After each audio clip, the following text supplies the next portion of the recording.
Hello, one, two, hello, check. Hello, one, two, check. Hello, one, two, check.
Back में full है, full है।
Sound ಇದಾಗ್ತಾ ಇದೆಯಾ?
Ara, Ara.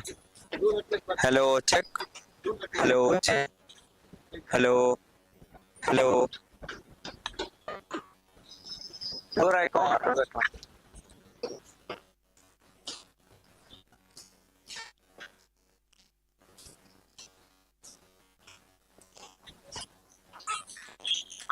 Ara, Ara. Hello, check. Hello, check. Hello, hello.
Hello, ಹೆಂಗೆ ಕೇಳಿಸ್ತಿದೆ ನೋಡು. Correct ಇದೆ ಈಗ? ಡಿಸ್ಟರ್ಬೆನ್ಸ್ ಹೋಯ್ತಾ? ಕಮ್ಮಿ ಇದೆಯಾ? ಫುಲ್ ಕಮ್ಮಿ ಇದೆಯಾ? ಓಕೆ, ಒಂದು ಸೆಕೆಂಡ್ ಹಂಗೆ ಇರೋ ನೋಡೋಣ. ಕಟ್ ಆಗ್ತಾ ಇದೆಯಾ? ಕಟ್ ಆಗ್ತಾ ಇದೆಯಾ? ಹಲೋ, ಹೆಂಗೆ ಕೇಳಿಸ್ತಿದೆ ನೋಡು. ಕರೆಕ್ಟ್ ಇದೆಯಾ? ಡಿಸ್ಟರ್ಬೆನ್ಸ್ ಕಮ್ಮಿ ಇದೆ. ಫುಲ್ ಕಮ್ಮಿ ಇದೆ.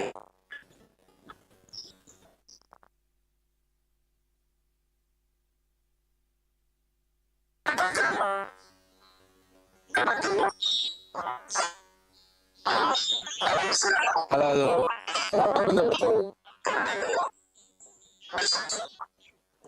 ಈಗ ಕಟ್ ಆಗ್ತಿದೆ ನೋಡು.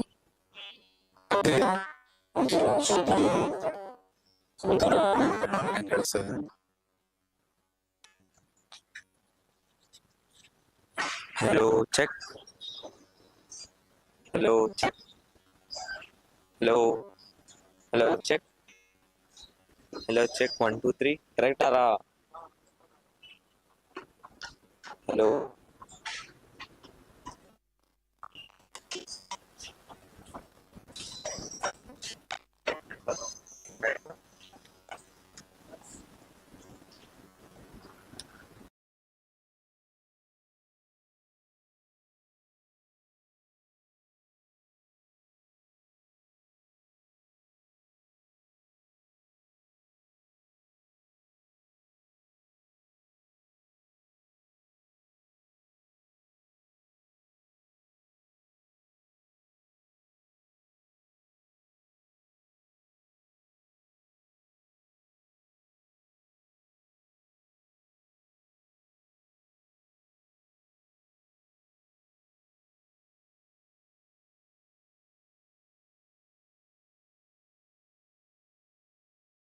Check.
of this Youth Premier League Cricket Tournament 2024.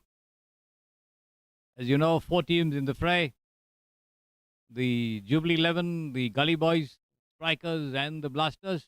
The first match today between the Jubilee 11 and the Strikers, and the Strikers are off to an absolutely magnificent start over here with the Jubilee 11 losing 2 wickets very early in the game with the departure of their captain as well, and now they lose another wicket. So the Strikers are right on top of this game here as the Jubilee 11 find themselves in big trouble right at the beginning of the match. And with me in the commentary box over here is Alok Ratnani, who's also involved in the game as a player for the Blasters. Welcome, Alok. Thank you so much. I should say a delighted start for Strikers, a dream start for them. They are all over the Jubilee 11. All hopes on Rahil now, the vice captain. Rahil had a good knock on the first day, and let's see how he can get his team out of trouble in this match over here. So this is going to be a very crucial match. In fact, the Strikers and the Jubilee 11 intending to keep themselves in the fray to qualify among the top 2 to enter the final. What are the chances over here, Alok? See, I feel the Strikers have a very, very thin chance right now. But if they go on to play such a phenomenal cricket, they have got a way too much of them. And we can see Rahil. Rahil had played a 97 knock in the last games against the Ball Blasters team. And now Z completes his over now.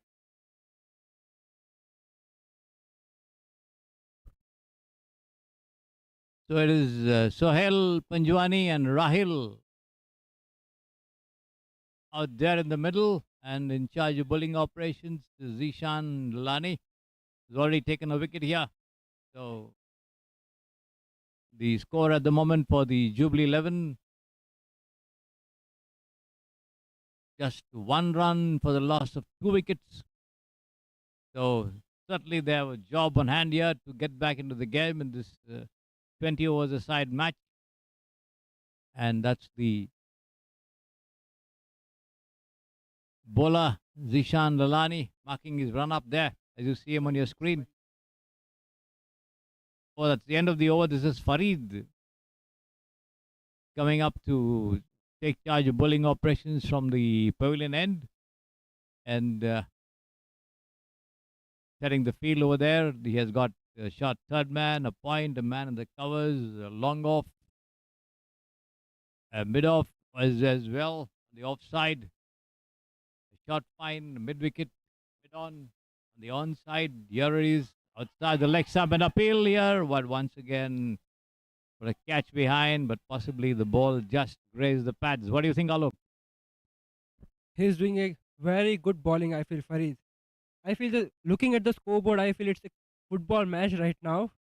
1 run, 2 wickets, second over, second ball going to be bowled now.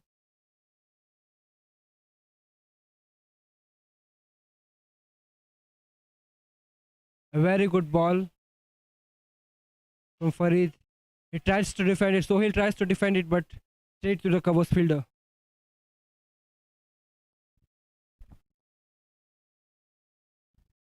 With their tails up, the Strikers. It's Farid once again. A lot of appeal, and he's out, yes. Third wicket gone, yeah, for the Jubilee 11, and they are definitely in big trouble at the moment. Yes, Alok. Yeah, what a start from the Strikers. 3 wickets down. Does Jubilee 11 have a plan B right now? What are they thinking? Who's gonna be the next batsman? Are they even padded up now? Well, they should be coming out in a moment, and we'll get to know. But then right now, the Strikers are an absolute jubilation here, having sent back 3 of their top Jubilee 11 batsmen back into the pavilion, and with just about a run on the board, Their bowlers have been bowling very. A lot of appeal, and he's out. Yes. Square leg was an absolutely fantastic effort, Alok. It was a really, really sharp catch, I should say. All energy spiced up now. Short ball down the leg side, and it was punched with a lot of power, but then straight to the fielder who just grabbed it as it came to him, picking up a blinder. That was the very second ball of the innings. Now the Jubilee 11 find themselves in trouble, having lost 3 top of their order batsmen back in the pavilion with just 1 run on the board. 1 for 3. Absolutely dream start for the strikers. Farid once again from the pavilion end.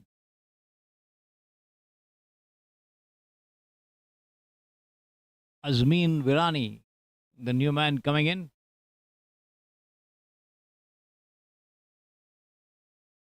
The new man coming in to join Rahil Firoz Chagani, who's capable of some very good batting. Stroke pull batsman. Let's see how much he can do to lift his team out of the spot that they have put themselves in. This is down the leg side, turned away towards fine leg. Wait for the umpire signal. Yes, it's a leg by. Anyway, the total goes up to 2 now with that extra. 2 for 3. Reads a little better. Yeah, I feel yes.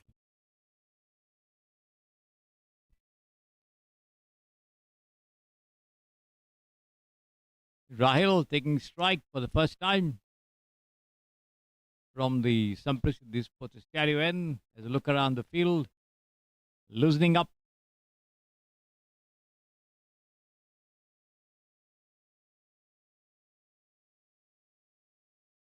And there he is, comes up with a cracking shot there through mid-wicket, over mid-wicket in fact, for a huge 6. The first aggressive shot of the day from the Jubilee 11, picking up that low delivery on the full and then thumping it over the heads of the fielders there and over the line for a huge 6.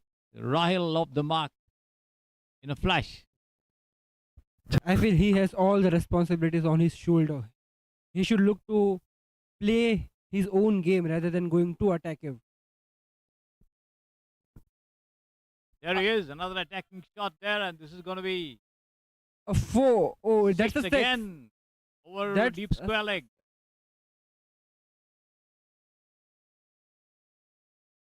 Too attackive. There he is, another attacking shot there. An all-rounder who usually bats at number 5, 6, coming on the crease in the second over. Like Yeah, Azmin. it does happen very frequently also at all levels of cricket, as long as the openers do not survive the initial onslaught from the bowlers. The number 3 and number 4 will have to come up early and almost open the innings. Yeah, absolutely. We can see here. Like Azmin needs to show a bit of his own aggressive nature here, I feel. He should stay on the crease now rather than going too attackive.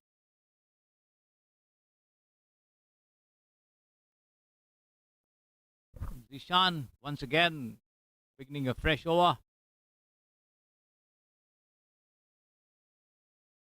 Good line delivery on the off stump, coming in slightly to the batsman after pitching, and the batsman pushes it down into the covers safely.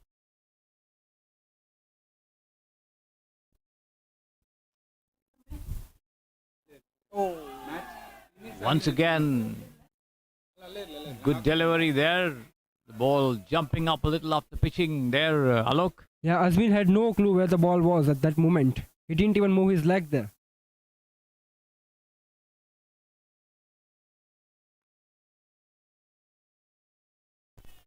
Flighted delivery, and this time comes to the pitch of that one.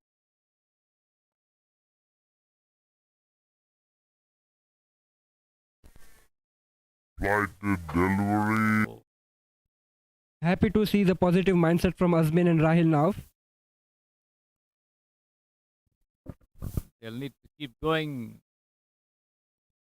as long as they can to build up to the total, which is now There's a desperate need of a partnership there. 18 for 3.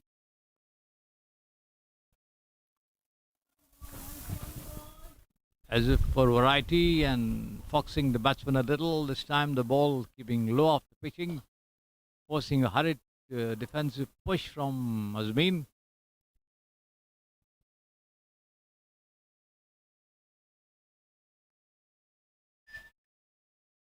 Rock solid defense from Azmin now. So you got any thoughts on the bowling action of Zishan? Very unusual bowling action, one must say, because he jogs for a step. There he is. And then angles his run up. Very short one.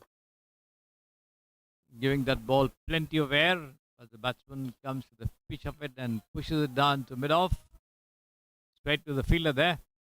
Can feel a lot of energy from the fielding side as well. End of the over. Azmin not afraid to toss the ball up, inviting the batsman to go for the shot, possibly in the hope of Skaya. It's Farid Merchant again, taking his run up there.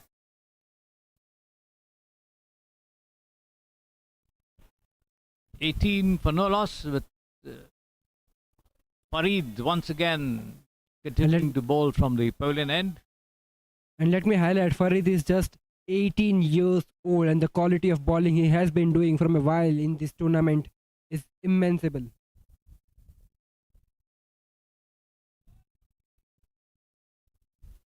He already has a wicket to his name here in this innings, and let's see how much he can do to trouble the Jubilee 11 even more. Throughout this tournament, I have been watching Farid. The oppositions go behind him usually, which helps him get a wicket. He's a wicket-taking bowler, but gives a lot of runs there. As you saw just now, a single to deep extra cover.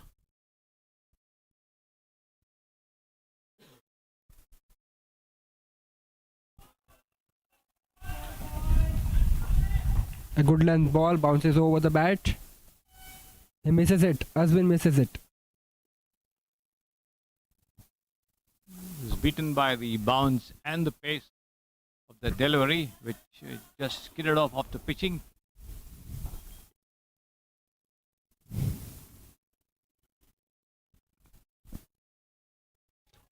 A short ball. I somewhere felt Azmin had a bit of chance to hit it over the point. He intended that but couldn't time well.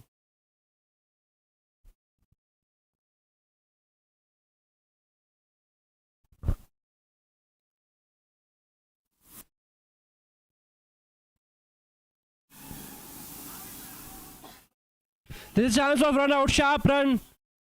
But Rahil is safe there. Leg bye declared by the umpire. So one more to the total.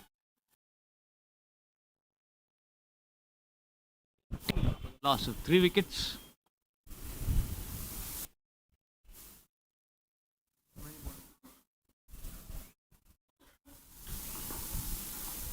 Two more to go in this over from Farid.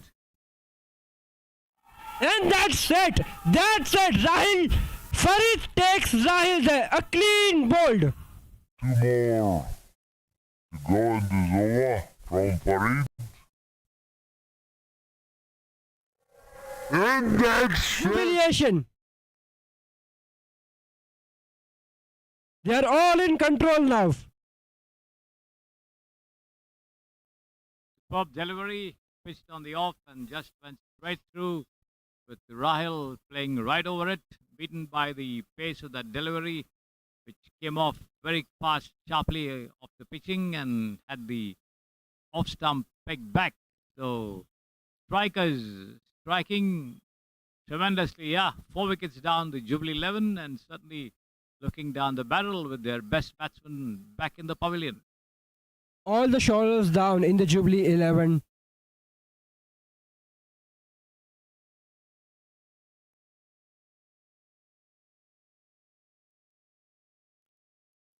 What should he do better to build a partnership now, because they are in real trouble? Only a partnership can save them. Absolutely. I think it would be better if they play every delivery on its merits and not go for the big hits right now. Yeah, that's what Rahil did. Hitting two boundaries in for his first over. He tried to go over him again and he failed there. Attack is not always the best form of defense. Often it is said that attack is the best form, but then in these circumstances, it's always better to play cautiously and stay at the wicket for some time and then start building up the innings. A lesson to learn from for Jubilee.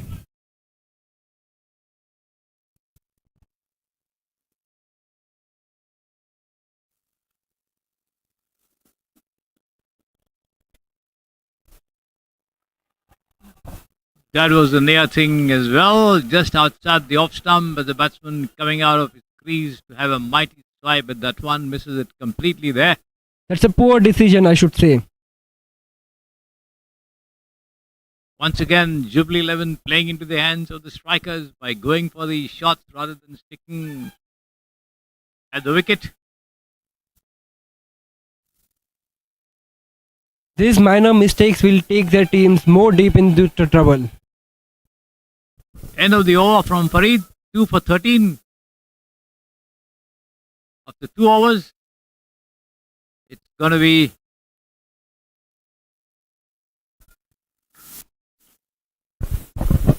Lalani back into the attack.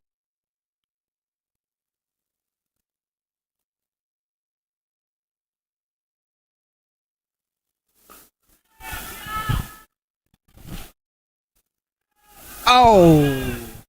Chance for run out there, but then batsman walking into the crease a bit leisurely, managed to put his bat in time as the throw came one bounce into the hands of the bowler there, but then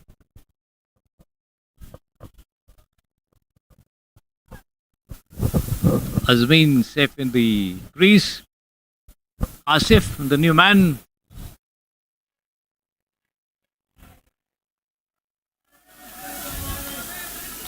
I feel he's really terrified of the consequences of whatever ball he's facing there. He's playing the ball or not the ball.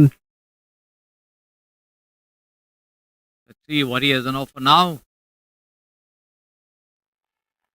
Allowed appeal for the stumping, but batsman seems to be safe there.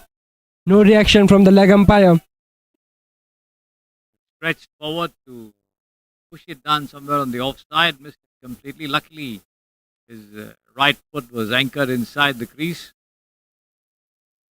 A lot of talks on the field. Over there.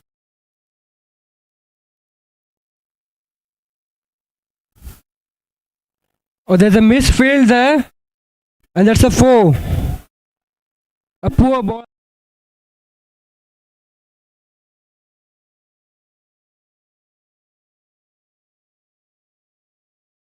Swept it down. Connected well, but then straight to the fielder who tried to grab it. The ball ricocheted off his hands and just rolled over the ropes there for 4 runs. 4 gifted runs, in fact. Nevertheless, the total goes up to 25 for 4 now.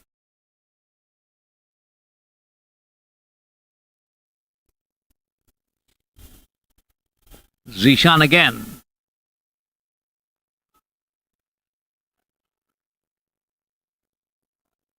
Cheeky single, well taken there. Towards point.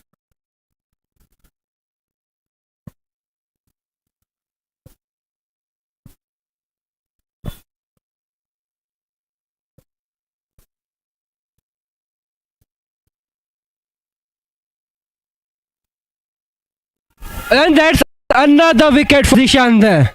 Sohail.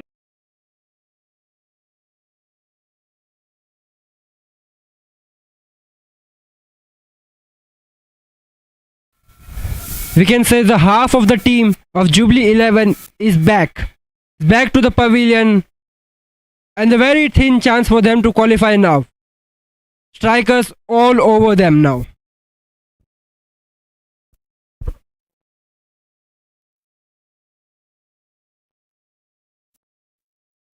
So Another wicket falling over there as Zishan Lalani strikes.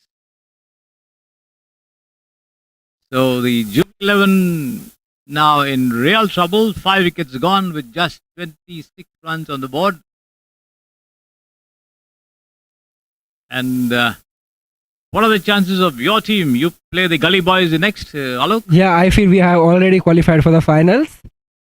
The only match we have is a league match where we will try to experiment a bit now. The experiment likely to be? We might use some extra bowlers to bowl some extra overs rather than key bowlers bowling, or we might just change a bit of batting order. Might be it's the captain's decision, but I'm just guessing.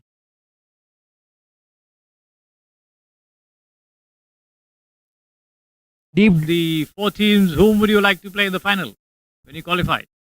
Oh, I don't have any favorites to be very honest, but I was actually thinking Jubilee will make it because the way they played against us, his bowling and Rahil's batting, a 97 knock from Rahil was really special. Unfortunate, but I was actually thinking Jubilee 11 will make it, but I don't think anymore now. But you beat the strikers in the first match, right? No, we did, in the first match. 82 runs. Yeah. But I feel there was a bit of, a couple of main players were missing in strikers back then. It was really unfortunate for them to play against us at that very moment.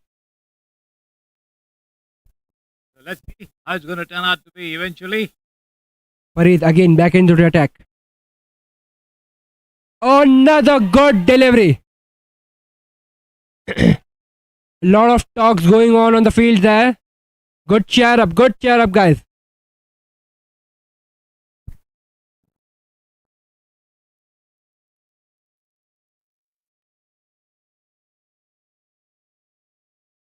From last couple of seasons, I have seen Farid growing his bowling. He has evolved a lot. He has been more mature.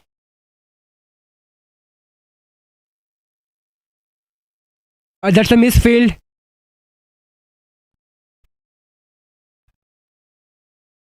The 2 of them undecided whether to go for a single or not. Eventually decide not to do so.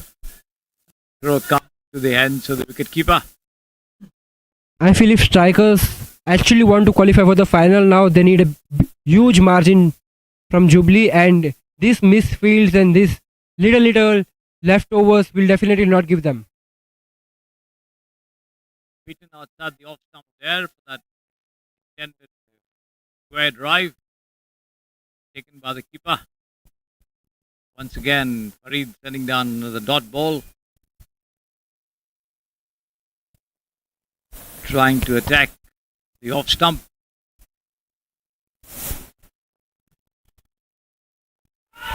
Loud appeal, but nothing from the umpire. Saying the ball appeared to be missing the leg stump. A rule for the bounce as well.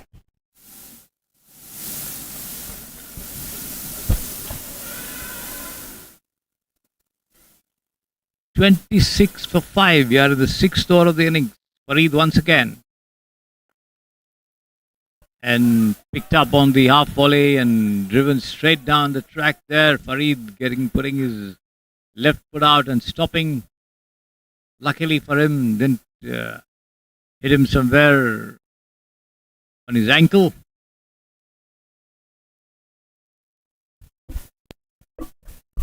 Of course, there was a backup fielder at mid-off.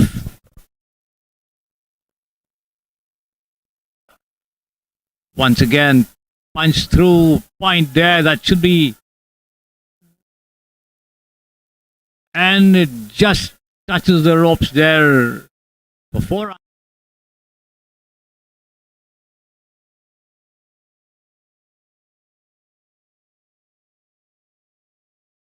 30 for 5 now, the total for the Jubilee 11. Enough in the power play? What do you say, sir? Well, absolutely not. No doubt about it. Oh. They should be, if it was 30 for no loss, that was something, but then 5 down they are. The strikers absolutely on top of the match, right from the word go, from the very second ball when they got a wicket. What do you say? How is the pitch behaving? You have noticed it a lot of times now. Oh yes, I think it's a good batting pitch, but then the batsmen do not intend to stay there. That's, I think, the problem. That's the secondary thing here. Anyway, this time Zishan going round the wicket, which actually is over the wicket to the left-hander. Nawazish Panjwani on strike there with a red cap, as you can see on your screen.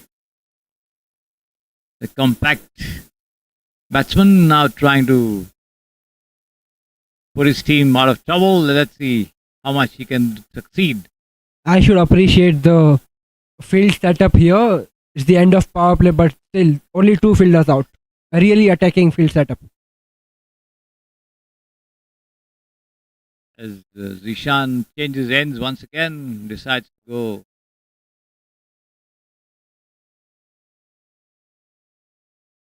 over the wicket to the left-hander as well.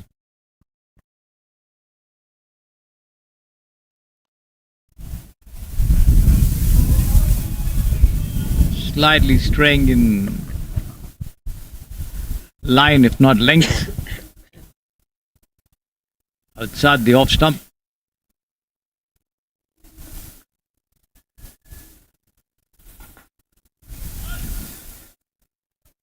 Flighted on the middle and off as the batsman takes it on the half volley and pushes it gently on the offside towards mid-off there, but then no possibility of a run.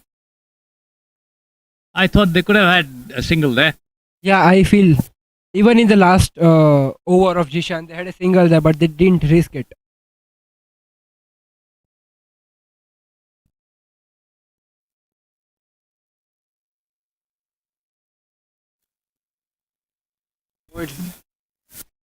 Down the line. Oh no, I should. It's wide call by the umpire as well, so the batsman, I think, got a touch to it as he tried to flick it down towards the fine leg region. Just a single all the same. 2 runs. In any case, taking the total on to 32 for the loss of 5 wickets. Last ball of the 7th over coming up. And the last ball of Zishan's spell as well. Zishan 3 for 13th. Let's see what he can do now with the right-hander on strike, Asif. Very quality bowling from an unusual run-up. Zishan Ali shining today.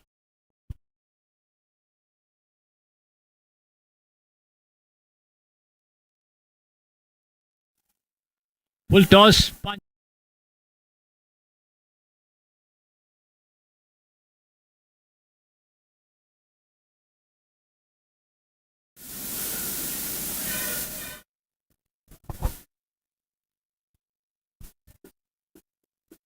"36 for 5, the score for the Jubilee 11 as they try to inch their way towards a target by which they could also put the strikers in trouble with some quality bowling and good fielding.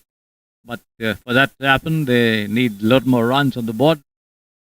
And let's see how much they can do. This partnership appears to be sticking around for some time, and they're not taking their chances against the attack. Alok? Yeah, I mean, they should be glued on the crease now.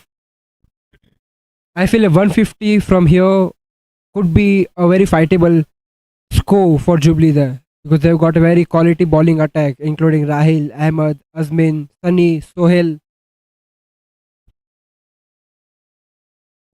What about the batting lineup for the strikers? I feel there are a few good batsmen there, but I feel they're very dependent on them. If they get them, it's done. There's there's Shorab, there's Hussain, and there are a couple of more, but quick wickets will definitely not help them. How many years have you been playing this tournament? Oh, it's my second year. Your second year.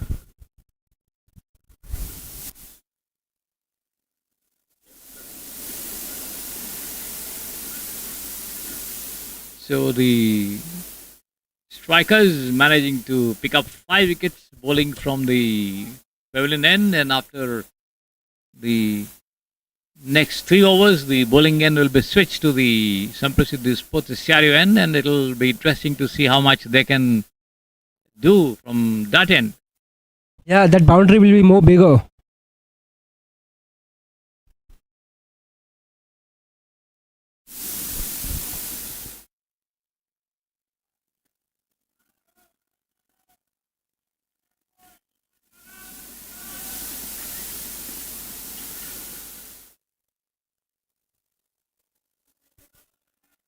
Shorab, new bowler into the attack.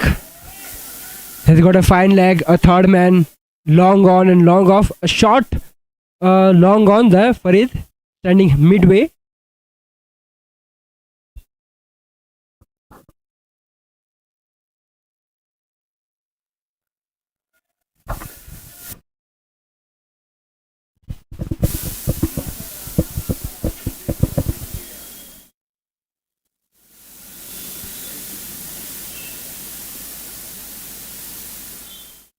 Panjwani yet to open his account.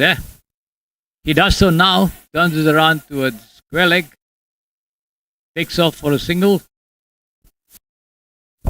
A good backup there. The field changing over for the right-hander, Asif.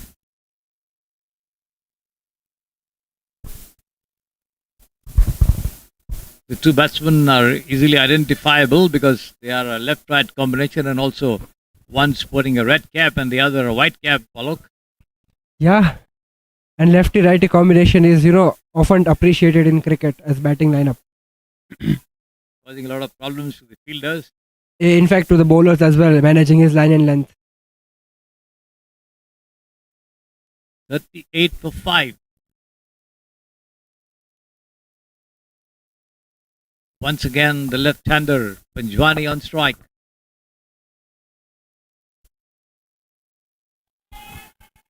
It's pitching outside leg, I guess. Well outside. Attempt by him to turn it around. Misses it completely there. Off timing. I feel Nawazi should work more on his footwork there rather than just standing in the crease. A good shot towards fine leg.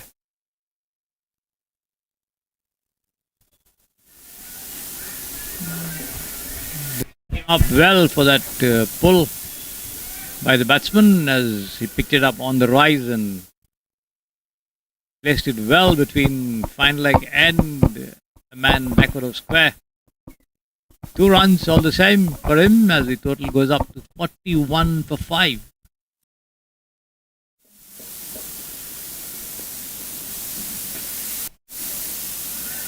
A good cheeky shot there.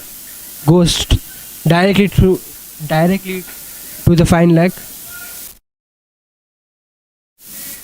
The bowler straying in length over there. It was almost a full toss for him down the leg side. An attempted Yorker. Single all the same. 42 for 5. End of the over. 8 overs gone. 12 more to go as the players and the batsmen adjourn for a sip of water. So, mild sunshine here at the Samprasidhi Sports Estadio. Wonderful weather conditions for the players out there in the middle.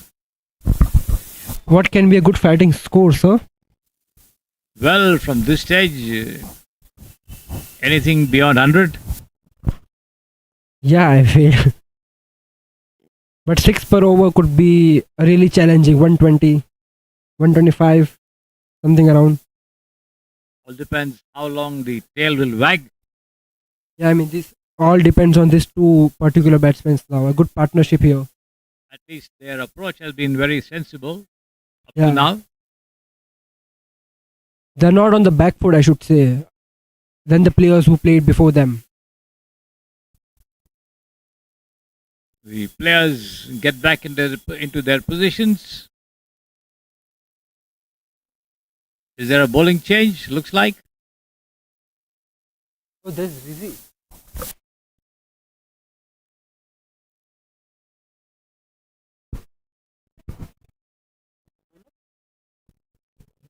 अरे कौन है bowler कौन है Rizwan coming into the attack. Change of अभी नहीं Rizwan time नहीं है भाई being brought into the attack. I think he looks to be a left arm spinner.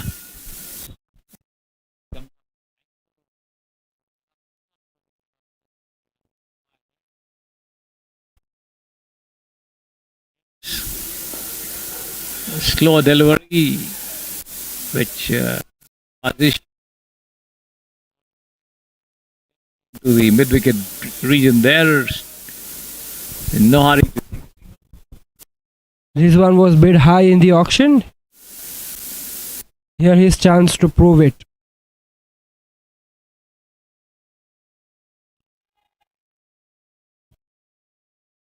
Outside off, and the batsman tries to loft it to the down the line, and he misses out.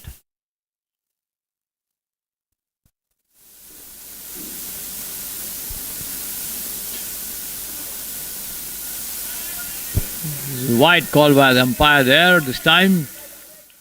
Well outside the off stump as the batsman watches it all the way into the gloves of the wicketkeeper. There you see it, Rizwan on your screen there.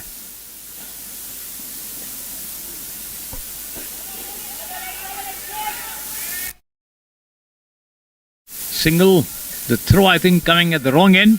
Yeah, a very tight single there. Possibly had he attempted to run out to Nawazish, there was a chance. And the throw went to the wicketkeeper's end, allowing Asif to get back into the crease. There is now taking strike to Rizwan, coming over the wicket, left arm.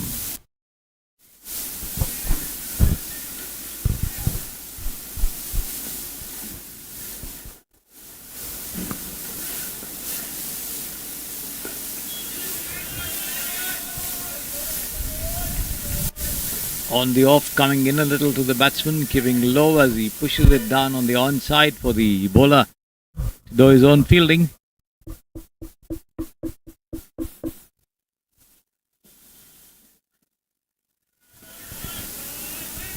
A flighted delivery, a bit more fuller.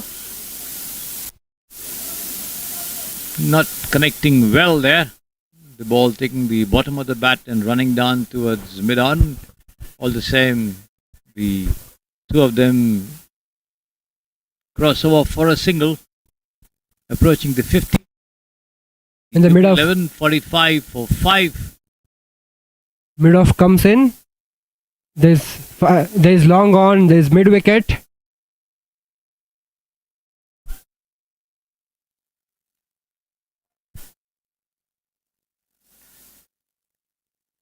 End of the over.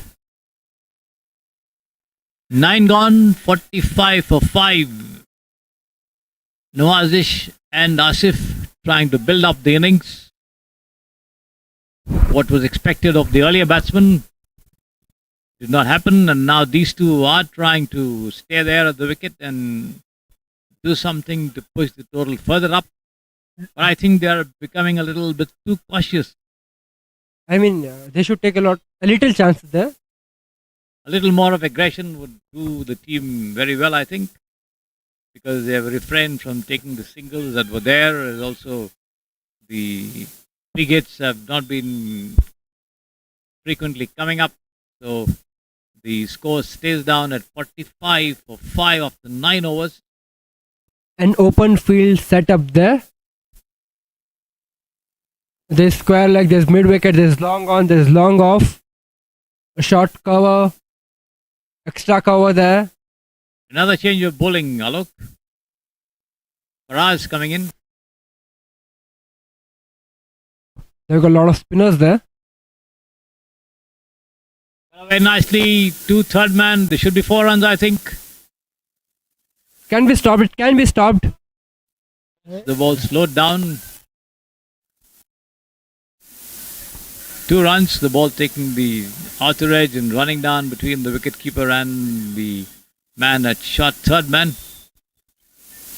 I feel they can keep the third man more finer. 57 for 5. They did that, I guess.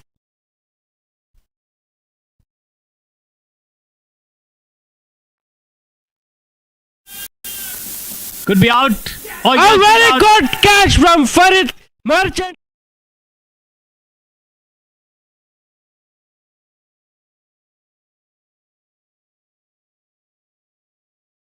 Farid ran in a little to his right, managed to get his hands to it. The ball popped out of his hands as you saw it, but then he managed to hold it at the second attempt. And Faraz picking up a wicket in his very first over. So the partnership that was building up being broken. We just talked about taking a little more chances, and he did that, and he was unsuccessful. He was futile. Did not impart much of power to that lofted shot because it carried rather slowly but surely towards the fielder, who had to run a little to his right and managed to grasp it. Good effort there from the fielder, no doubt. All the same, the Jubilee 11 are now 47 for the loss of 6 wickets. 9.2 overs gone. All the bowlers on view here have picked up a wicket in their very first over, Alok. Except Rizwan, I guess. Yes, Rizwan did not get a wicket. I mean, he can get a wicket. There are 4 more left now.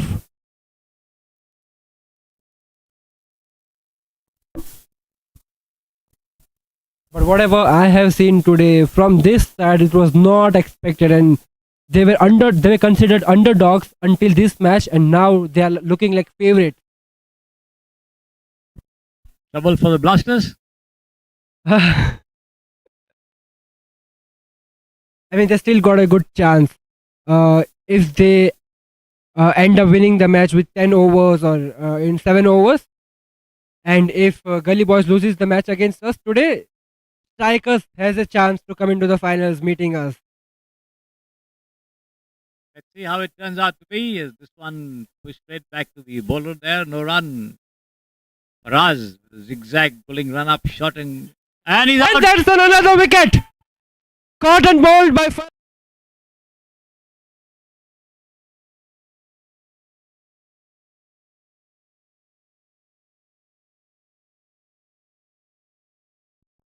Struck straight back to the bowler, who made no mistake with that return catch. So Faraz picking up another wicket in this over. The Jubilee 11 now are 7 down with 47 runs on the board. I don't think we should talk about 120s and 100s now rather than just looking at the scoreboard, because 3 more wickets left. 30 runs would be a good thing now. So that's what I said. Somewhere in the region of 100 runs would have been a good total, because all depends on how long the tail will wag. Now we come to the final 3 batsmen to push up that total for the Jubilee 11, with the strikers certainly right on top of this game from the word go. An interesting thing right now would be it's Feroz Merchant coming into the bat. The father of Farid Merchant, who just took Rahil's wicket, a very important wicket. If we have the fortune to see Farid bowling to his dad, it would be a real delight to our eyes there. Well, family connections. Let's see who's going to be the better.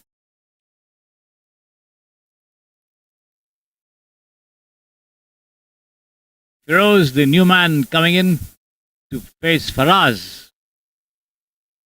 Pitched up delivery outside the off stump as the batsman comes to the pitch of the delivery and pushes it down towards shot mid off. Picked up there by the fielder and returned back. Once again, Faraz going over the wicket.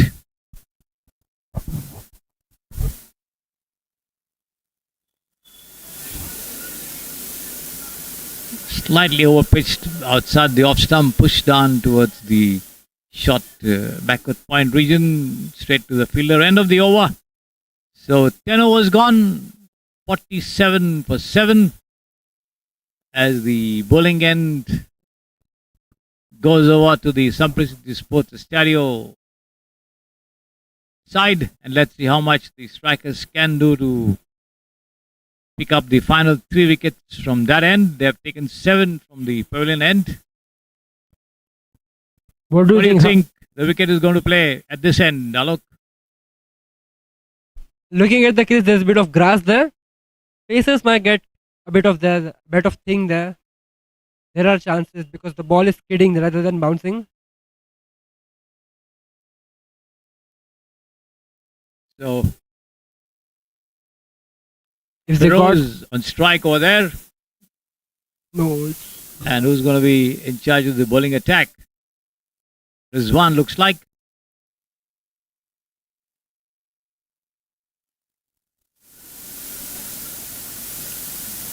Left-hander to the left-hander.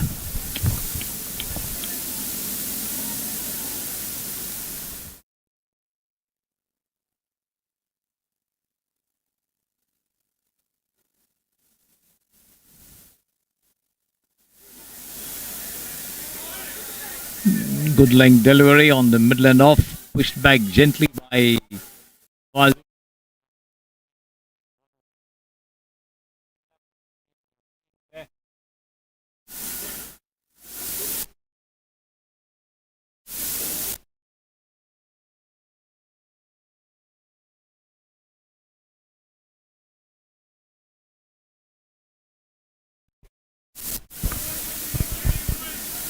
Giving that one a lot more air, but the batsman not. He tries to guide it down towards the third. Picked up and returned. No run.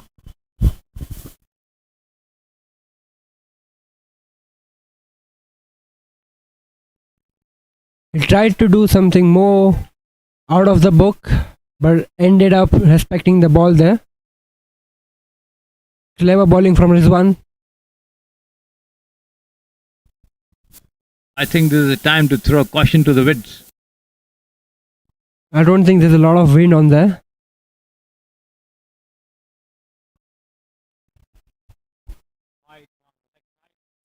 As the batsman swings and misses. How much the sunlight will impact the pitch in the second innings? Well, it might certainly become a little more harder and dry up, making it easier for the batsman. I feel certainly yes.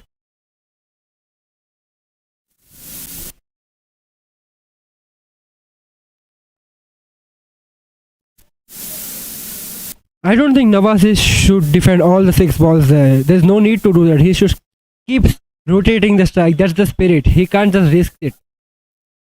And the deliveries have also been not very effective. Loose deliveries. Yeah, I To be mean, hit, but they've not been hit.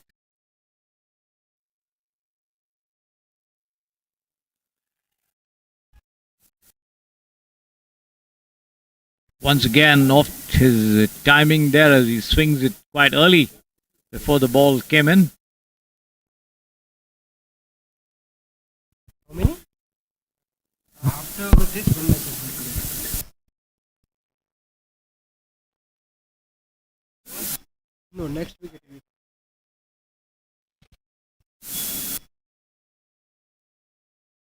Once again, down the leg side. Wide called by the umpire. The batsman swings and misses.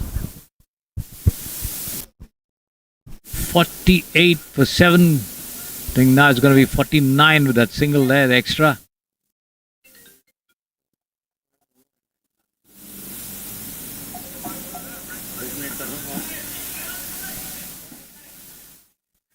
Connecting this time there, and a lofted shot over the head of the square leg fielder there.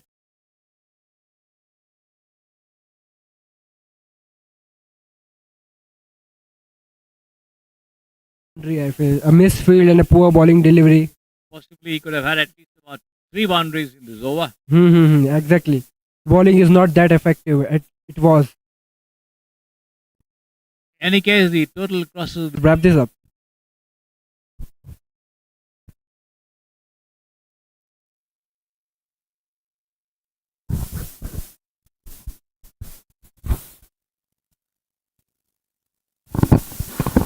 Raz to Feroz once again.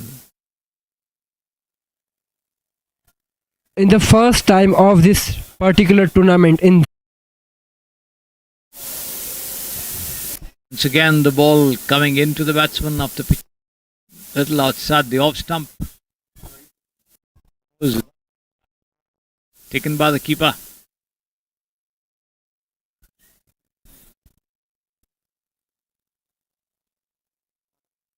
Another dot ball outside the off stump.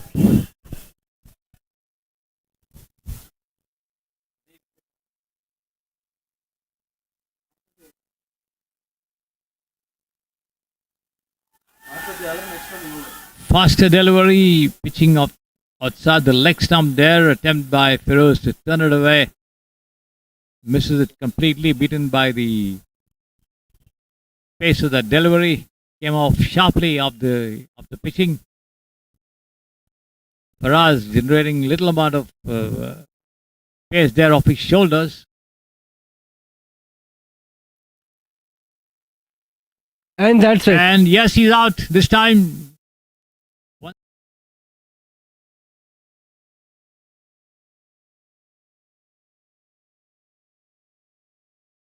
He was plumb in front, no doubt about that, Alok. There's nothing, not much Jubilee can do now. They are shattered. 57 for 8. 11.2 overs gone. So it's going to be an uphill task for their bowlers to defend a very, very low total.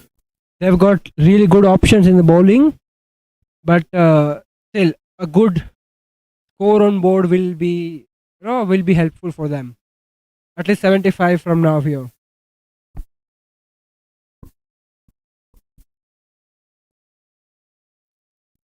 Rafiq coming to the bat. Nawazish has faced 21 deliveries and just scored 9 runs. So that gives you an indication of the fact that he's The strike. singles and twos, which push up the total more than the big ones, because you can't always hit a boundary or a six. I mean, that's the spice of a partnership. Farid back into the attack with his last over. As we were talking about it, been brought back to try and get the remaining 2 wickets as quickly as possible for the strikers to wrap it up and then chase what should be a very, very gettable total. I mean, if Farid gets Nawazish in this over, then next over could be the last over for this inning. It's just a matter of 1 wicket, 1 more wicket to go for Farid. It's coming round the wicket, which is over the wicket to the left-hander, Nawazis Panjwani.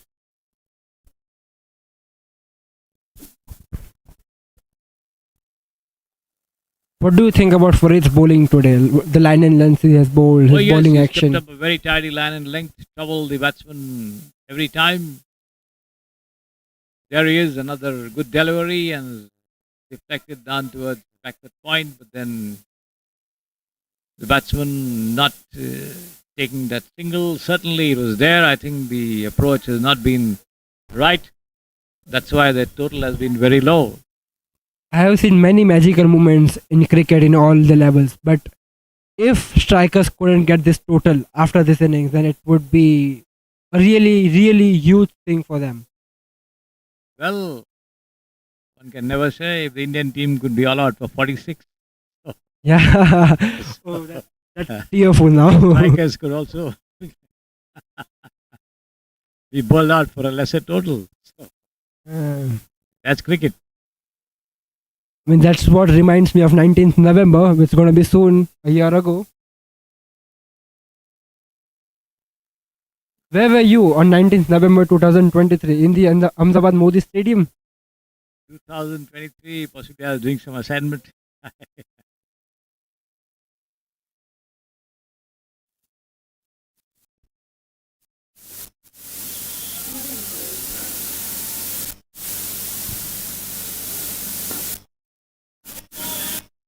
Once again, Farid keeping up a tidy line in length over there. The ball jumping up a little after pitching on the middle and leg stump as Nawazish pushes it gently down towards the short mid-wicket region. Farid coming in to do his own fielding because there's no player close to that spot where the ball landed. As a batsman, no hurry to take a single. And he's bowled him. That's it, I guess. That's it.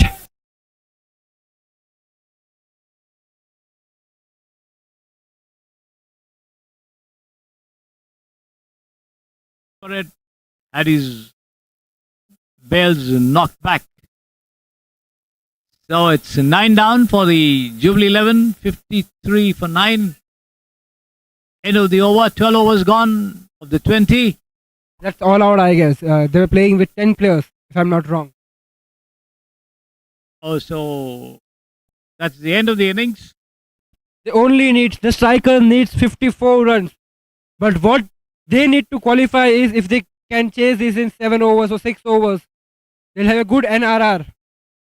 And that can help them if Gully Boys loses against the Ball Blasters today in the second match. Let's see how long they that score of 54 needed for victory in 20 overs. As the Jubilee 11 definitely putting up a disappointing performance as far as their batting is concerned, and now they'll have to hope for the bowlers to ensure that the match turns around in their favor. Herculean task all the same, and once the strikers begin the chase, we'll be back with you.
Welcome back, ladies and gentlemen, to the Samprasidhi Sports Estadio, with the strikers beginning to chase 54 runs to win this match against the Jubilee 11.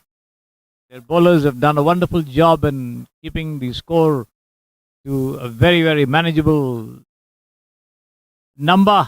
And let's see how much the batsmen can do to take advantage of what the bowlers did to ensure that they score 54 runs in as less overs as possible for them to stay in contention for a place in the final. And waiting for them would be the Blasters. My colleague here, Alok. Yes, Alok.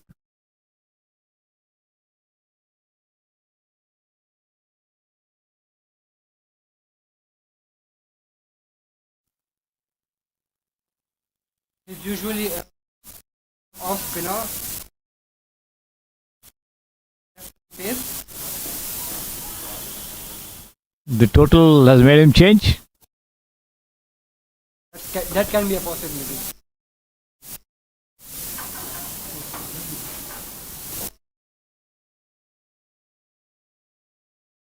Coming to bat from striker.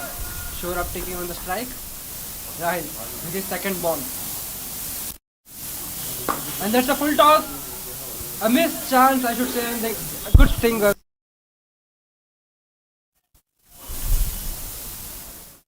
The batsman and the team get off the mark with a single there. On strike. Taking guard from the umpire. Ishan has done some magnificent work in bowling. It's time for him to contribute in the batting as well. He's got 1, 2, 3, 4, 5 on the offside. Allowed appeal.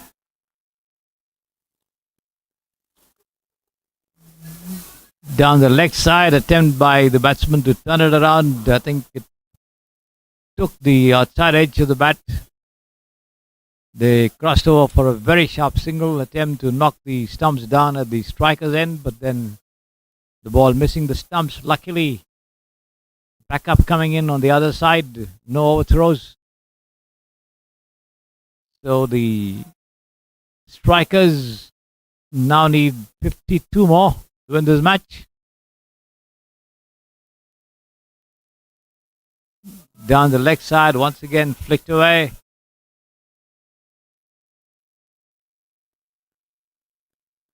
Two comfortable runs, leg by, signaled by the umpire there.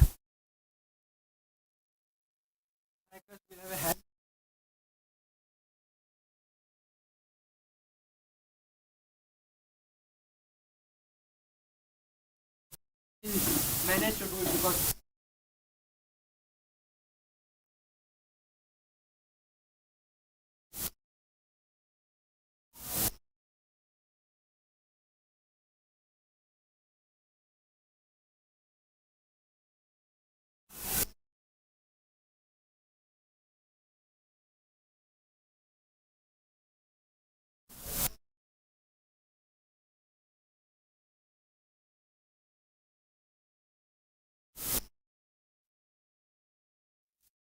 Three runs. they just can't give away these freebies here. Rahil was really disappointed.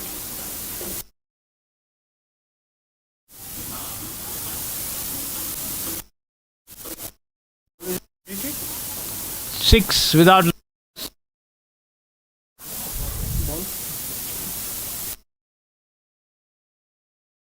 Four from Rahil coming up.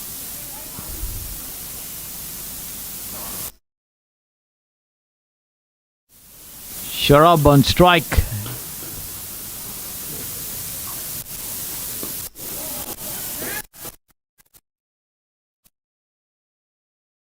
Generally, the batsman tried to jab at that one, missed it completely there. Keeper end of the over. 2 overs gone, 6 runs on the board without loss. For a change, because I think by this time the Jubilee 11 had lost 2 wickets.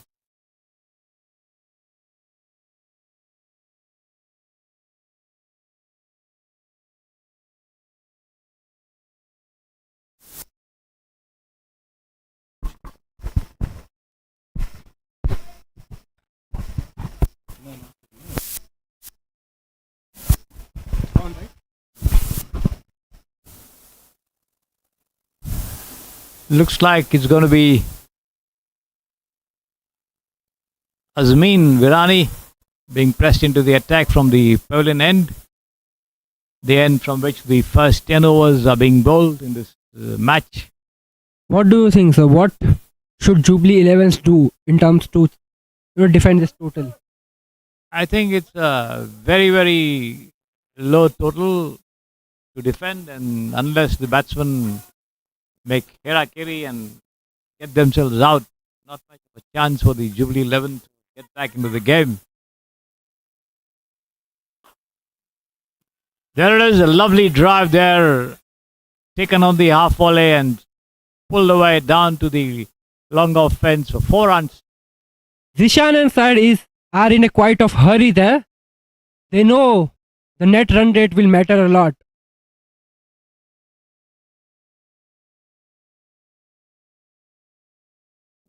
Tough task for the bowlers here, for the Jubilee 11 bowlers to contain the scoreline, the scoring, and much or how strikers can do.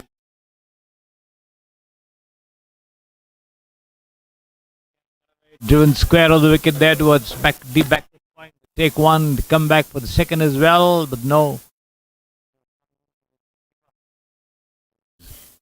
Zishan decides to get back into his crease.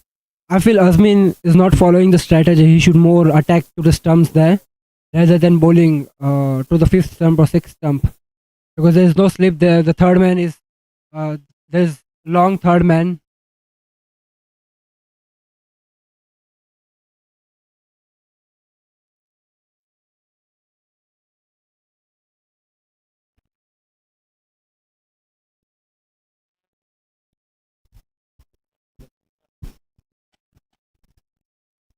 Single all the same.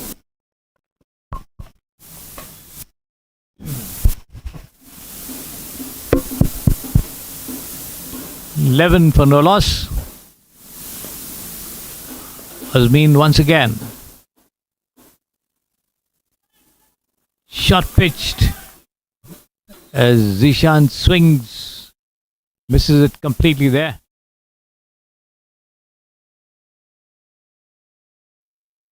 There you see it on your screen there. Azmin again taking his run up.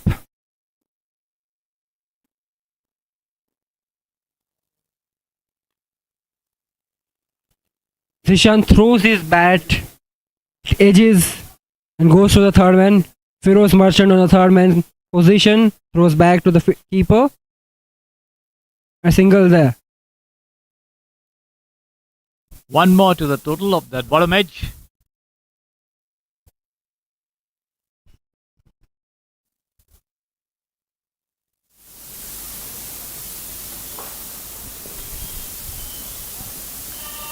Azmin once again.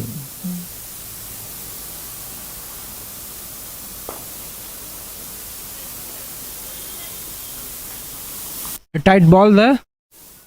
I should make sure the line is on the stumps. The ball should end on the stumps. It's the end of over. Strikers 13 for 2 overs, no loss. Rahil back into the attack. 2 overs gone, 13 runs on the board. And the strikers not in a hurry to push up their scoring rate. The big hits few and far between. Nevertheless, they managed to take quick singles to keep the scoreline going. And there it is. Flicks off his pads over deep square leg fence for 4 runs, as I was telling you.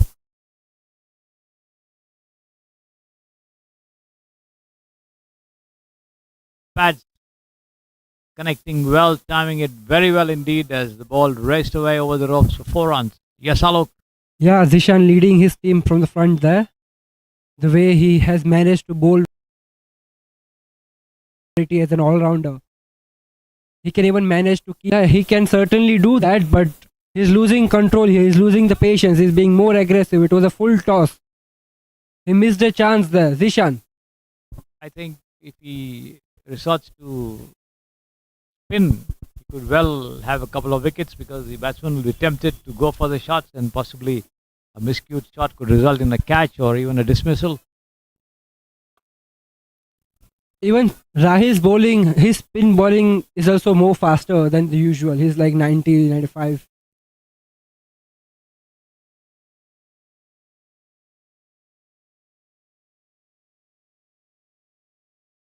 Strikers continuing to take a firm grip on the match. Once again taken on the half volley and pulled away towards mid wicket there. Chance of a run out, but then Wrong hand throw from Ahmed. batsmen quickly back into their creases. Get a single all the same. The sun has been covered from the clouds there. A shadow ground now. Wind is playing a factor here, don't you think so? Well, should be.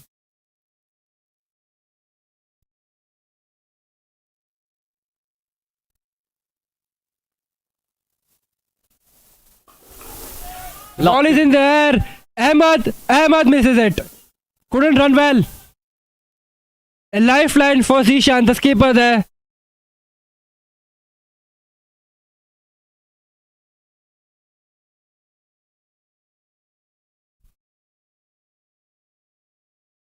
It was up in the air for a long time, but then the fielder unable to get underneath it. All the same, the two of them cross over for a single, and that's the end of the over. 3 overs gone, 24 for no loss, 31 more needed for victory by the strikers as the batsmen and the fielders adjourn for a sip of water. The sun coming out of the clouds, the light getting brighter, the temperature certainly getting hotter in more ways than one. Do you think, sir, it's time for Rahil and team, Ahmed and team to slow down the game, bring in spin there rather than a lot of pace attack? Absolutely, without doubt, that could unsettle the batsman to some extent. Bringing Azmin into the attack can be a poor decision, don't you think? Certainly, because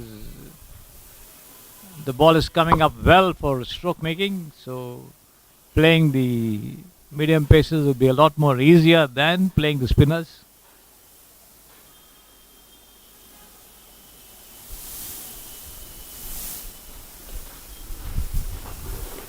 And again, I should mention that Azmin is a quality bowler, but his line should finish on the stumps. His ball should finish on the stumps. He can't risk here. Wide outside the off stump. Lucky the umpire not raising his arms over there as the ball lands into the hands of the wicketkeeper. Zishan trying to work it square of the wicket. Makes no contact there. There you see him on your screen as he waits patiently for the bowler to get back to the top of his bowling run and send down his next delivery. All set. This can be a boundary. Nope. Once again, and he tries to dig it out of the ground there. The ball landing into the bowler's hands on the first bounce. Zishan wanting a single had to hurry back into his crease. I don't know why I'm smelling a delicious boundary here. Are you sensing something? A boundary or a wicket? In this over or might be next over. Let's see what Zishan will do to the next one over here. There was no single to be had. In fact, it was a suicidal attempt. Lucky not resulting in his wicket. And here he is. He gets a thick outer edge to that intended off drive. The ball runs down towards the deep backward point region between third man and deep backward point for a single, bringing in shore up to face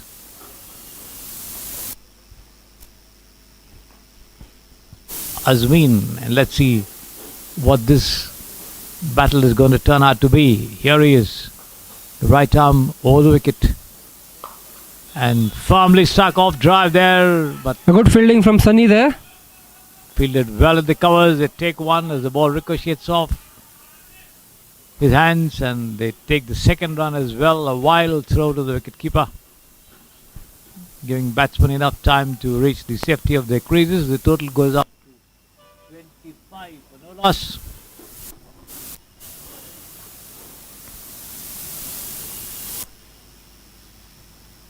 In fact. The required run rate is just 1.73 for the strikers to go over the line.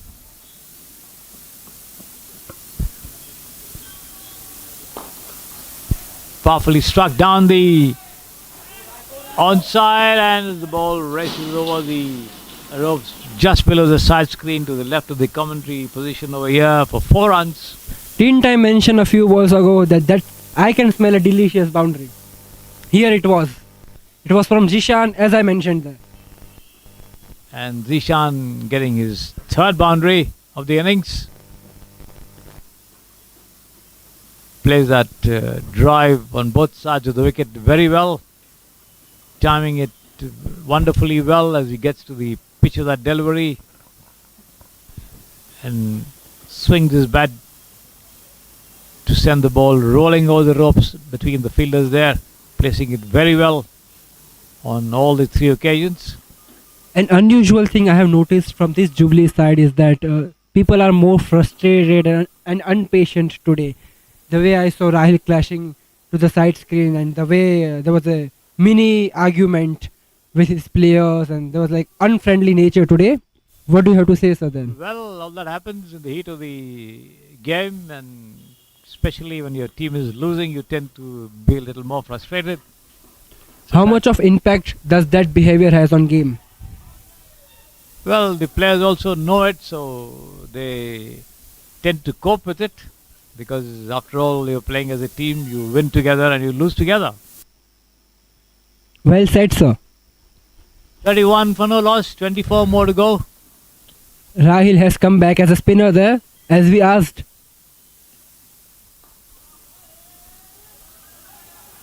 Chance of a run out over there.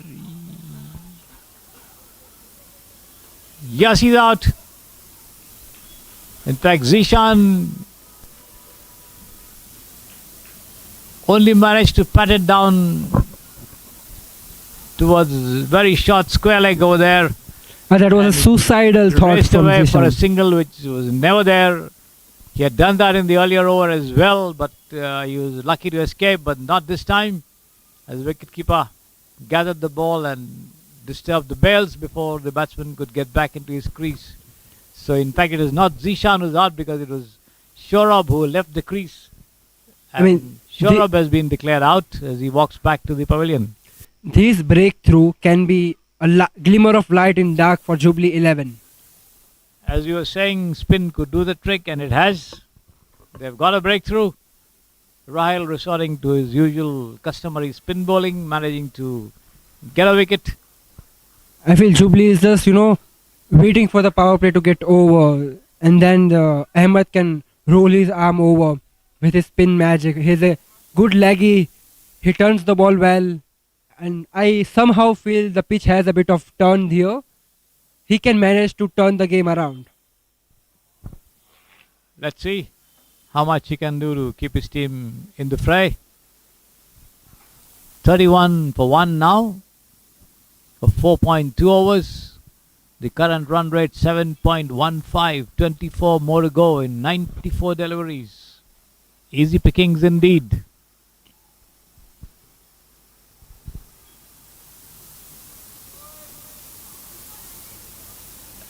As the new man Faraz Faraz has done some excellent work in the bowling, and now he should manage to face Rahil's bowling here.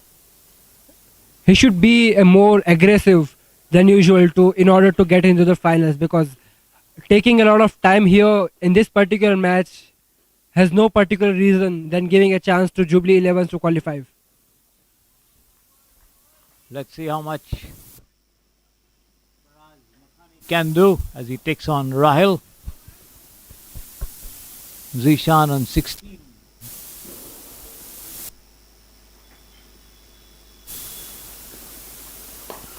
Full toss, driven a bit upishly there, but straight to bid on to the fielder. Ahmad, no run.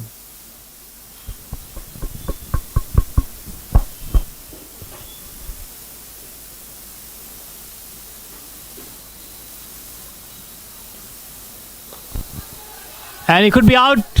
Oh no, he And dropped. that's a drop from Firoz Merchant. They can't miss these cherries here. This can cost them a game. Rahil's body language shows his frustration. The ball.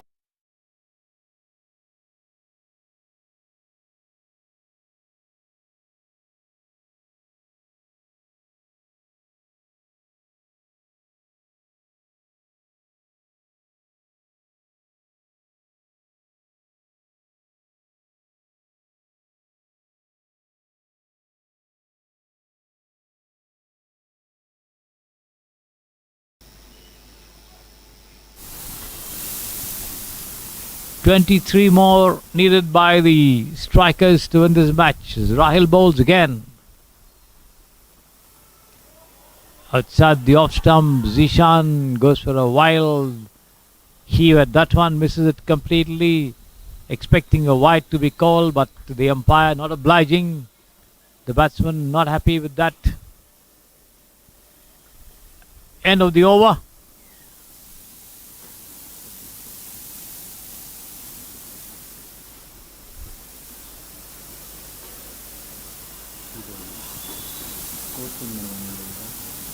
Oh, I think he's still got 2 more deliveries to go in this.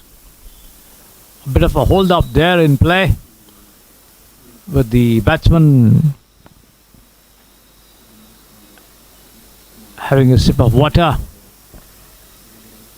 The sun now bearing down on the Samprasidhi Sports Estadio.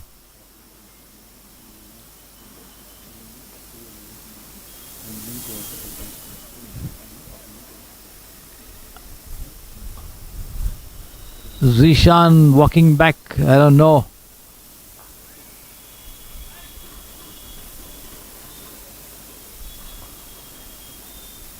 Appears to be retiring unhurt.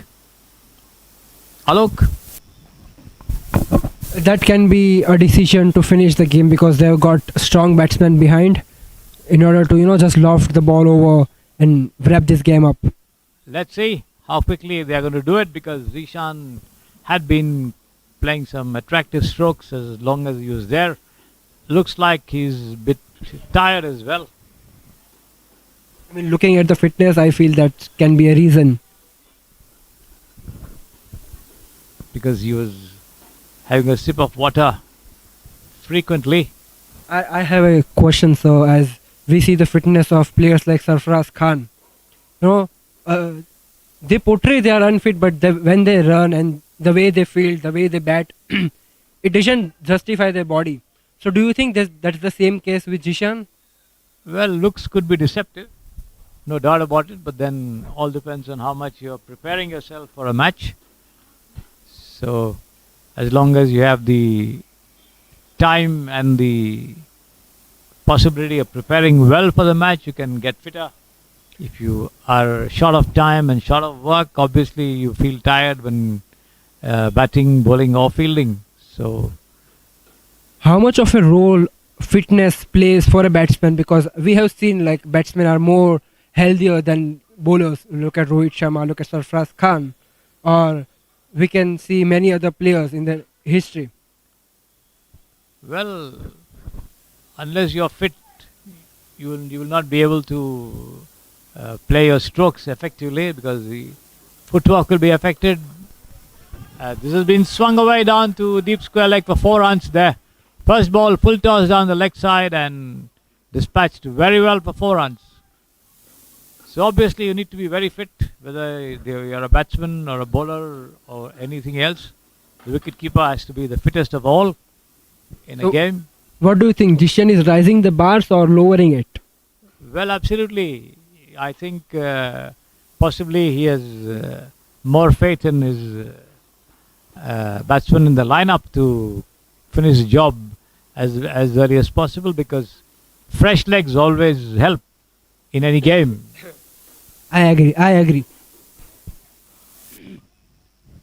36 for 1, 19 more to go.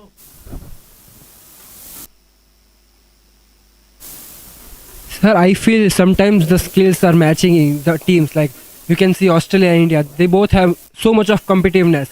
But when it comes to attitude, at points Australia wins over India. What do you think? Attitude, body language, plays a major role in cricket. Absolutely, without any doubt about it. It all depends on what your focus is on as a player, whether you are more interested in keeping your place in the team, or you're always interested in playing in the interest of the side, giving personal considerations a go by. And most of the Australians have very great admiration for their baggy green caps, and they find it more honorable and more respectful to play for the country rather than for franchise teams. And a lot of them have even skipped IPL offers to stay back and make sure that they play for their country as far as the Ashes are concerned, or even the Indian team. Of course, the Indian team does not play when the IPL is on. So they play against England or South Africa or the West Indies. A lot of them have skipped even IPL to be there. Michael Clark, for example, he opted to be back home and prepare for the Ashes rather than come down and play in the IPL. So all depends on your personal approach and attitude to the game, and also to the team. So why aren't Indian players allowed to play other franchise cricket like the 100 or smashes and everything? Well, that is a sort of official decision of the Board of Control for Cricket in India. Possibly they do not want the players to risk themselves, because there are a lot of commitments with the Indian team. Obviously, when they are abroad, they will be missing certain amount of play as far as the Indian team is concerned. And also, what happens is that the following for the Indian players is also quite high, and they do not possibly want to dilute the IPL in a way, because the other leagues, the Big Bash League or the West Indies Cricket League or the South African League or whatever, will then be almost equal to the IPL with all the players there. Now, without the Indian players, there is a bit of a gap in terms of the standards as far as the IPL and the other leagues are concerned. So possibly the BCCI wants to maintain that. But don't you think the players are missing the taste of foreign pitches? They can get a more practice when Australia is hosting a World Cup. If they are playing Big Bash League, they can get the flavor of the pitches, the Perth, Gaba and all the pitches there. That is done by bilateral series. So the BCCI is covering up for that by having bilateral series before any big tournament. So that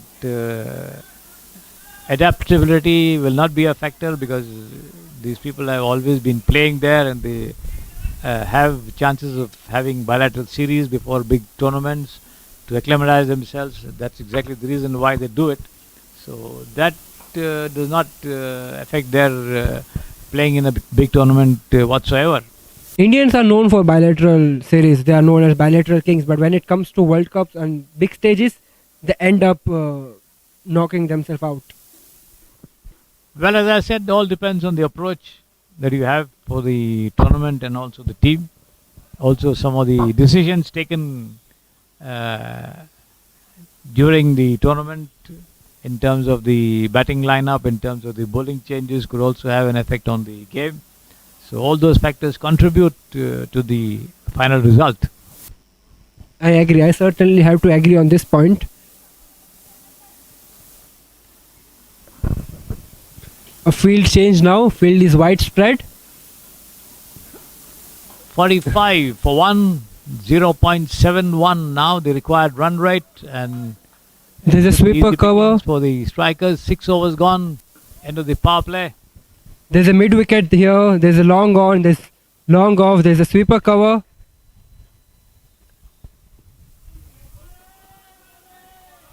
Outside the off stump as the batsman tries to work it away. Faraz on the offside. Doesn't quite get hold of it. Lucky didn't get a touch as the wicket keeper.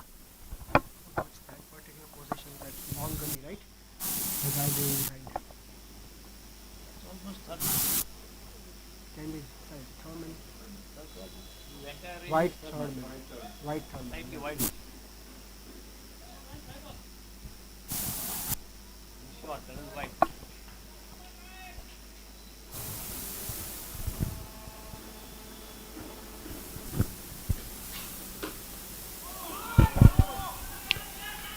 A lucky one for Faraz there. It's a top edge and goes over the keeper for a 4. 4 runs, all the same, as the total goes up to 49 for 1, and just 6 more required for the strikers to wrap up this match. How many more balls to be bowled, sir? What do you think? Well, I think there's nothing to think. One more over? That's it? Should be, or less than that.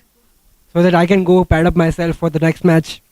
0.44 now, the required run rate. Rahil in charge of the bowling attack, and let's see. I don't think we should have a look at run rate now. Quickly, the batsman will wrap this up. Faraz Makhani on 11. There it is. He takes it on the half volley and drives down towards long on. Just a single.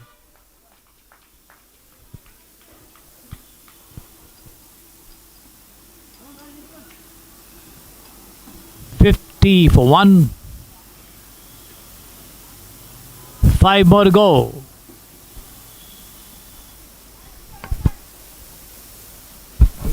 Five runs in 81 deliveries. Well. Way too easy. No way the strikers could lose this match.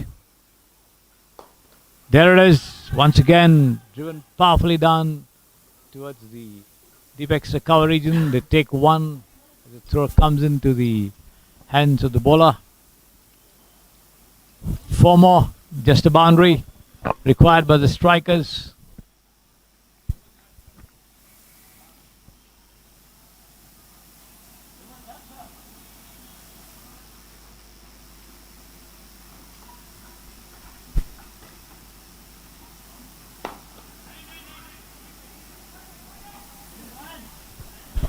This time driven straight to... There was a single there, don't you think, sir? Absolutely. They could have certainly walked across for a single with the stroke. But that wasn't to be. Is he trying to finish the game with a boundary there? Question mark. Hopefully.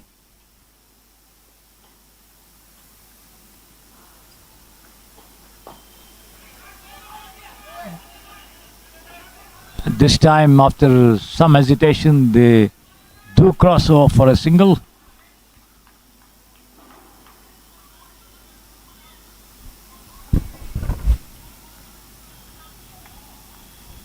Seven gone, 53.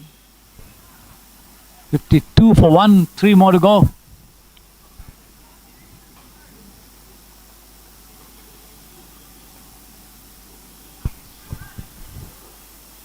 For strikers to qualify, they need a boundary. They need a 6 for this ball. 3 runs more to go for the strikers to win this match and stay alive in the competition. Why am I getting a deja vu of 2014 Mumbai Indians versus Rajasthan Royals?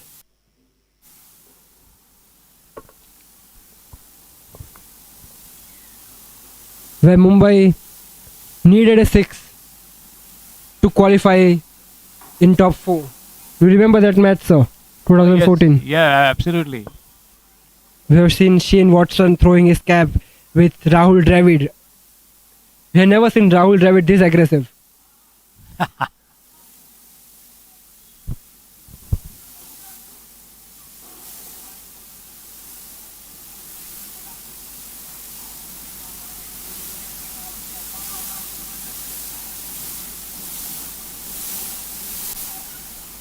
A lot of cramps, I think, for the batsman over there. Now we have two fantastic players going below the commentary box. Atik and Yo-Yo Bhai. How are you? Fantastic.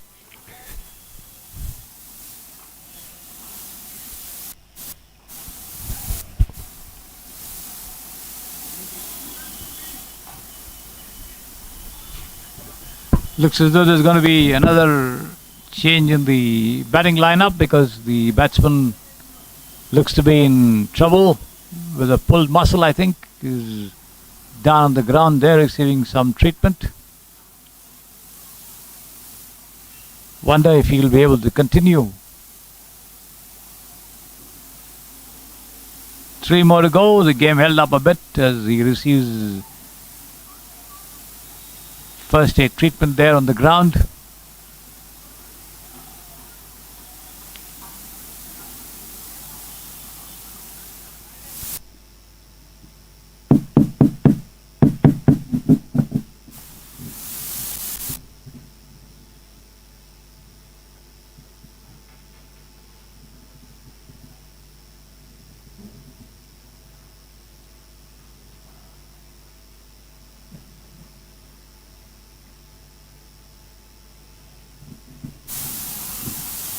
So you will be watching the auction 24, 25. Not really. Focusing on BGT. The way India played against New Zealand at home. Big star report meeting. Nothing for a watch.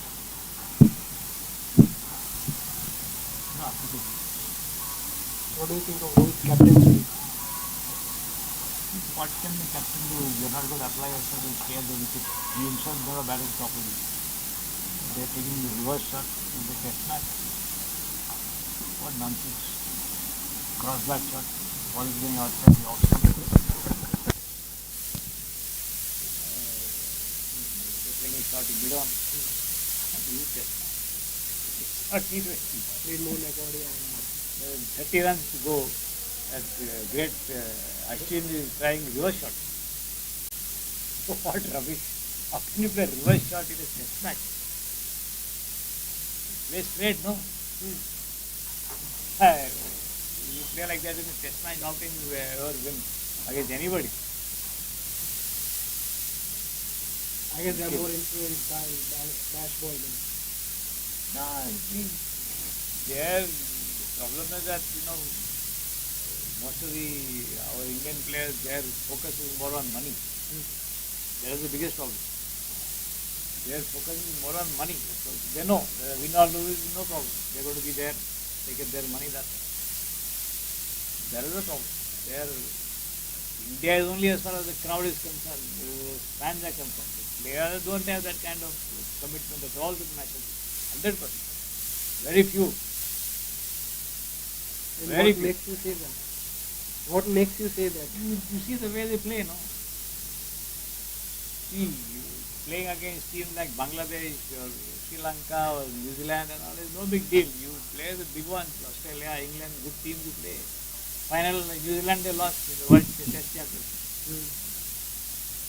That is the one you should win, no? After all this facilities, money, everything. The problem is that their focus is not there on the national team. That is also. Even Rohit was going on a paternity leave. He ended up saying They don't care. Anyhow.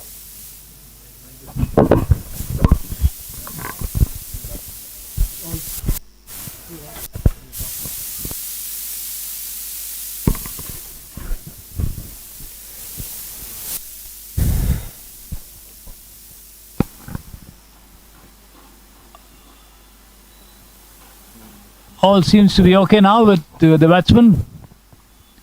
Faisal Hussain on strike there. 3 more to go for the strikers to win this match.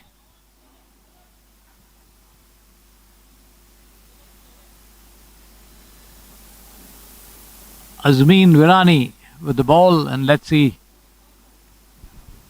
how many more deliveries the strikers will take to get those. if strikers wants to keep their hopes alive to the road of final, they need a 6 on this ball. Azmin taking his run up. Faraz on strike.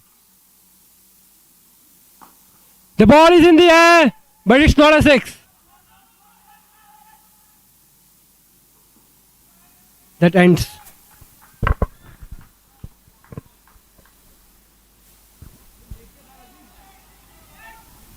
$52 for 1 is the uppish shot falling between the mid wicket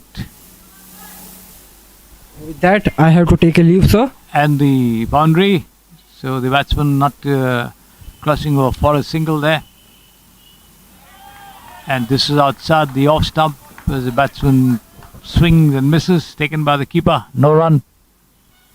And with that, I'll take my leave, sir. Good luck to you, Alok, for the next match. Thank you so much. Keep your voice high for me.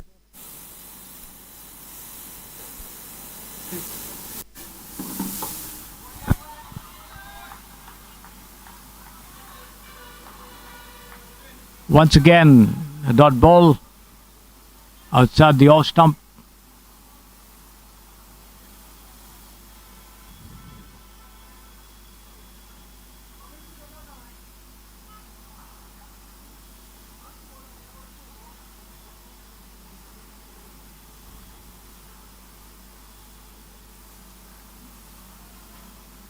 A thick top edge as the ball rolls over behind the wicketkeeper all the way to the deep fine leg fence for 4 runs below the side screen there, and it's all over. The strikers winning the match very, very comfortably by 9 wickets.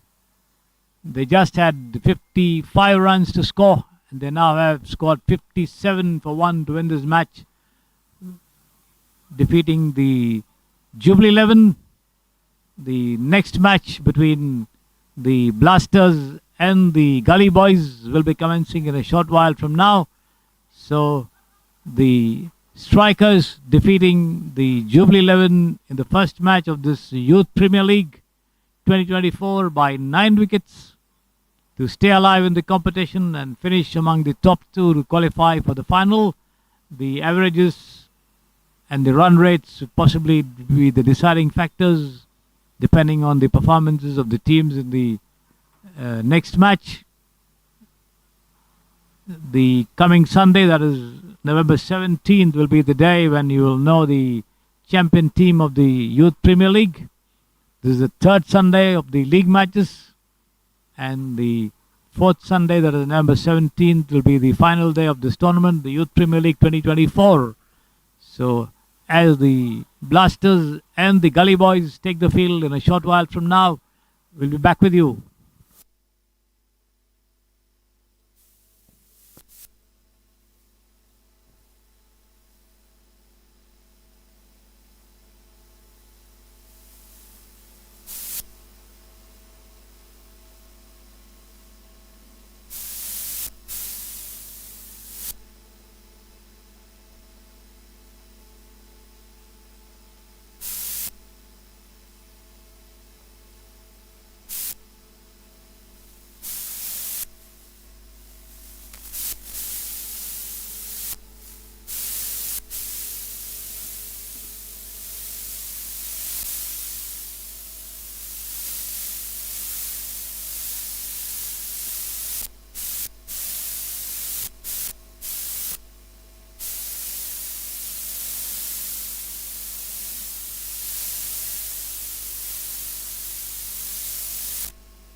Check, check.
batting, and the first ball has been punched through covers for 4 runs. So the Blasters are off the mark with a bang there. Dipen Ishani sending Shavir to the ropes for 4 runs. Zaki Pradhan, the non-striker.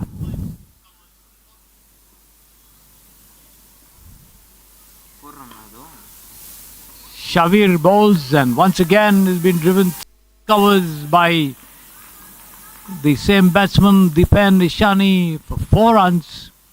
So 2 boundaries of the 2 deliveries that have been bowled in the very, very first over. And Dipen Ishani coming up with 2 telling blows, timing his drives very well, bisecting the field there between cover and mid out for 4 runs.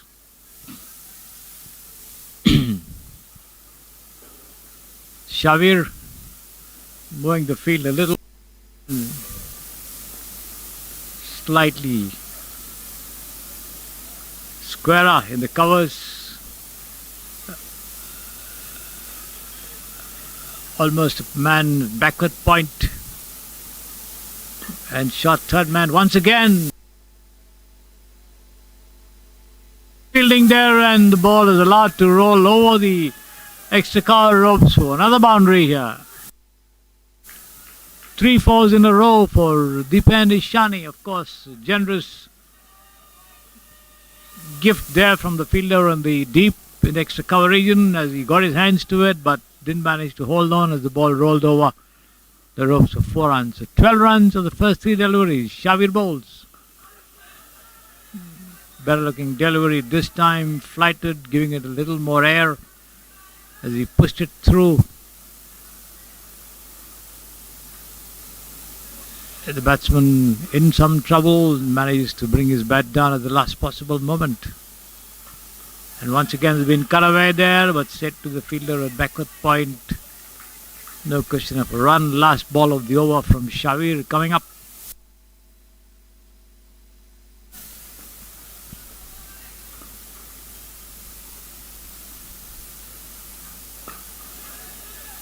Once again, well pitched up to the batsman on the Midland leg stump, pushed down on the onside, back to the bowler. End of the over. 12 runs in the first over. The Blasters off to a good start. 3 boundaries in 3 deliveries, and then of course 3 dot balls as well. So even Stevens as far as the bowler and the batsman Dipen Ishani are concerned. Managed to tie him down from his aggressive intent. Zaki Pradhan now takes guard from the umpire.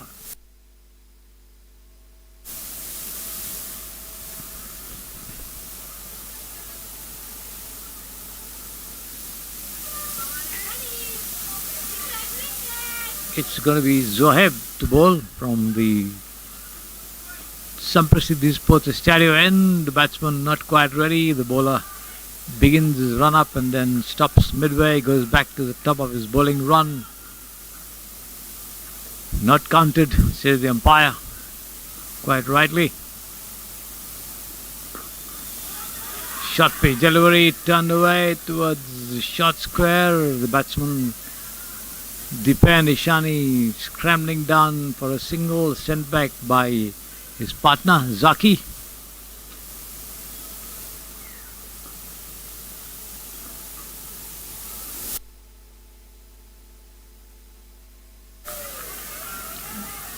Good length delivery, shared outside the off stump as the batsman tries to cut, misses it completely there. Taken by the keeper.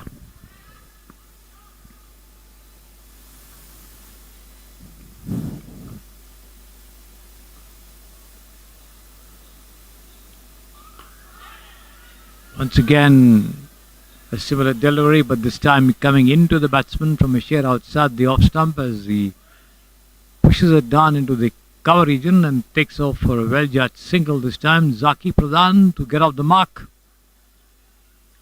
And the total goes up to 13 without loss.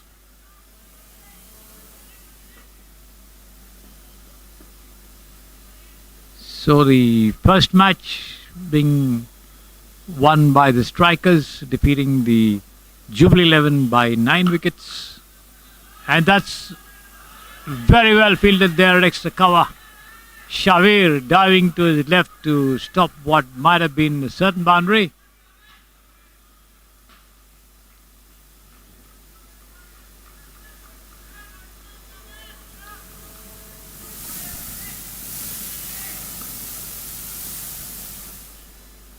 A single all the same.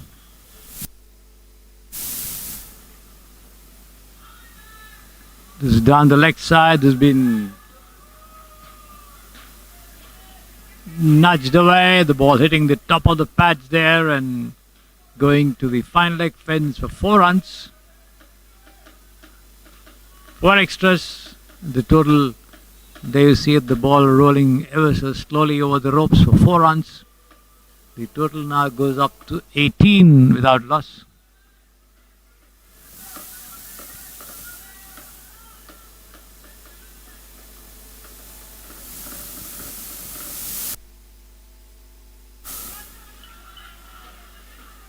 Driven square of the wicket towards backward point as they take a single, possibility of an overthrow there, but recovered quickly and return back to the ball. End of the over from Zohaib. 2 gone, 19 without loss.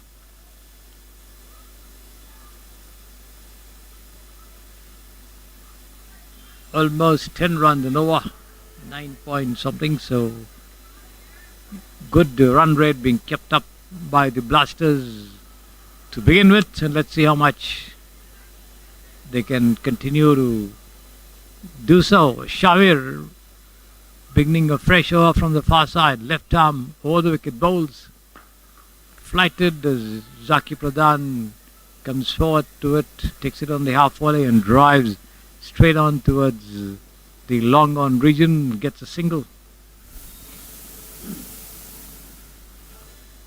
bringing the aggressive Dipen. There he is, takes it on the half volley and a lofted shot there down behind the bowlers' heads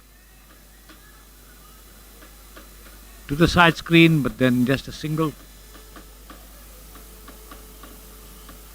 Dipen Ishani on the lookout for runs all the time.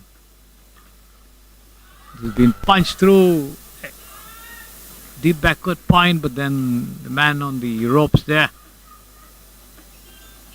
Zaki, getting a single.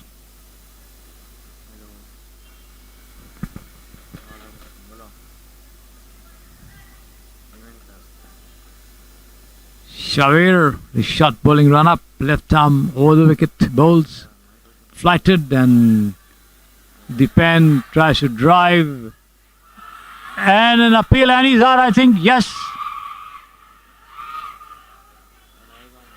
the ball took the bottom of Dipen Ishani's bat and travelled straight down to backward square as the throw came in directly, and Zaki Pradhan was caught out of his ground over there.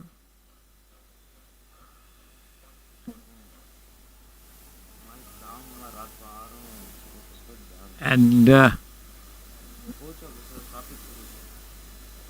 looks as though Zaki Pradhan has to walk back.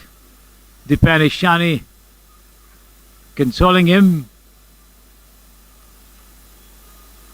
All seems to be okay. A bit of a misunderstanding there. Zaki, of course, was a little slow in taking off.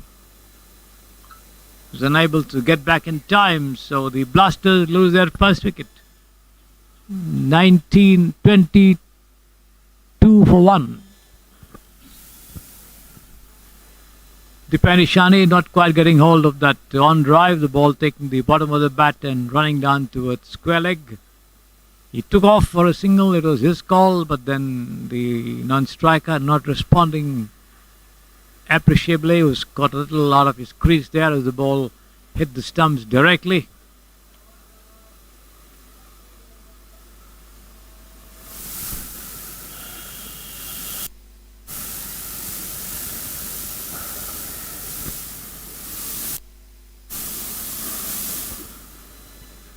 Rahil Kapadia coming in to join Dipen Ishani at the wicket. Rahil, good stroker of the ball.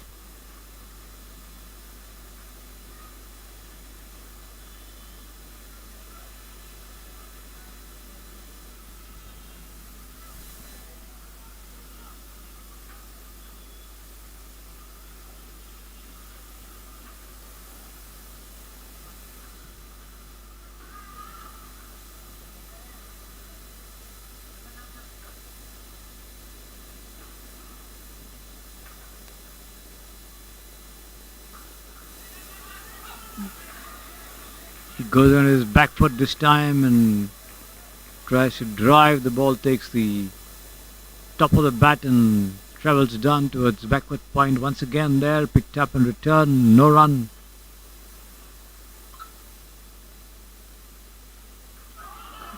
This is outside the off stump. The ball keeping low and Rahil attempting a cross-batted shot there. Trying to work it away somewhere towards mid-wicket, mid-on. Misses it completely. Lucky for him, the ball missing the stumps as well as you saw it. Going straight through to the wicket keeper.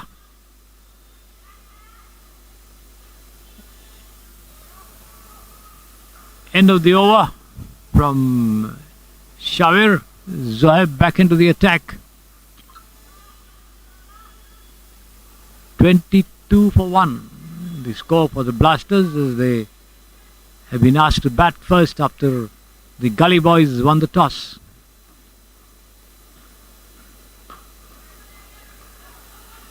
Dipen Ishani pushes it down towards mid-on and takes off for a single. Gets it as well. Rahil responding well enough. The shy coming to the non-striker's end, but Dipen home and dry.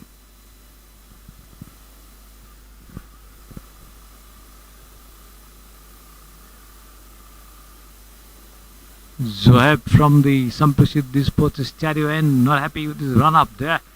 Loses his footing as the batsman also takes the opportunity to turn around and have a look at the field. As he now settles down in his block hole. Down the leg side, wide call by the umpire. One more to the total, 23 for 1.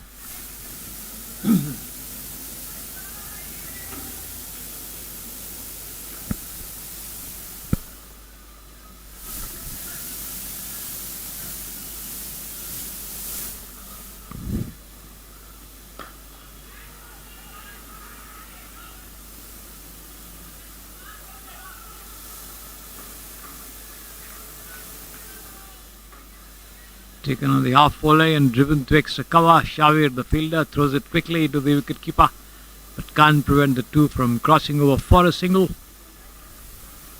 Rahil Kapadia off the mark with that.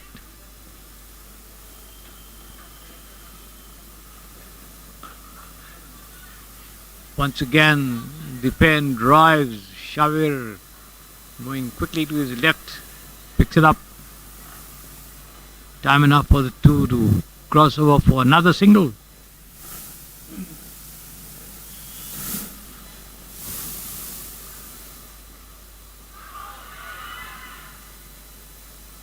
The ball pitched on the middle, going away from the batsman onto the leg stump, towards the outside the leg stump. As he tries to turn it around, misses it, wrapped on the pads, appeal, but rightly turned down by the umpire, indicating that the ball is moving away from the stumps.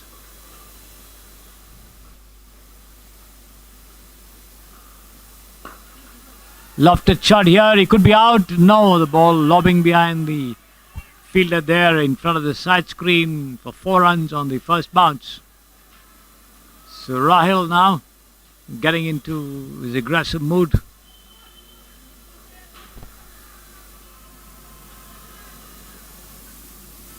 Taking the total on to 30 for 1. We are on the 4th over of the innings. Drives uppishly, but this time straight to the fielder behind the bowler. Just a single. End of the over. 4 gone, 31 for 1. Dipen Ishani on 16 of 11. Rahil Kapadia on 6. 8 from 8.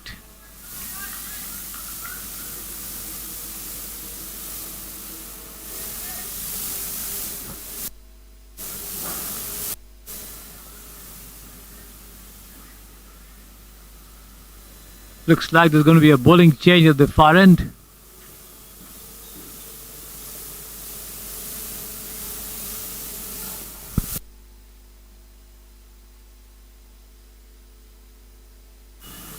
It's going to be Ninesh to continue bowling operations as he sends this one down wide of the off stump. Wide called by the umpire. First delivery. Rahil watching it into the hands of the wicketkeeper.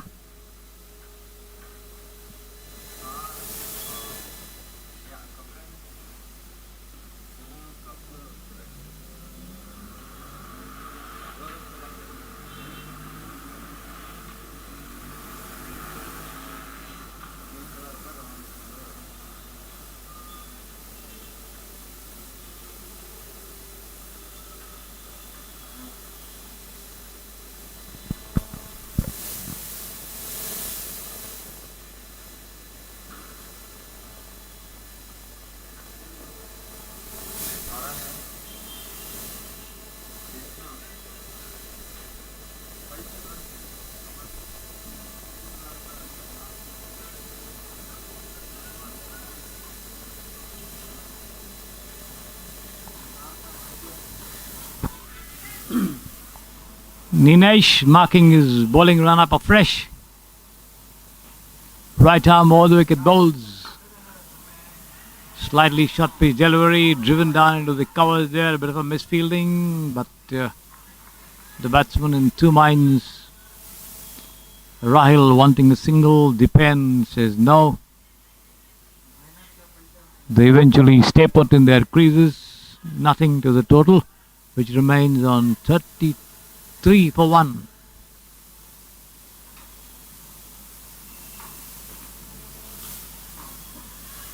Another wide, well outside the off stump.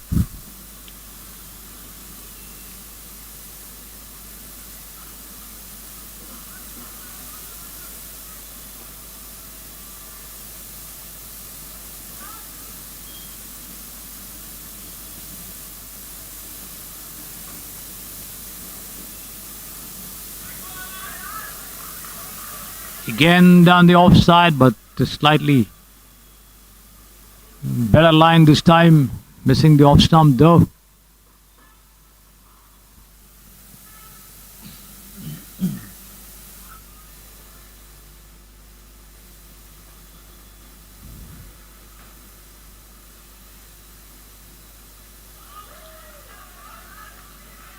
Shot pitched outside the off stump. The batsman goes forward and swings, misses it completely there.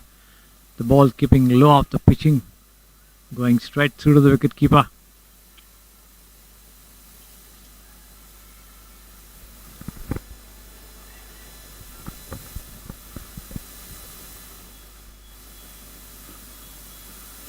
Again missing the off stump considerably there as the umpire raises his hands up there and says wide. Dipen coming up to have a chat with his partner Rahil Kapadia.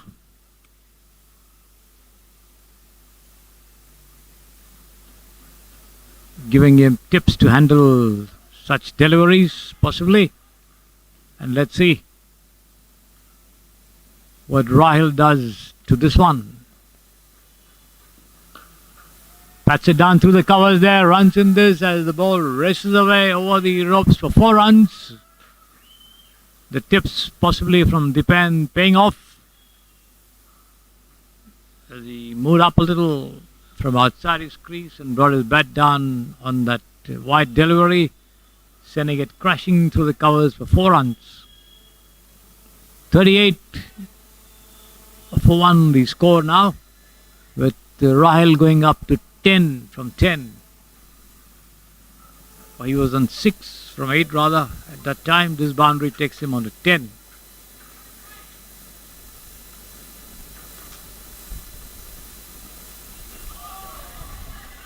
Once again, over-pitched, almost Yorker-length delivery, but missing the stumps completely there. The batsman swinging, not connecting, taken by the keeper.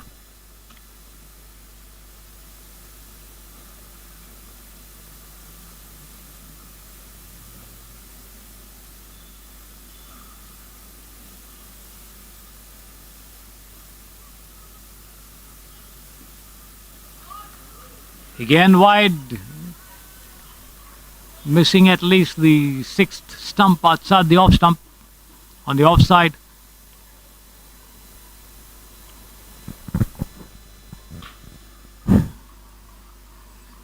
Long over for Ninesh.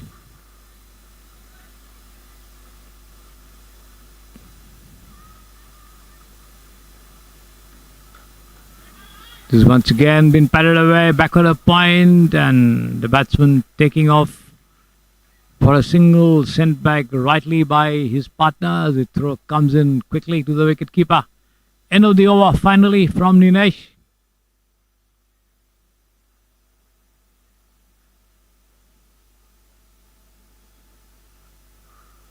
(39 for 1 after 5 overs.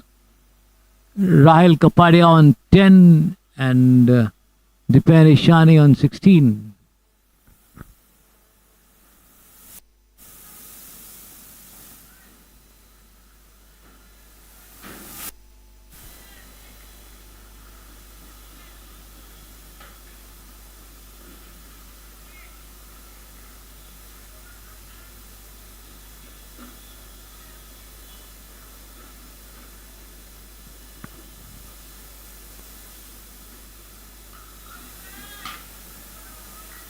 This time, a change of bowling. Yasin Mardani taking charge of bowling operations from the Samprasidhi Sports Estadio end. The first one coming into the batsman from outside the off stump, pushed into the covers, no run. And a lofted shot here, the ball taking the outer edge of the bat and lobbing over the head of the fielder at short third man to the third man boundary for 4 runs. Noor, the hapless fielder there, only had to watch the ball sail above his head for 4 runs. So Dipen getting a lucky boundary, now goes up to 20, taking the total on to 43 for 1. Wide outside the off stump, called by the umpire as well. 44 the total with that extra.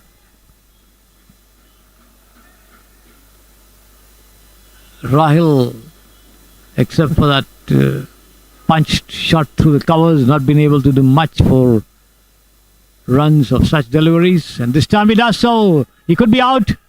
Yes, he's out. He came out of the pitch of that one and played an uppish shot there, straight down to deep extra cover, straight to the fielder, who made no mistake. So the Blasters lose their second wicket. Rahil Kapadia walks back. In fact, Dipen Ishani, in fact, walks back.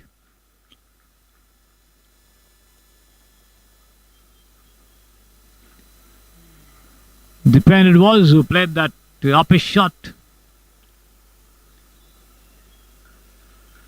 Straight into the hands of the fielder station just inside the ropes, and who held that catch.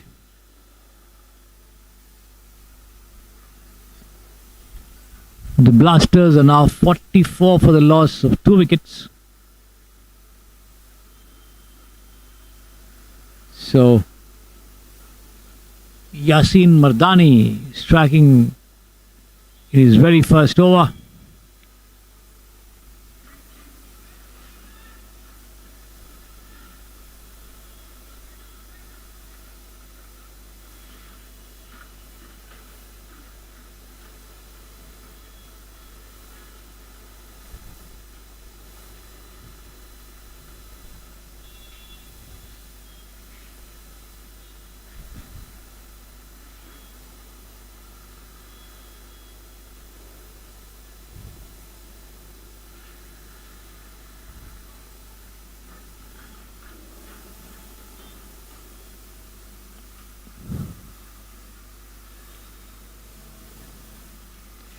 3 more deliveries left in this power play overs.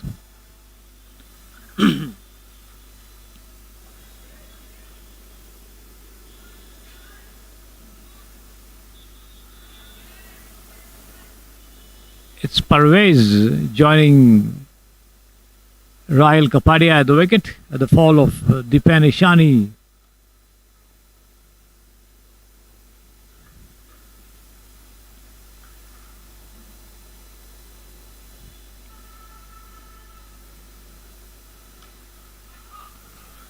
Off the back foot, then Parvez drives back on a point all the way to the boundary for 4 runs between shot third man and backward point.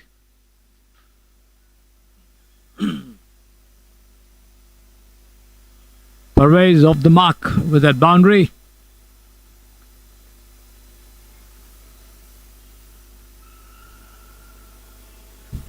.48 now for the loss of 2 wickets as the Blasters inch closer to the 50-run mark. Lofted shot, half-pitch delivery and lofted over the heads of the fielders at mid-wicket. The ball racing towards the ropes but stopped just inside. They take 1. They come back for the second as well comfortably. So that's the 50 of the innings. 50 for 2 in the 6th over. Last ball of Yasin Mardani's over coming up.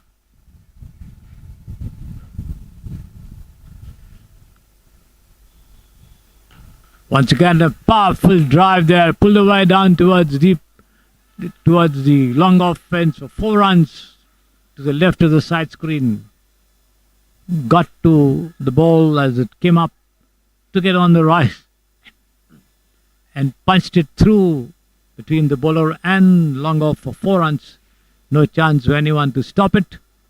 The total racing up to 54 for the loss of 2 wickets.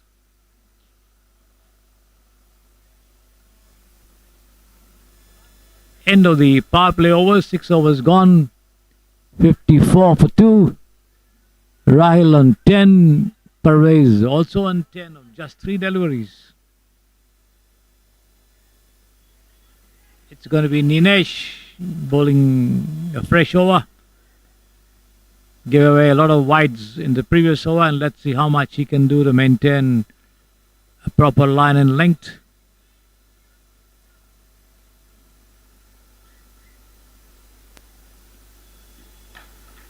Slightly off his delivery, taken on the half volley and punched through the covers, but then straight to the fielder there, just a single.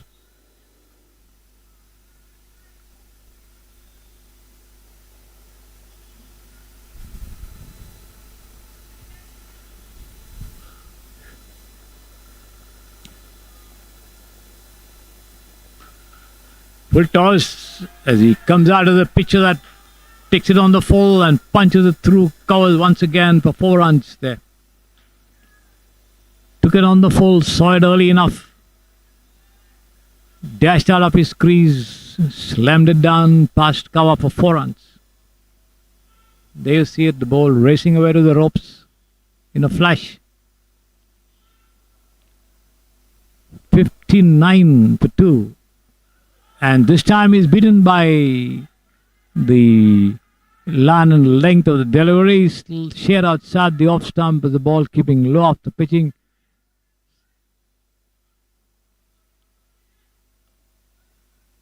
Short of good length.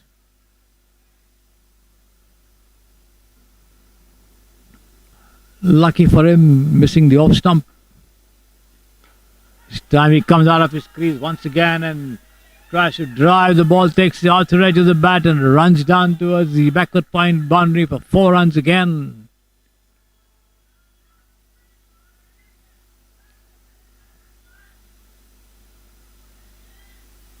Parvez in an attacking mood here. 18 of 6 deliveries that he has faced. Once again a full toss taken on the full and pulled away towards the long on, but then straight to the fielder there. Gets just a single.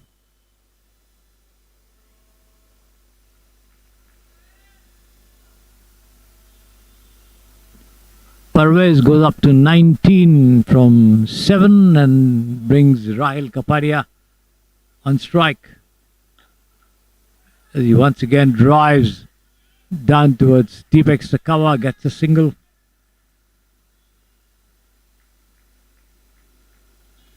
End of the over from Ninesh.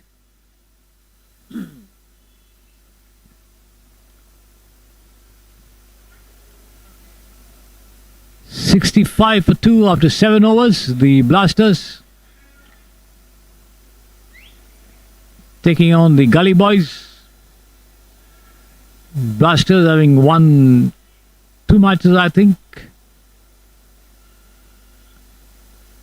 are already through to the final, I'm told.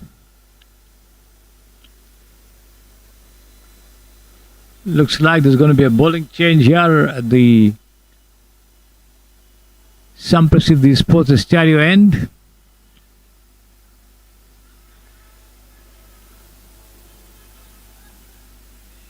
It's going to be Hamid to continue bowling operations.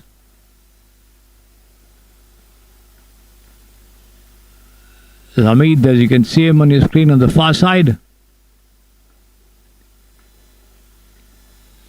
He's got 3 inside the 30-yard circle on the offside. A man on the deep backward point boundary.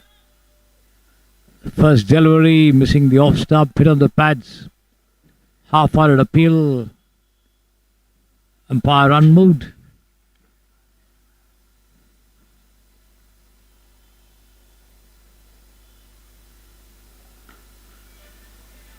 It's been punched to mid-wicket there, but Yasin Mardani picking it up as a second attempt, allowing the two of them to cross over for a single. 66 now for 2. The Blasters.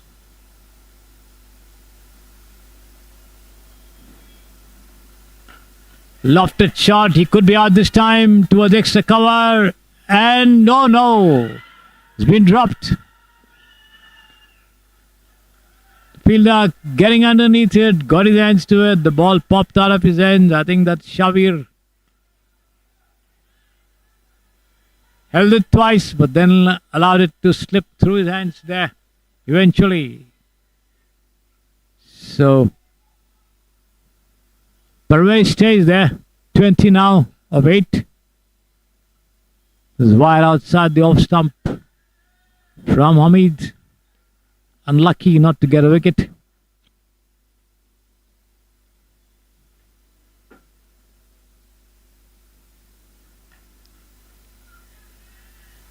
Flighted delivery, well pitched up to the batsman. This is Rahil Kapadia.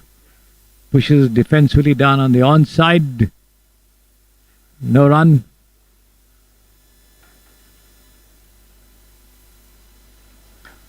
This time he gets to the pitch of that one and lofts it down towards long off, straight to Shavir there inside the ropes, but then the two cross over for a very, very easy single there.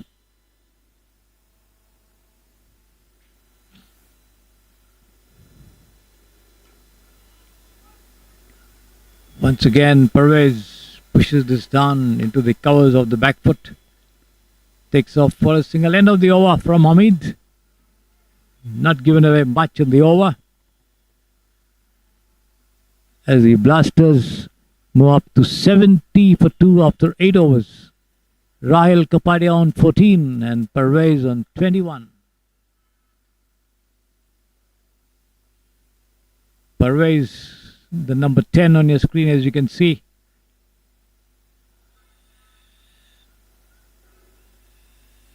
Taking strike there.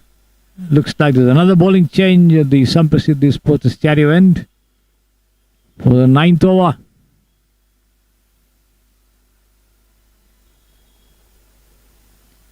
It's going to be Atik.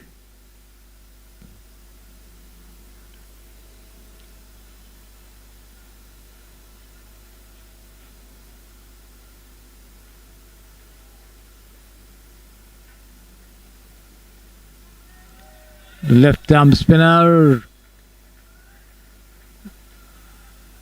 Pitch delivery outside the off stump. The batsman moves across his wicket to try and cut, misses it completely there.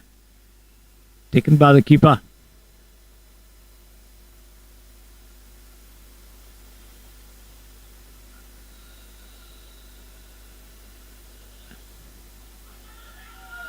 This is down the leg side as Parvez tries to turn it away. Misses it completely, hit on the pads. The wicket keeper doing the fielding. Atik sending down 2 dot balls to the man on the rampage, Parvez.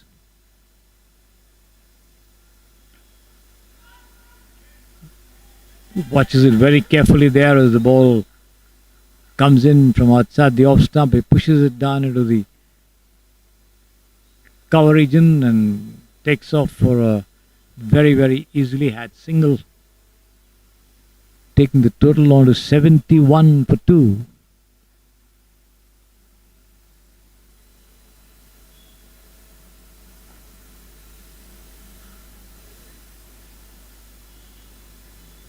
Full toss, been slammed away, dropping just short of mid-on, long on over there. Rahil getting a single.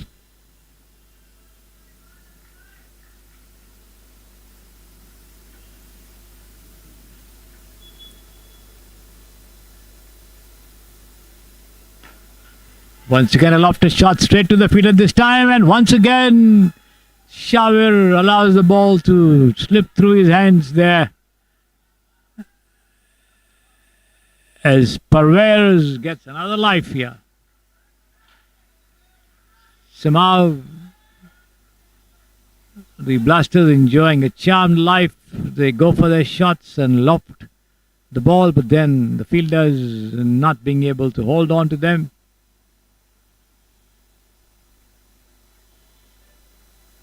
Change of fielding positions this time as Shavir has been brought out of his position at long on, long off, between deep extra cover and long off to the deep backward point boundary now.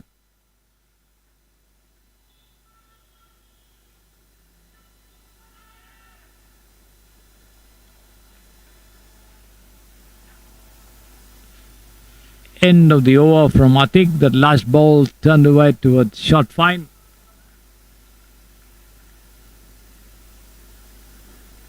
No run. Let's see.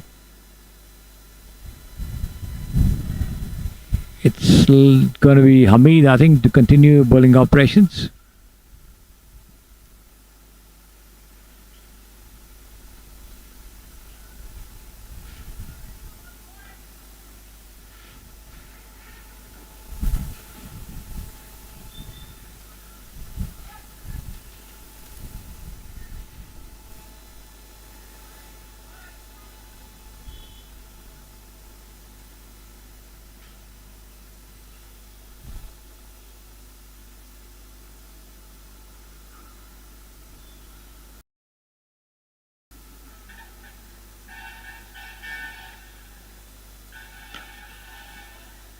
Hamid flighting this one on the leg stump as Rahil gets to the half volley and turns it around with his wrist to the vacant mid-wicket region, gets a single, taking the total to 77 for 2. This time Parvez comes forward and the ball takes the outer edge of the bat and runs down towards deep third man. Shavir picks it up and returns it to the wicket keeper. Not more than a single. The total going up to 78 for 2. Rahil on 18. Parvez on 27. As Hamid bowls. Turned away past backward square. The ball running down towards the boundary. Looks like it's going to stop just inches inside. Yes, as the two of them wanting a second run but then deciding against it.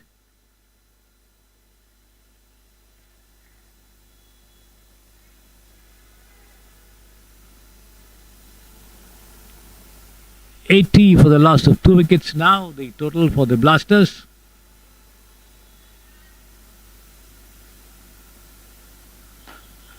This time Rahil takes it on the half volley and pulls it down towards wideish mid-wicket there. Gets a single. Hamid managing to keep the batsman quieter, if not tied down. There he is. Pervez drives this time down to long on, gets a single as the throw comes into the bowler. Bit of hesitation on the part of Rahil Kapadia. He lost some time in responding to the call for the second run. They could have had it. Lofted shot this time, but falling short of the fielder at long on. They take one, and that's all they'll get there.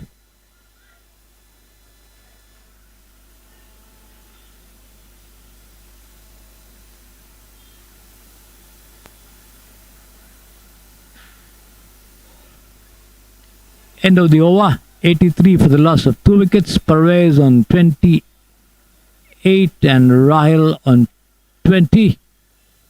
So the two of them putting up a good partnership as the players adjourn for a sip of water. The game held up briefly. So a very even battle between bat and ball going on here at the Samprasidhi Sports Estadio in this Youth Premier League 2024. This is a community cricket tournament. The Afghan community in Bangalore and Chennai being involved in the tournament, with 4 teams being formed: the Jubilee 11, the Gully Boys, the Strikers and the Blasters. The Strikers defeating the Jubilee 11 by 9 wickets in the first match, and now in the second, the Blasters have made 83 for 2 after 10 overs at the halfway mark, after being asked to bat first by the toss-winning Gully Boys. The bowling end shifts to the pavilion end for the final 10 overs of the innings. Pervez and Rahil Kapadia building up the innings with some calculated shots.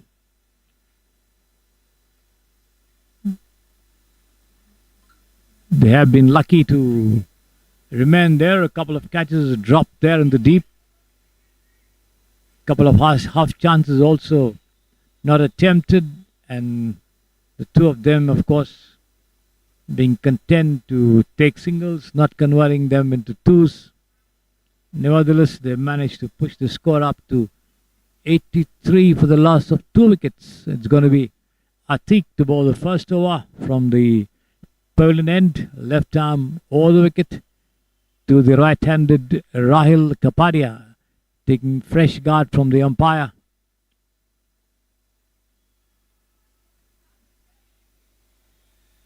Atiq has got a short third man, a man backward point, a man at the deep point boundary, a man on the extra cover fence on the offside.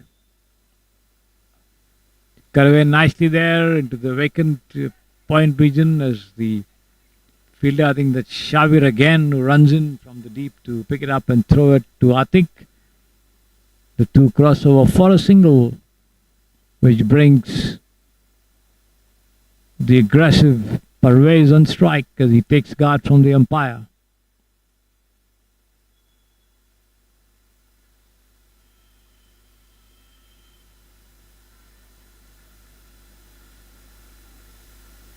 Atiq, the number 999 on the back of his t-shirt, as you see on your screen there.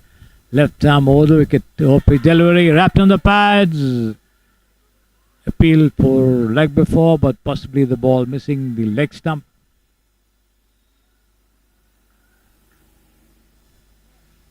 Nothing doing, says the umpire.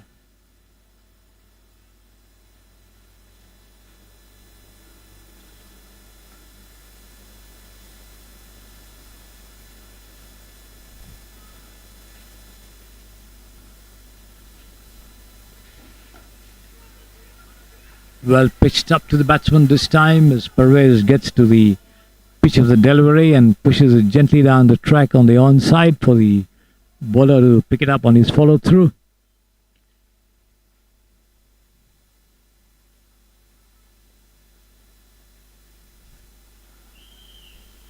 This is wide down the leg side. Pervez swings, misses, but the umpire's hands go up there. One more to the total, 84 for 2 now by way of that extra.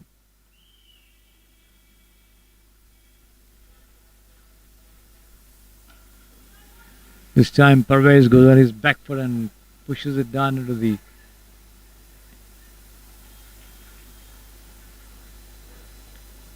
cover region before the throw could come in to take a single.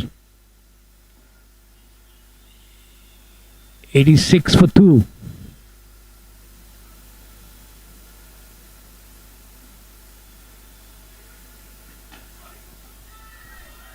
Taken on the rise and punched down through deep mid wicket for 4 runs there by Rahil. First boundary coming after some time now in this innings. I think slightly short pitch delivery, keeping low as well as Rahil took it on the rise and pulled it away for 4 runs through mid wicket. 90 for 2 now. This time beaten outside the off stump there. End of the over from Atik. 11 gone. 90 for 1, the Blasters.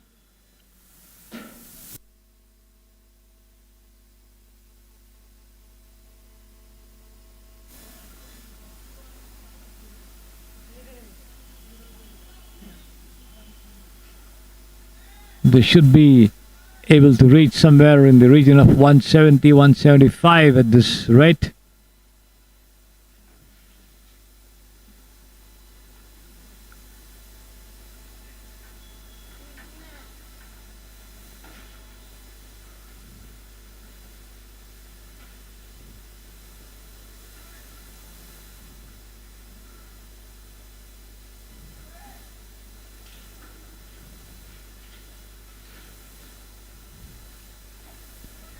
Shavir being brought back into the attack as he flights this one on the middle and leg stump. Pervez pushing him down to the vacant mid-wicket region. The bowler moving quickly to his right. You saw it, picks it up. This is down the leg side. Wide called by the umpire as Pervez swings and misses.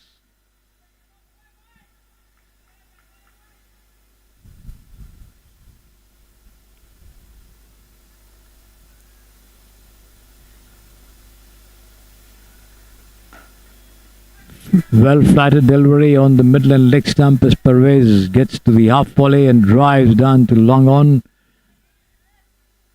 Zoeb, the fielder, just a single. 91 for 2. Pervez goes up to 30 from 21. Lofted shot this time. It's been pulled over mid wicket there. And that's a huge 6 here. Rahil connecting well. Plays it over mid wicket for a huge 6.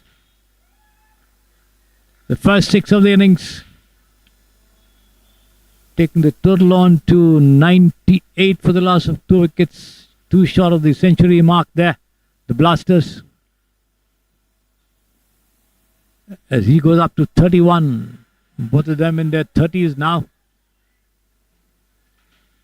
He watches this one outside the off stump into the hands of the wicket keeper.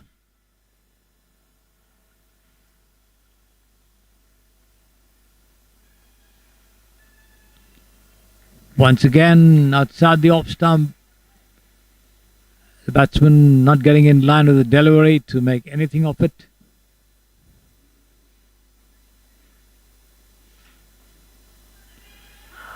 This time he manages to get bat to ball, attempt by Shavir to run out the non-striker. Only gives away an overthrow as he misses the stumps. end of the over.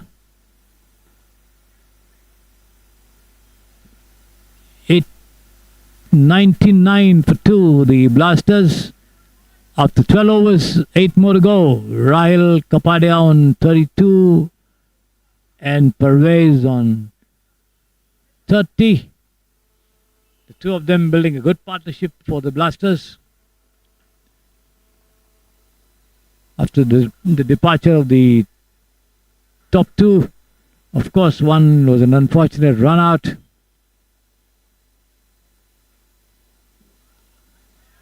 First delivery from Atik down the leg side, wide call by the umpire, and that brings up the 100 of the innings with that extra.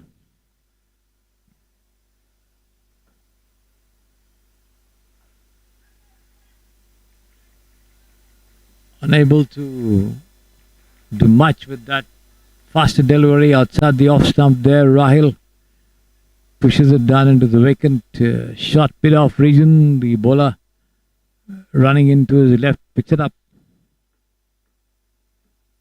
This time he gets to the pitch of that one and lofts it down towards long on there, but then not more than a single. The return comes into the hands of the bowler.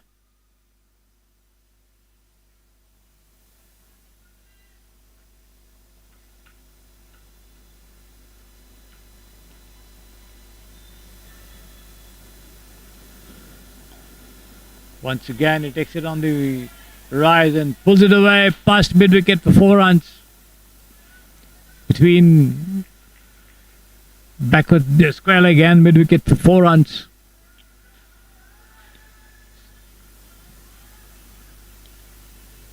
$105 for 2 now. 3 more deliveries remaining in this over from Atik.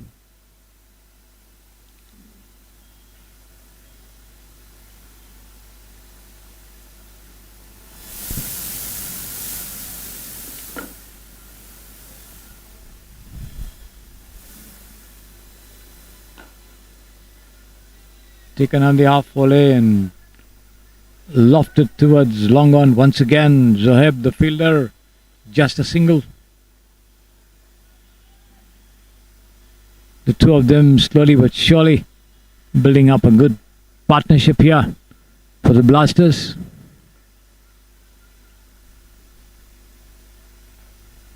Got away nicely there. Pass point runs in this.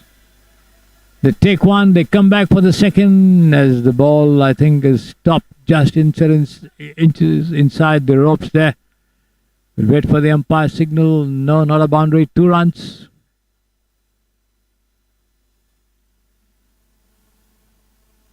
Rahil goes up to 35 from 33. The total to 108 for 2.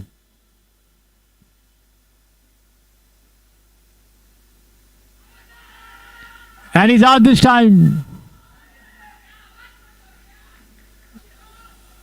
Over-pitch delivery on the off stump as Rahil came forward to it. Missed it completely there. Hit on the pads. A lot of peel from Atik and the finger went up. So this time Rahil walks back after scoring 35 good runs for his team. And the total goes up to now 108 for the loss of 3 wickets. The total now reads 108 for 3 with the departure of Rahil Kapadia. The partnership eventually broken. So the Gully Boys tasting success again here. And let's see how much they can do to keep up the pressure on the Blasters.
End of the over from Atik. 13 gone, 108 for 3 as Sarfaraz joins Parvez at the wicket. Parvez on strike with Shavir once again continuing bowling operations from the pavilion end. Left arm over the wicket. He's got a short third man. The wicketkeeper standing well up. A backward point, a point. A man on the deep extra cover fence. A man on the long off fence. A lofted shot this time, but dropping near shot mid on there. None of the fielders getting underneath it. The bowler himself tried to get closer, but then eluding all of them there. Single all the same.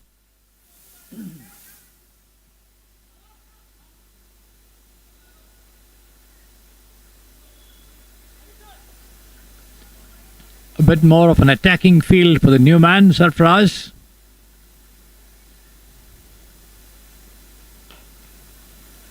As he takes it on the half volley and pushes it through the covers there. They take one, they come back for the second as well.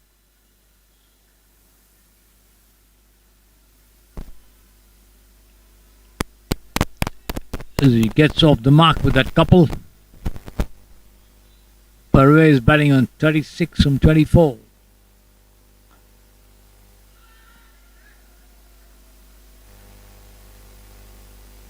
Almost a full toss. Pull back to the bowler, just dropping short of him.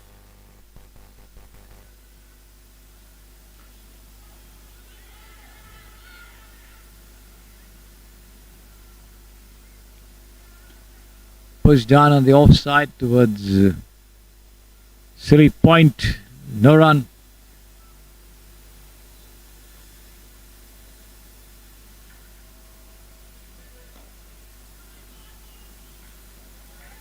Once again, can't beat the fielder at short cover.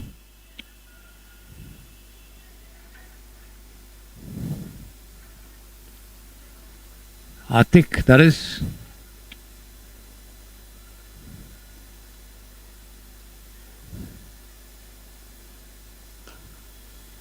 And this time he manages to do so. Takes it on the half volley and punches it through the covers for 4 runs there. Sarfaraz. The ball just racing past Atik there, who moved to his right to stop it, but is unable to do so.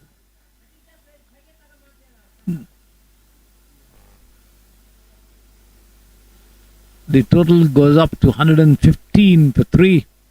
End of the over from Shavir. 14 gone. Looks like it's going to be Atik to continue bowling operations. Had a good previous over, not giving away much.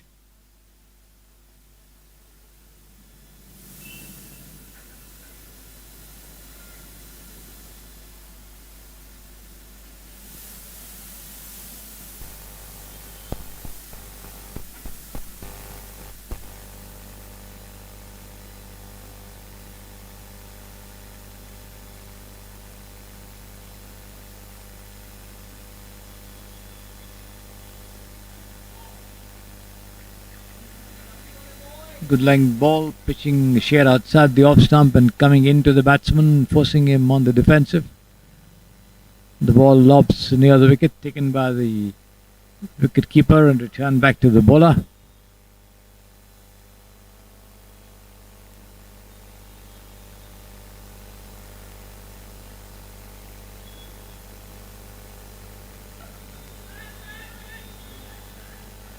This time Parvez goes on his back foot and pushes it into the point region, but then straight to the fielder there. Again no run. Atik managing to keep Parvez quiet so far.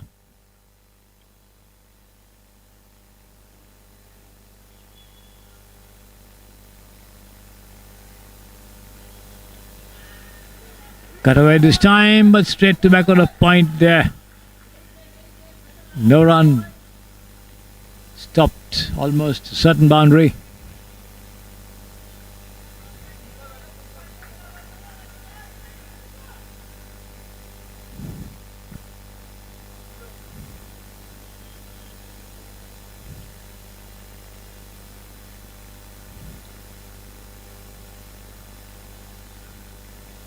This is down the leg side as Parvez sweeps, misses. White call by the umpire there. The single takes the total on to 116 for 3.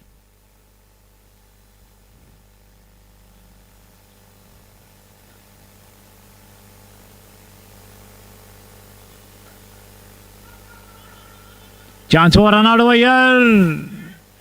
But the throw not coming quickly enough to the wicketkeeper, who also fumbles with the collection, allowing Sarfaraz to get back into his crease.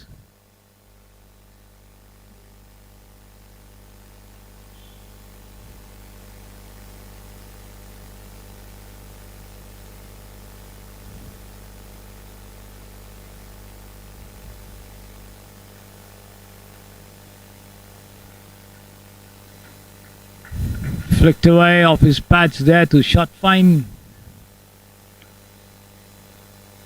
To that one pitched outside the leg stump from Atik, but no run.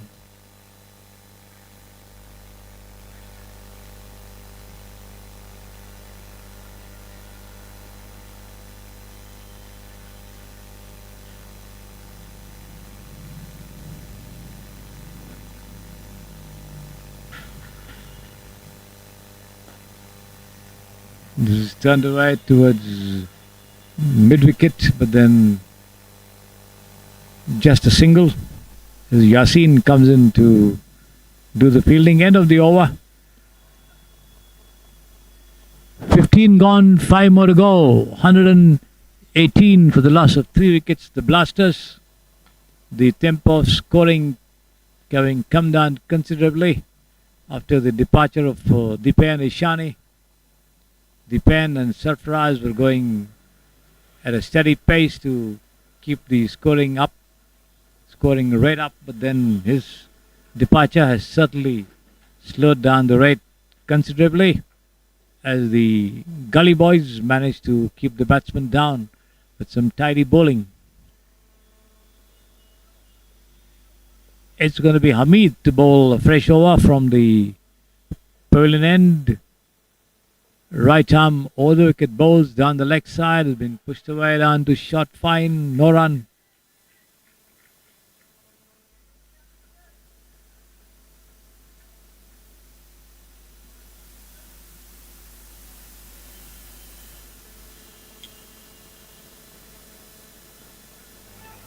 Once again, slightly deeper position there as the fielder moves to his left and picks it up and throws it at backward of square. They take a single.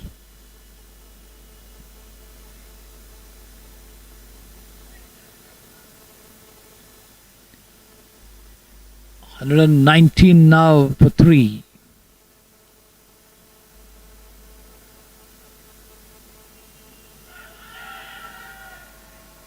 Hamid pitching this one outside the off stump as the batsman tries to play a cross-batted shot somewhere in the mid-wicket, mid-on region, misses it completely there. Appeal for leg before.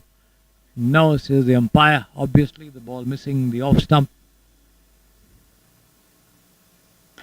This time he managed to connect and drives down between deep mid-wicket and long on for 4 runs. The ball crashing into the ropes.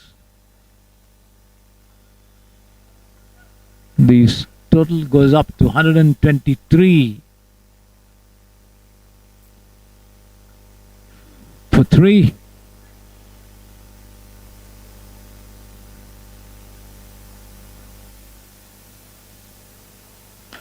Once again a lofted shot over here. The ball coming right into the commentary box for youth 6. Parvez aiming for the commentary box, or the commentator possibly.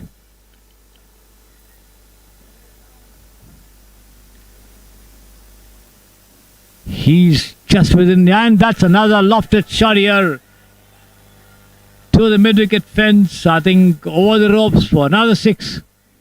So that's his 50.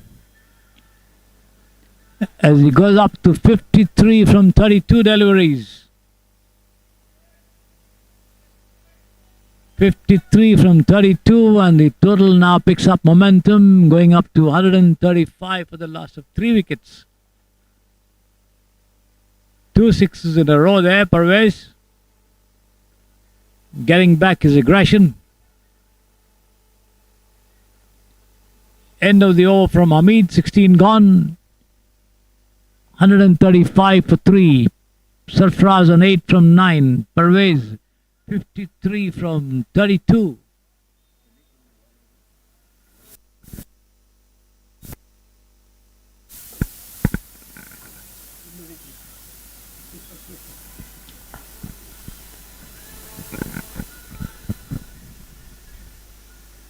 Pushed into the vacant mid-on region for a single there by Sarfraz.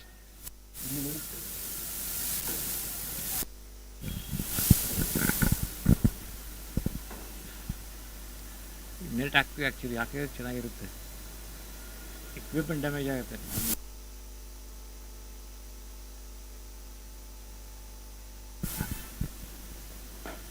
And once again he slams it down towards deep extra cover for a single. Atik the fielder. Ninesh being brought back into the attack for the 17th over of the innings. 3 more to go.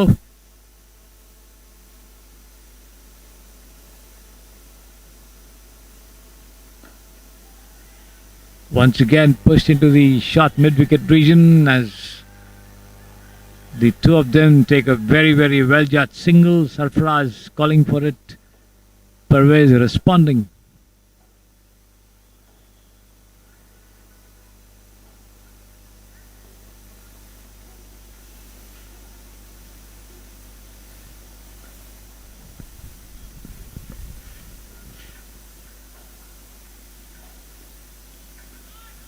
And a chance of a run out, and he's out, yes.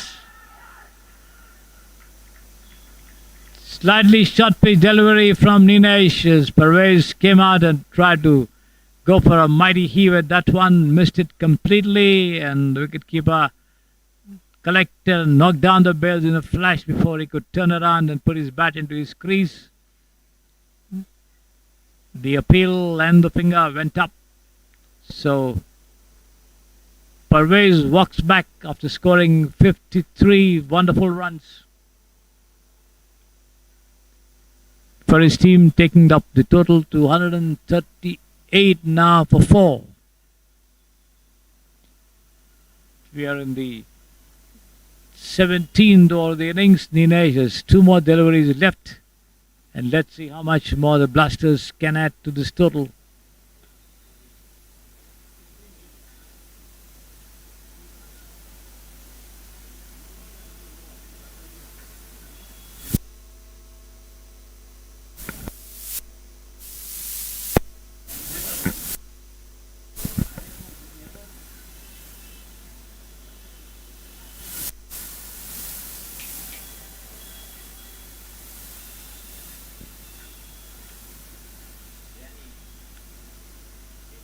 It's going to be Farid to join Sarfraz at the wicket.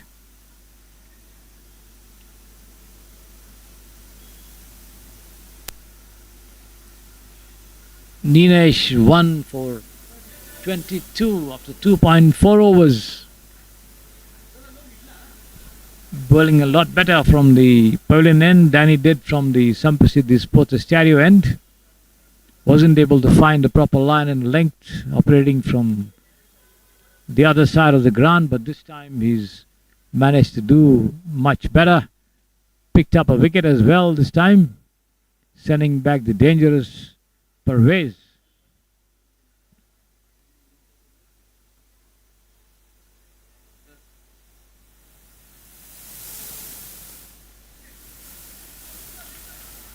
Which one is it?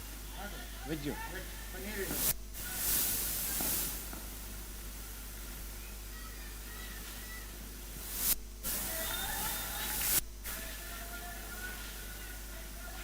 The new man Farid beaten outside the off stump there. Didn't know much about it. Lucky didn't get a touch. Ninesh has his tails up, having got a breakthrough for his team. This time Farid connects, but not very firmly. The ball travels to Atik at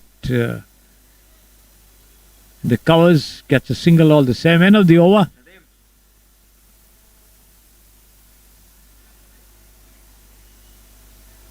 17 gone, 139 for 4. Looks like there's going to be another bowling change here at the pavilion end. The 18th being bowled by Zoheb, I think. Yes, Zoheb to bowl the 18th over of the innings. Let's see how much the Blasters can do to push the total further up.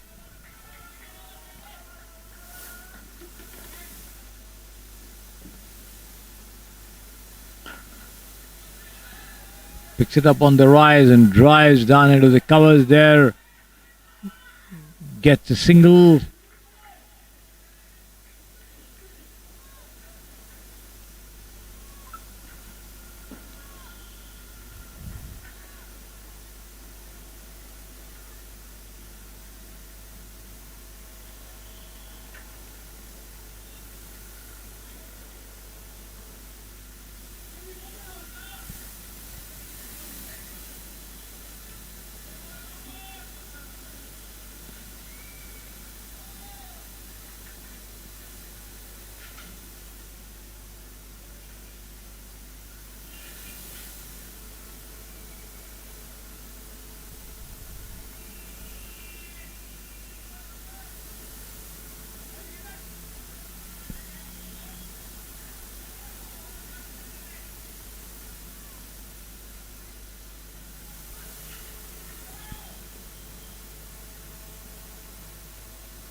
Zoheb once again from the pavilion end, right arm over the wicket. And he could be out this time. Yes. Sarfaraz tries to loft it over his head, but then looks like that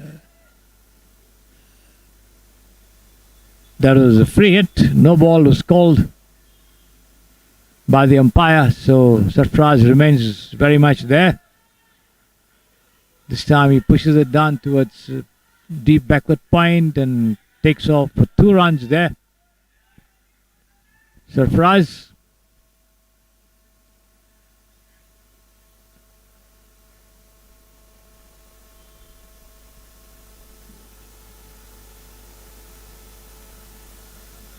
No ball called because of fielding infringement there by the Gully Boys.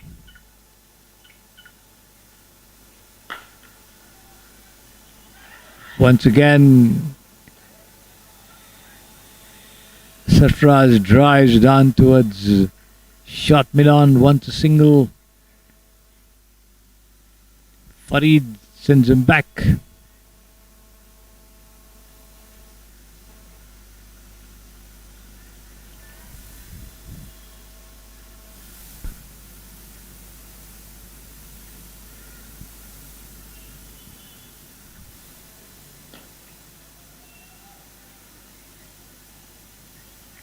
Again, he pushes him towards short mid-wicket. The bowler himself picks it up.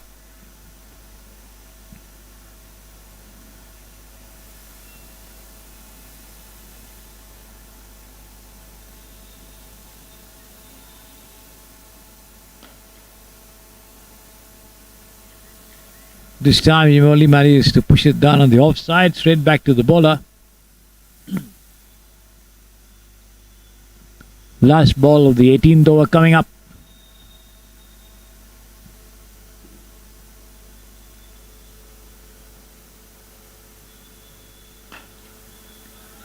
Taken on the half volley and punched through covers there. Shavir, the fielder, gets a single. End of the over, 18 gone. 144 for the loss of 4 wickets there. The Blasters. 2 more to go. 12 deliveries remaining for them to add to the total. 144 for 4. Farid on 2, Sarfraz on 13. Sarfraz on strike there.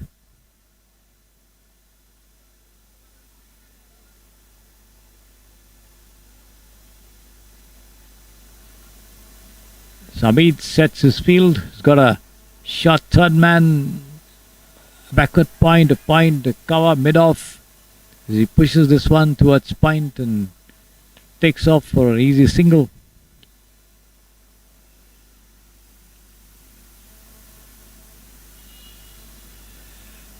A mid on, the mid wicket backed up by a deep mid wicket on the fence.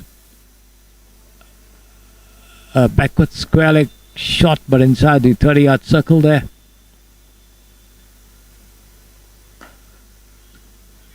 Farid drives once again towards wideish mid wicket, gets a single.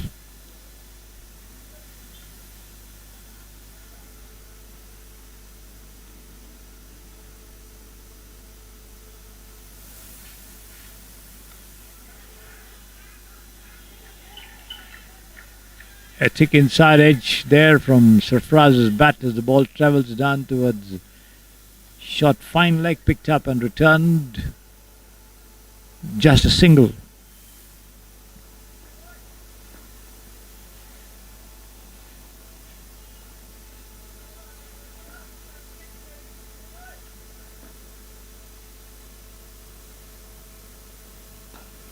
Lofted shot here, the ball taking the outer edge and lobbing over the head of the fielder at backward point.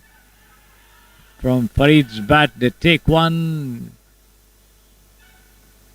Farid wanting a second, but sent back there by Sarfraz. The throw came into the non-striker's end. This time he goes for a mighty heave with that one, gets a thick outer edge, travels down towards shot third man. Another single. 148 for 4.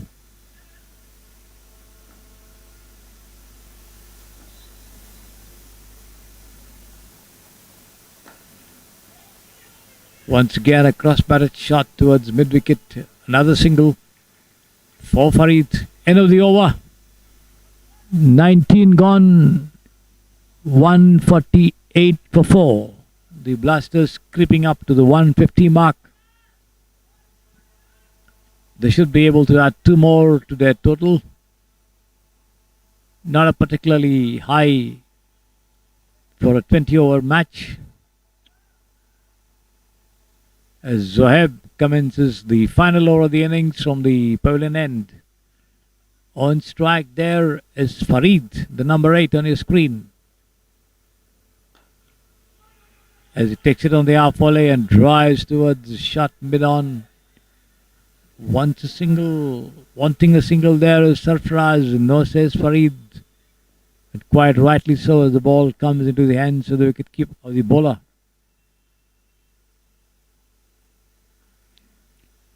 Again another thick outer edge as the ball lobs behind the wicketkeeper and rolls over to the side screen for 4 runs. Lucky boundary for Farid. All the same, the total goes up past the 150 mark now. 154 for 4. The Blasters. Farid going up to 9 from 8.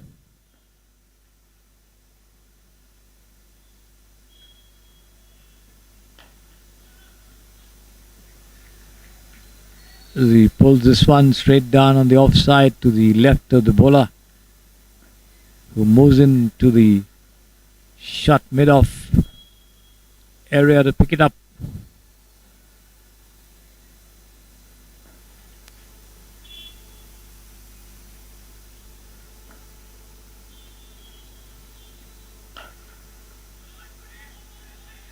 Driven square of the wicket, but straight to the fielder at point. 2 more to go. 154 for 4. Can they cross the 160 mark? Let's see.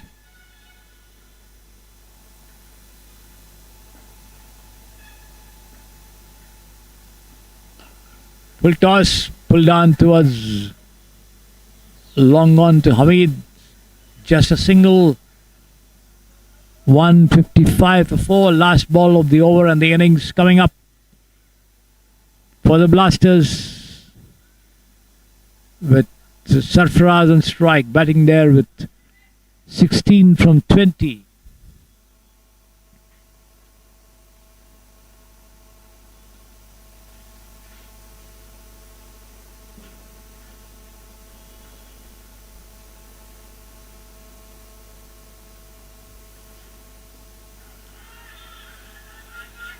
Down the offside, but wrapped on the pads as the ball ricochets off towards point. They take a leg by, and that's the end of the innings. The Blasters finishing off at 155 for 4, leaving the Gully Boys to score 156 in 20 overs to win this match. So the Gully Boys need 156 to win the match in 20 overs against the Blasters.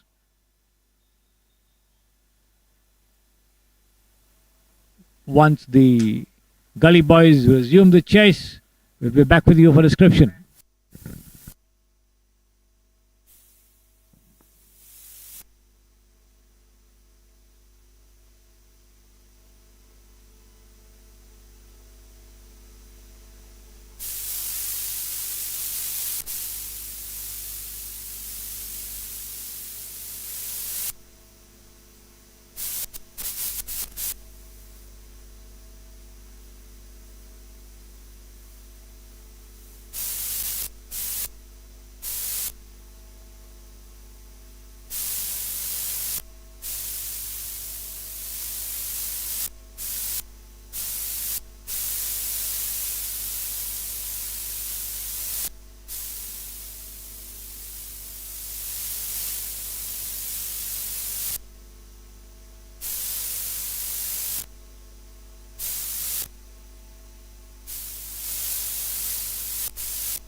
Good afternoon, everybody, and welcome back to the Samprasidhi Sports Estadio with the Gully Boys.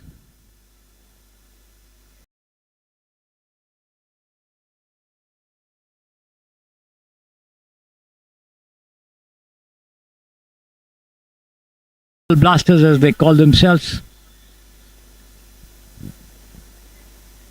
Bright sunshine here, hot afternoon, in fact, at the Samprasidhi Sports Estadio here in Bengaluru, as the two batsmen, Atik and Hamid, out there in the middle. And he's out for the first ball.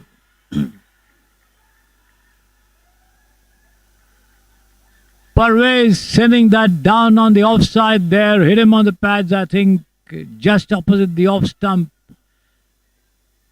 Is unable to bring his bat down on it, and the batsman departs. Atik not quite happy with the decision, saying the ball hit the bottom of his bat, but the umpire doesn't agree, and Atik has to walk back. So the Blasters striking with the very, very first ball of the innings. It's Parvez with the effort. Hit somewhere on the boot region. And Atik, disheartened with that dismissal, walks back. Hugely disappointed, of course, he should be. Team chasing 157 to win, to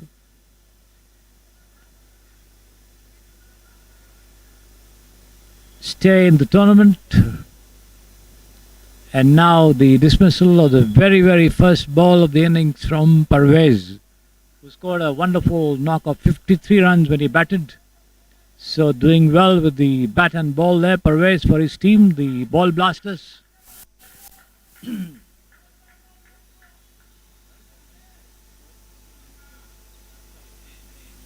It's going to be Shavir, the new man, edge here, and he could, oh my God, that was a valiant effort there as the ball took the outer edge of the bat and lobbed on towards shot third man, the fielder there. Sarfraz, I think that was, got both his hands to it. He lost his balance as he sprinted backwards a little, but was unable to hold on to it despite a valiant attempt. So Shavir survives. Hamid on strike now with the Gully Boys. Will look up to him for a good knock if they are to make a match of the total.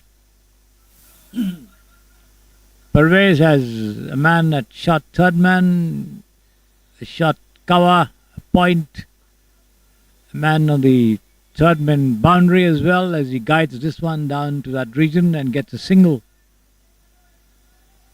He's got an extra cover, a mid-off on the offside.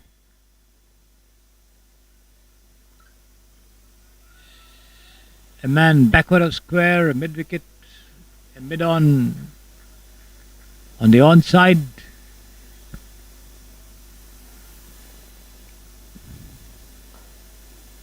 And this should be 4 runs. Outside the off stump, and Shavir just brought his bat down on it. The ball took the outer edge and rest away between the wicketkeeper and shot third man for 4 runs. First boundary of the innings coming up here for the Gully Boys.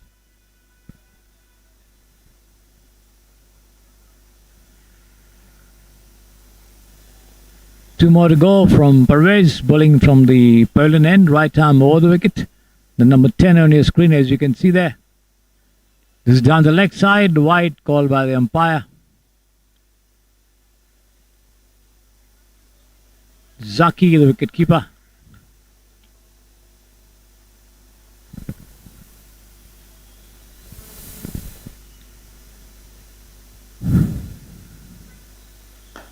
And this is taken on the half volley and driven down. That's going to be 4 runs as well.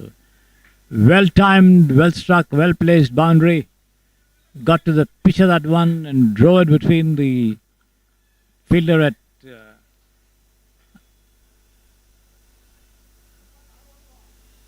long on and mid on there.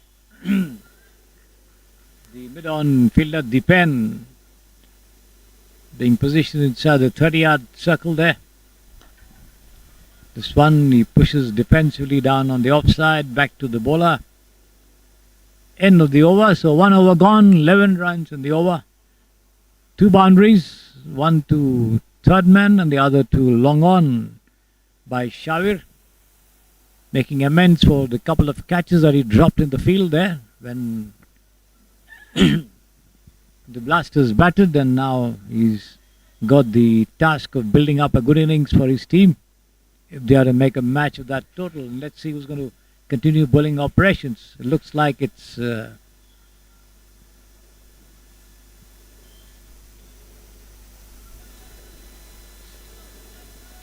Sarfaraz to bowl, I think.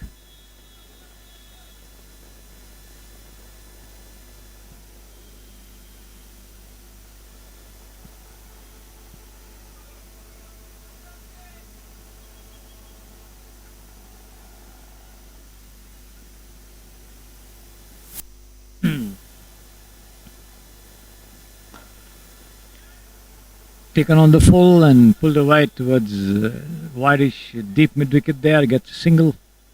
Hamid. It's Farid in charge of bowling.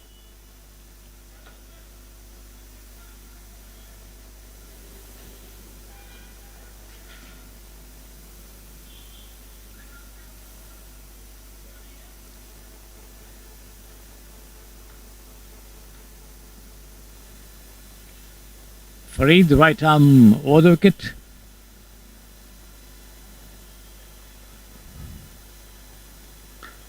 And Shavir punches it down into the covers, but straight to the fielder. Can't beat the field over there as it's picked up and returned back to Farid. In double quick time, no question of any runs over there. 1, 2, 3, 4, 5, 6 fielders in an arc on the offside. Lofted shot there to square leg, but then there's no fielder there as the ball lands in no man's land and goes over the line for 4 runs there. Lobbing between the two of them and just rolling over the ropes for 4 runs. Another lucky boundary there for Shavir, who's on the lookout for those big hits.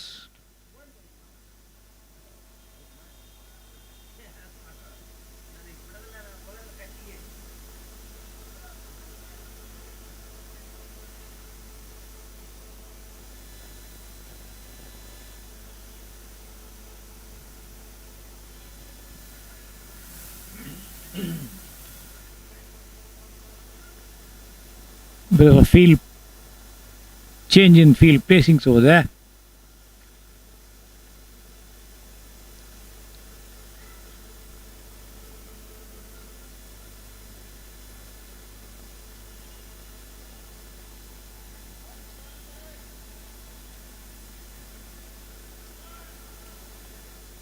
And he's bowled him this time.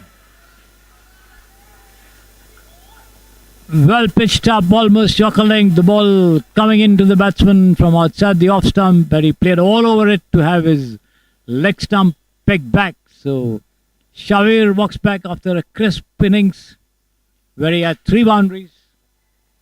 Couldn't do more.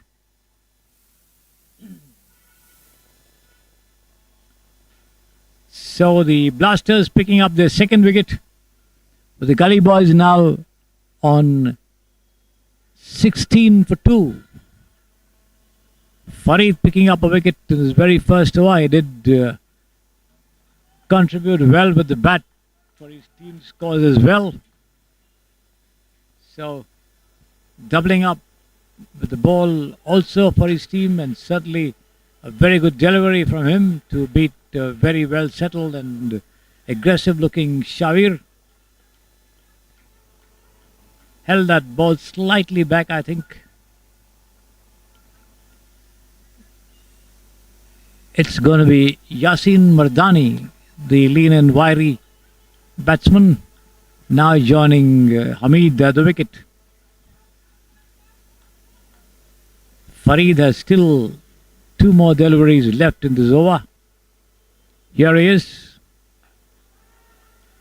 as he pitches this one well up to the batsman, and the ball pushed down to mid-wicket there, but not picked up cleanly, given the fact that the batsman hesitated a little to go for the single. They eventually managed to do so, taking the total on to 17 for 2.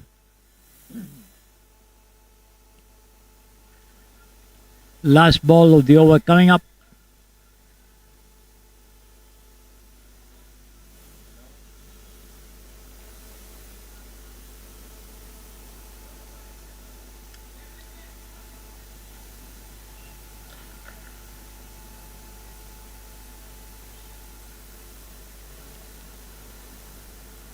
This is wide out outside the off stump, wide called by the umpire as well. 1 more to the total by way of that extra run there. 1 more delivery also to be bowled.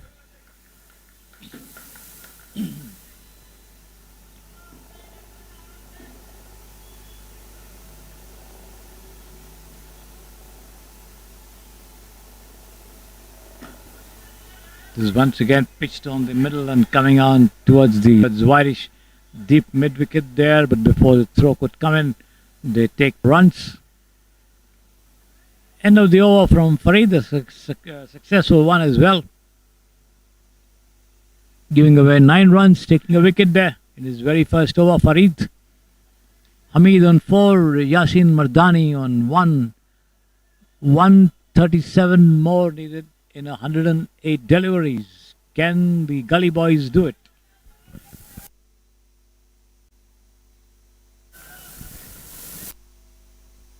All pumped up there, the Blasters. Down the leg side, and it eludes the diving wicketkeeper and races away over the ropes for 4 runs after scraping the pads of the batsman there. Yasin Mardani, 4 runs, all the same to the total, which goes up to 24 for 2 now.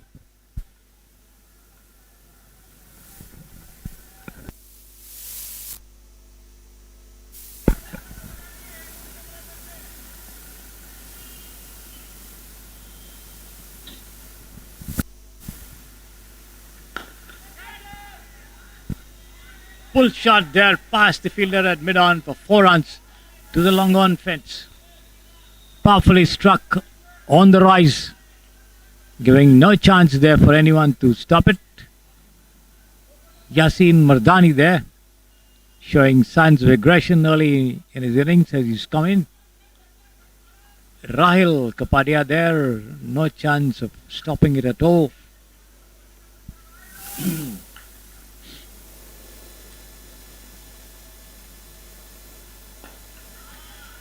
Parvez again, good length delivery on the off stump, keeping low off the pitching. The batsman comes forward and pushes it down to the short mid-off region. The bowler moving to his left picks it up.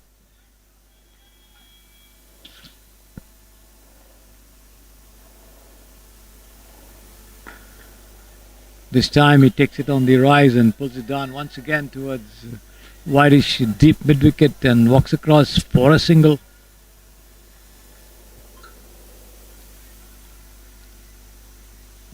"28 for 2, Yasin on 7, Hamid on 4.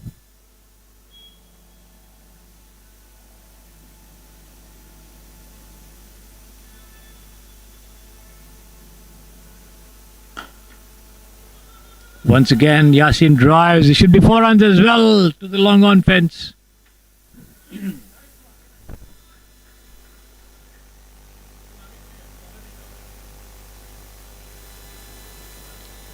No chance for Rahil or Farid to stop it. Rahil limping a little, having hurt himself while batting, I think, as he now swaps position with Farid. Farid now comes into field at long on, and Rahil moves on towards mid-off. Once again pushed down towards mid-on, and Rahil cutting across to his right, picks it up, single to the batsman. Hamid, end of the over there. 29 for 2 after 3 overs. So the Gully Boys managing to keep up a good tempo.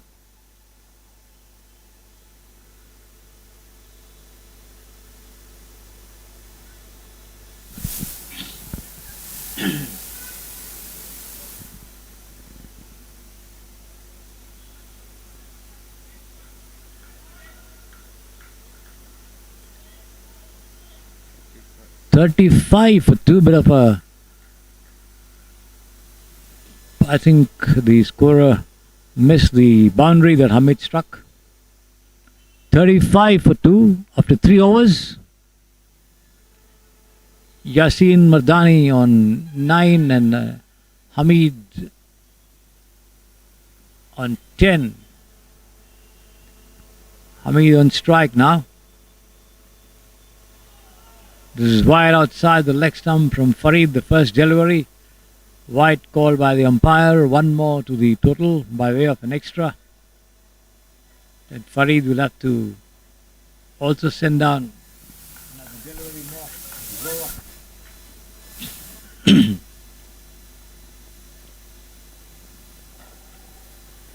Got away nicely and runs in this as the fielder at point unable to stop it as the ball stops just inside the boundary line there. Alok Ratnani, the fielder. The player who was with me in the commentary box for the first match. Alok Ratnani, a student of journalism, very keen on cricket and sports journalism.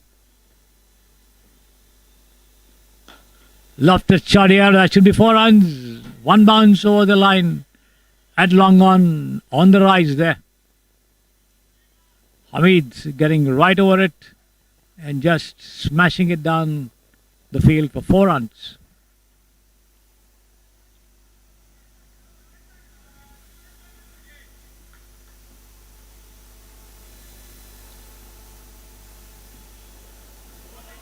This is down the offside there.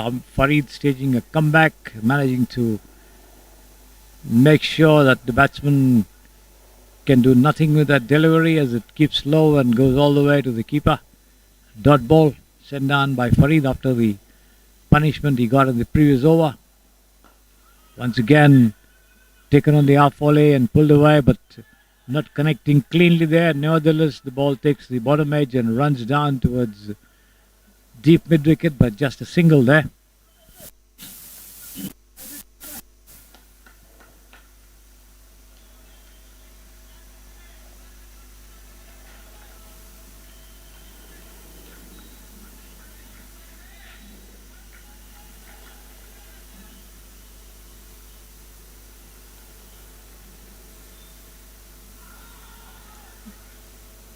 Good line delivery outside the off stump as the batsman comes forward and pushes the ball, taking the outer edge and running down to short third man. No run.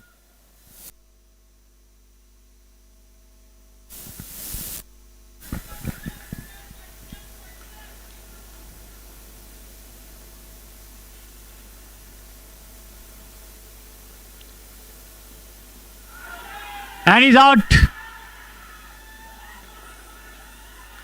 Almost a full toss. Yasin Mardani tries to pull it away down to mid-wicket. Misses it completely. Struck low on the pads. Up goes the appeal and so does the finger. The Gully Boys lose another wicket. 43 for 3 they are now. Farid strikes again. His second wicket.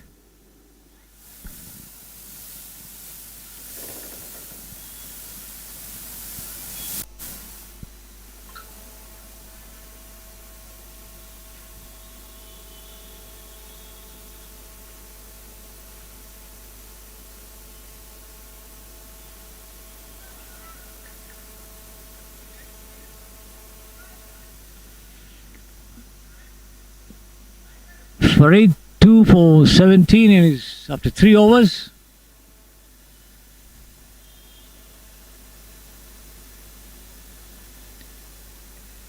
End of the over. 4 gone, 43 for 3. 2 more of the power play overs still remaining. And the Gully Boys under pressure, having lost 3 of their top order batsmen.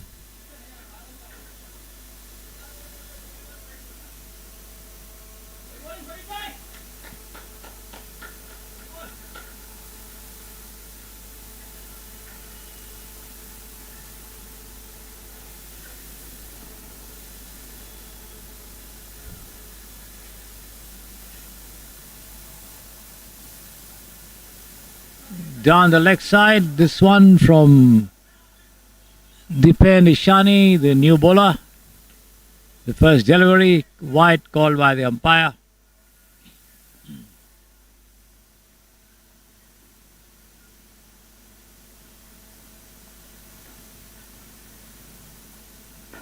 Lofted shot over there, but falling between Rahil at mid-off and the bowler. They take a single. The new man Ninesh coming in to join Hamid there at the wicket. Takes guard from the umpire and marks his crease to settle down as Dipen Ishani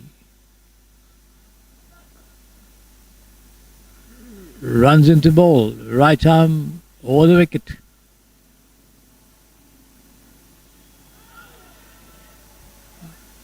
Down the leg side again, wide call by the umpire, attempt by the batsman to glance it away down somewhere towards the square leg, fine leg region, not making any contact whatsoever there, taken by the keeper. 1 more to the total by way of an extra.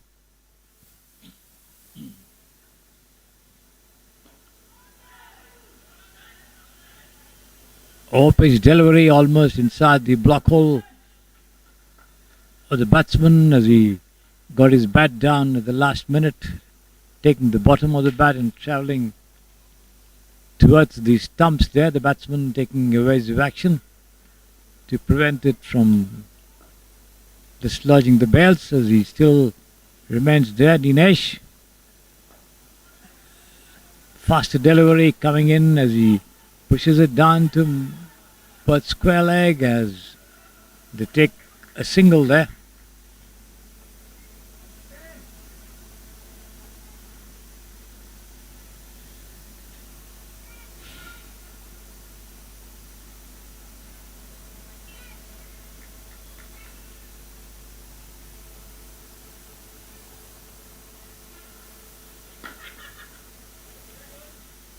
Hamid pushes this down to Pervez.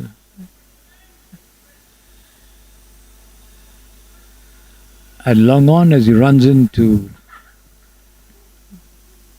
do the fielding, but the 2 cross over for a single again. And he's bowled him this time.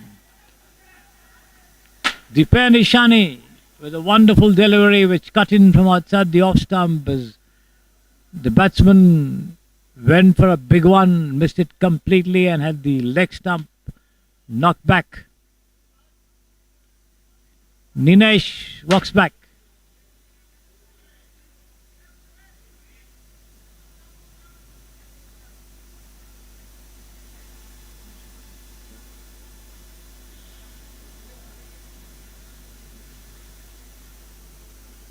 So the Gully Boys in trouble. 47 for 4 they are, chasing 157 to win.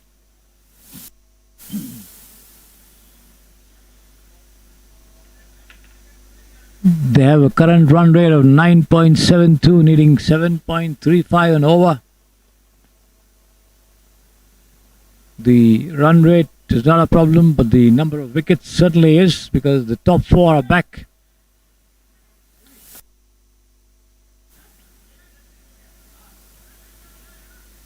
Let's see how much Arif who's just come in, and Hamid can do to carry on. Full toss, turned away towards fine leg, and that should be 4 runs. There's no fielder there.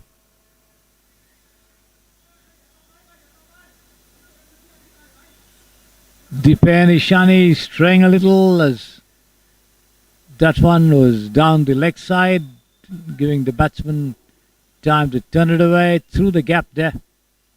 End of the over. 5 gone, 51 for 4. 106 more needed in 90 deliveries.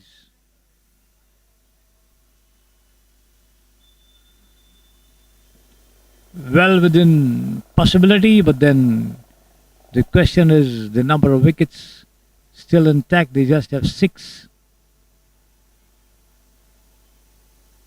with a tail to follow, and I think it's going to be Parvez to continue bowling operations.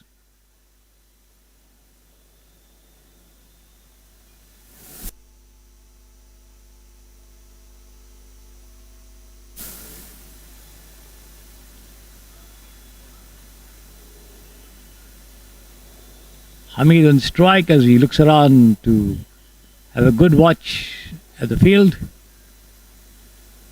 A deep third man, a backward point, a point, cover, mid-off, extra cover. On the middle stump as he pushes it down behind the bowler's back and races away for a single before Rahil from mid-off could come in and pick it up.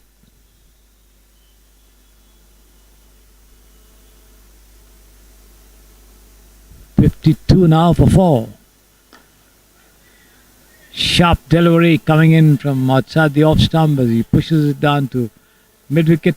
A long chase for Dipen Ishani there, but does well to give away just a single.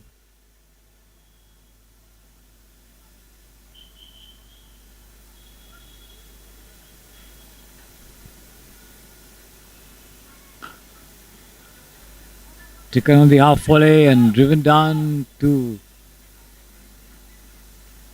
extra cover there, but then a bit of a misfielding. Nevertheless, the batsman not taking chances, step out of the crease.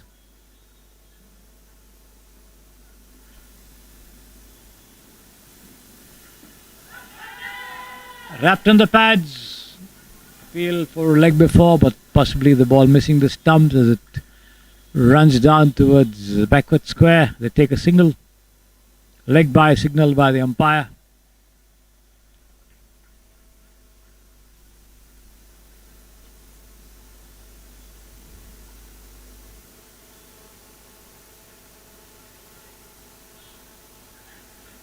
Parvez cuts this one down to backward point, but then straight to the fielder there. No question of anything at all as the batsmen stay put at their respective ends. Parvez for the last time in this over. Right arm over the wicket bowls. Once again outside the off stump as Zarif tries to cut, misses, taken by the keeper. End of the over. 6 gone, end of the power play overs.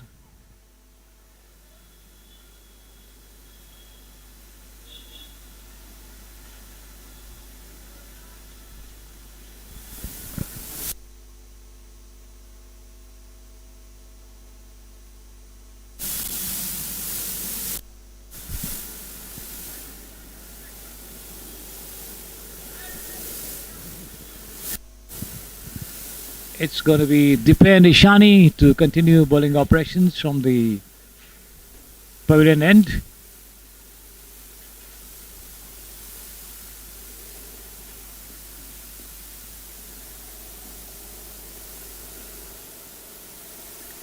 Full toss being pulled away. That should be, I think, 6 runs. Yes. Over the vacant deep square leg region.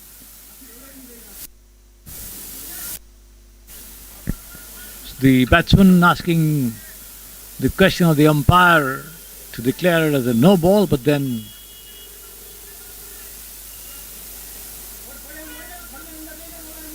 The umpire, not an agreement.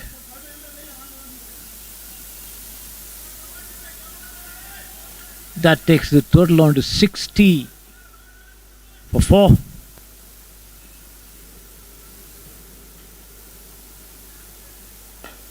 Lofted shot there between cover and extra cover. There's a fielder chasing it there. Will he get to it? Yes, he manages to stop it inside the line there as he flings himself forward and gives away just 2 runs.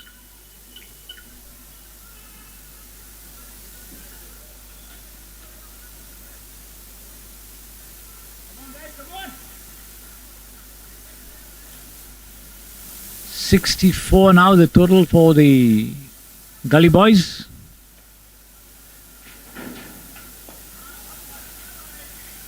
Good length delivery coming in after pitching outside the off stump. The batsman comes forward to it and pushes it down into the covers there. Alok Ratnani, the fielder.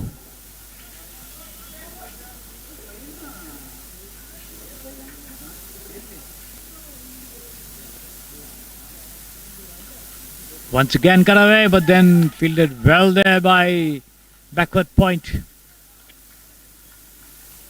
Just a single, almost a certain boundary being cut off there. It was a timely intervention.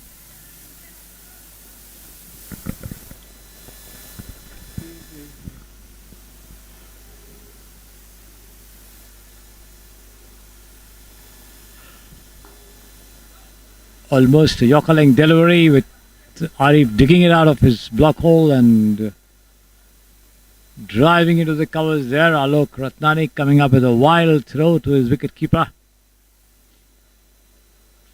Zaki Pradhan, I think, and the wicketkeeper not very happy with that.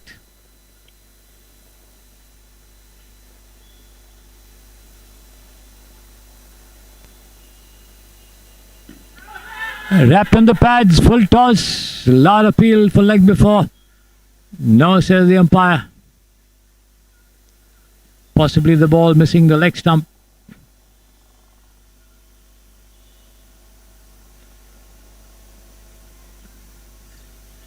Seven overs gone, 66 for 4. Hamid on 30 from 19, Arif on 6 from 5. Needing another 91 runs and 75 deliveries to win this match there. The Gully Boys, as the players take a break for a sip of water.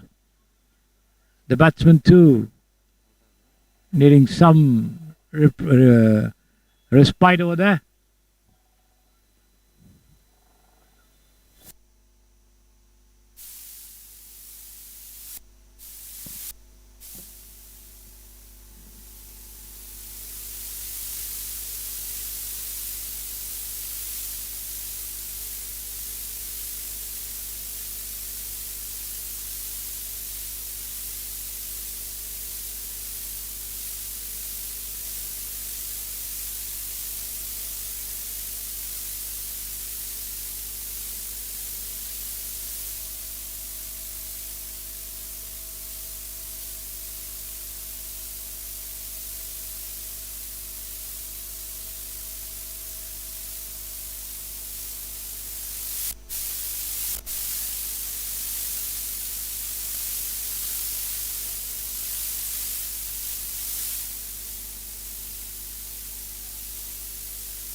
International football ಎಲ್ಲ ಪ್ಲೇಯರ್ಗಳ ಹೆಸರು ಗೊತ್ತಿರಲ್ಲ.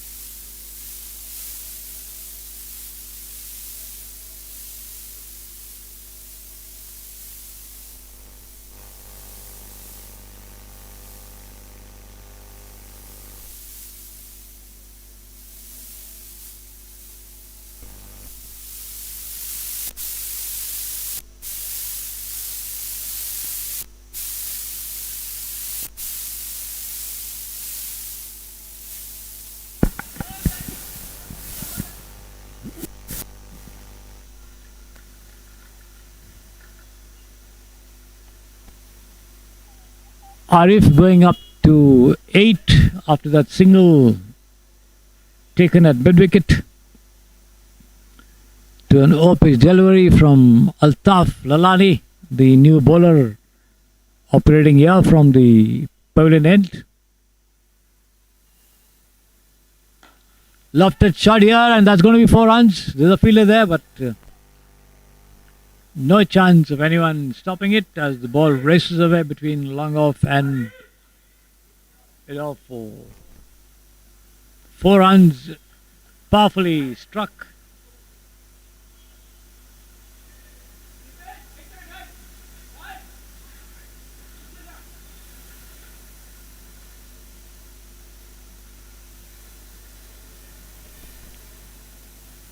Change of wicket keepers there for the Blasters with Zaki Pradhan coming out, and I think that's Farid Parvez, I think now with the gloves. Lofted shot again, he could be out this time, but no, the ball falling just short of the fielder at extra cover to take one and come back for the second as well.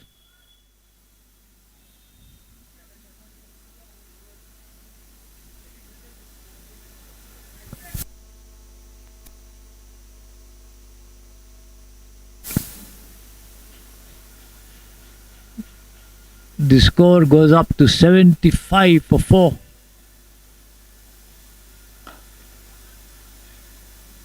Hamid comes out to the pitch of that delivery and drives down the onside back to the bowler. Altaf Lalani, who picks it up. End of the over. 8 overs gone, 75 for 4. Hamid on 37 from 23 opened the innings for the team. The Gully Boys, Arif on 8 from 7, need 82 more runs in 72 deliveries. The equation there for the Gully Boys to do something to get to the target of 157.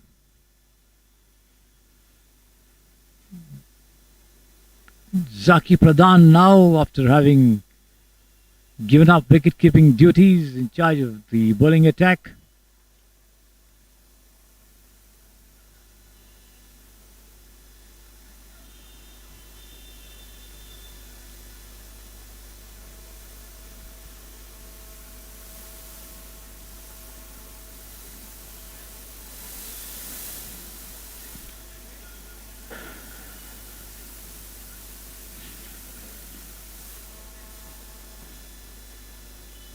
Arif on strike as he takes on Zaki. Right arm over the wicket. Lofted shot there, turned away off his pads on towards the deep mid wicket there, but then fielded just inside the boundary as they take 2 runs. It's just crossed the ropes. I think the signal from the umpire declaring a boundary.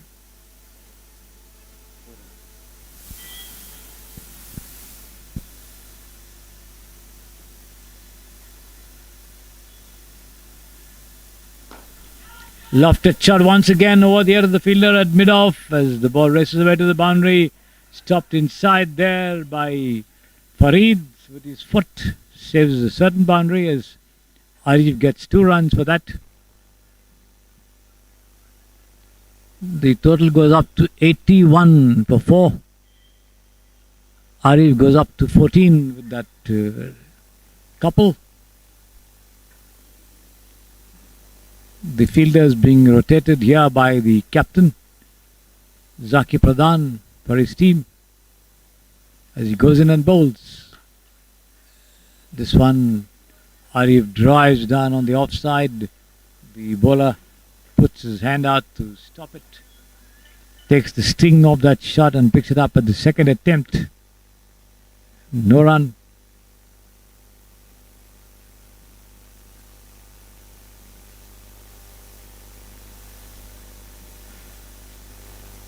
Arif pulls away this one, and this is 4 runs.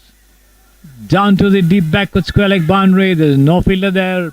Picked that gap up very well to that delivery, which turned a little towards the leg stump as Arif got into his pull, timed it well and it raced past the fielders there. There's nobody in that huge arc between the wicketkeeper and deep square leg. Once again he drives.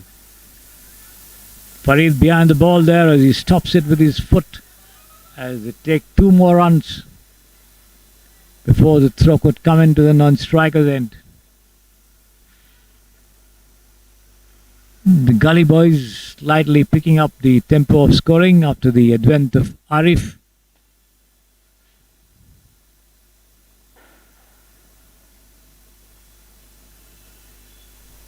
Once again, turned away to fine leg for 4 runs there. Very well timed shot there from Arif.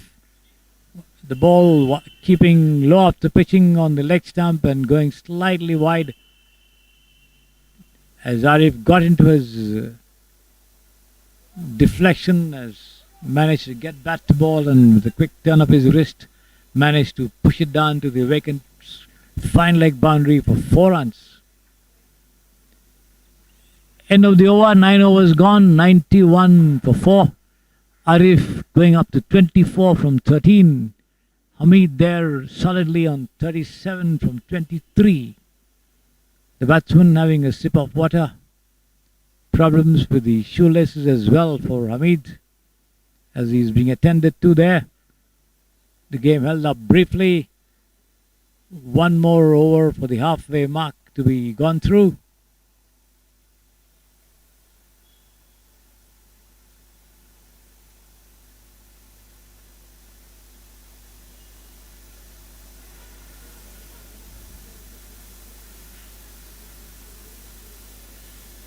So the players taking a little respite there after the completion of the 9th over instead of the 10th, possibly.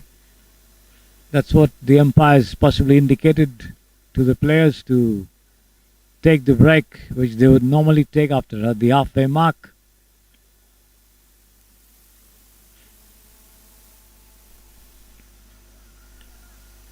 $91 for 4. They need 6 runs and over in the remaining 66. 66 runs and 66 deliveries. Run a ball equation for the Gully Boys.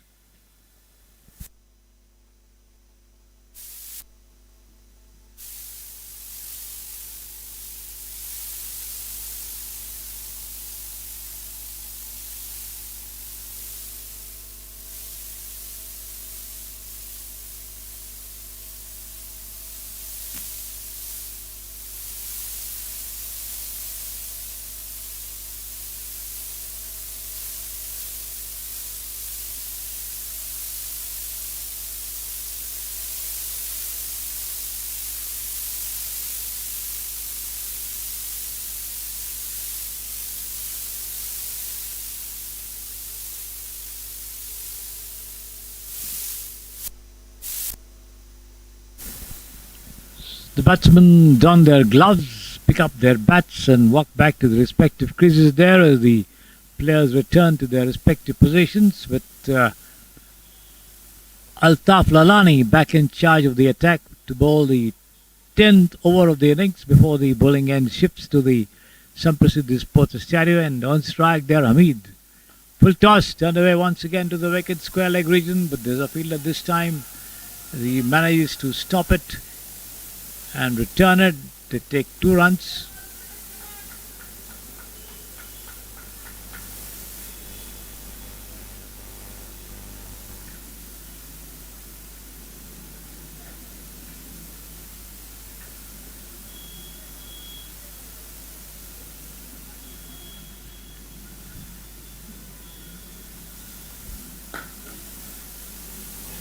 Taken on the half volley and pulled away towards Zaki Pradhan at long on to take a single.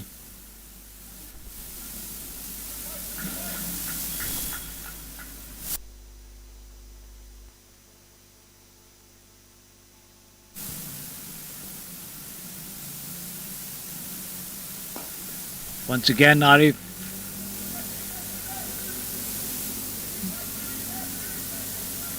rises on his toes and just takes it on the half volley and pulls it away down to deep mid wicket for a single there.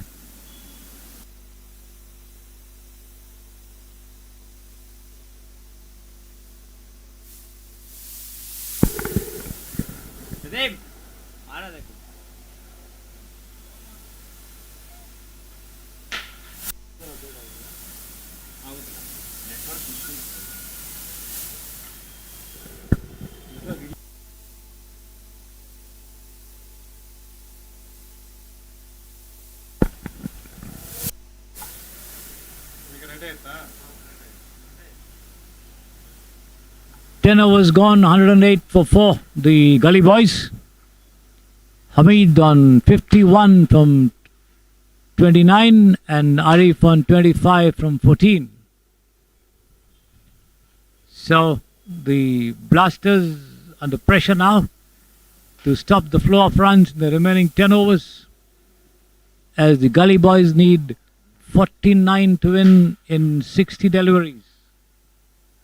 As the bowling end shifts to the Samprasidhi Sports Estadio side of the field for the final 10 overs to be gone through.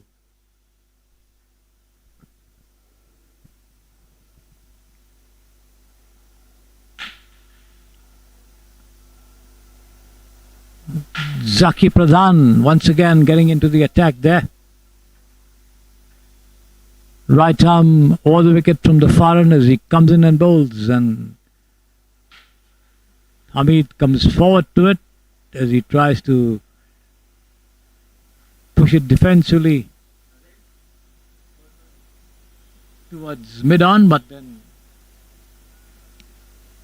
unable to connect. The ball drops right in front of him, picked up by the wicketkeeper and returned. This time he guides this one towards point there and takes off for a quick single. Hamid batting very sensibly there, punishing the loose deliveries.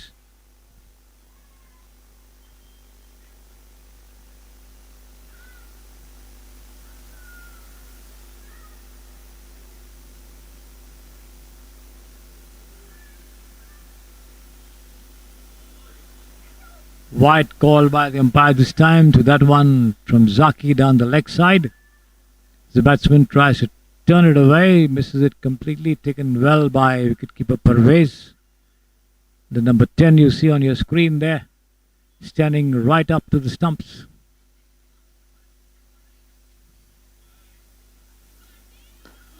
This has been driven straight down to long off, but there's a fielder there. Won't get more than a single.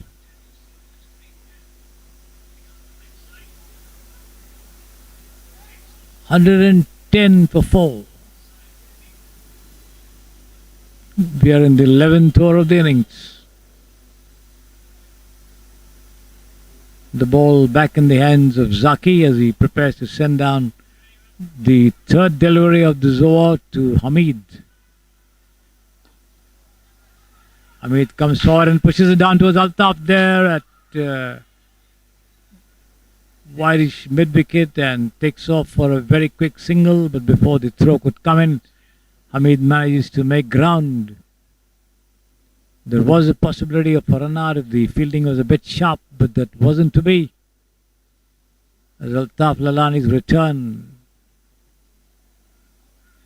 This is down the leg side again. Arif tries to swing, misses it completely there, taken by Parvez behind the stumps. Nevertheless, the arms go up for a wide. One more to the total, one more delivery to be bowled there by Zaki Pradhan.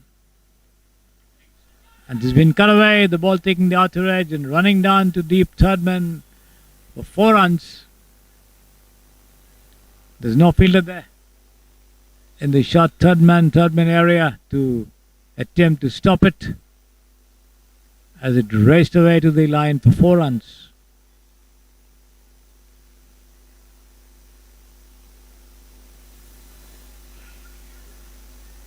That takes the total on to 117 for 4.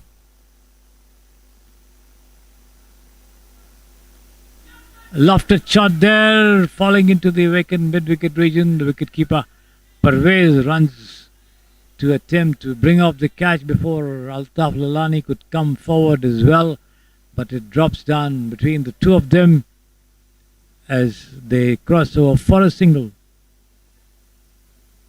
4.3 133, the required run rate for the batting team, the Gully Boys, who seem to be well on their way to reaching the target of 157, which the Blasters have set for them. These two looking quite confident and effective with their approach to the task at hand.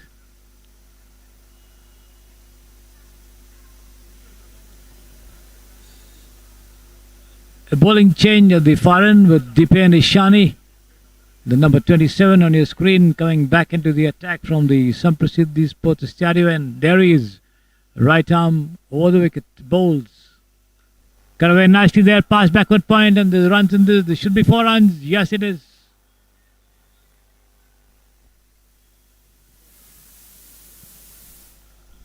No chance for Sarfaraz to cut it off there on the ropes as he sprinted a little to his left, but then the ball was struck very firmly as it took the outer edge as well and raced away for 4 runs. That takes the total on to 122 for 4. Down the offside, Arif tries to cut once again as he comes across the crease, but then misses it completely. Taken by the keeper.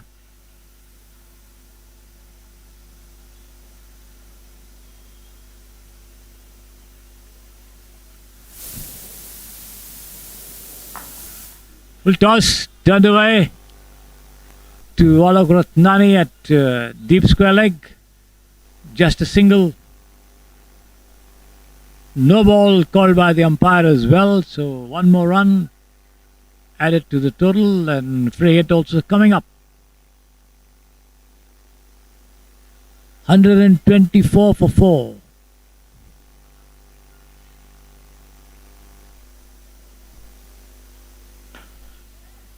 And has been pulled away down towards mid-on, straight mid-wicket rather, straight to Altaf Lalani, the fielder.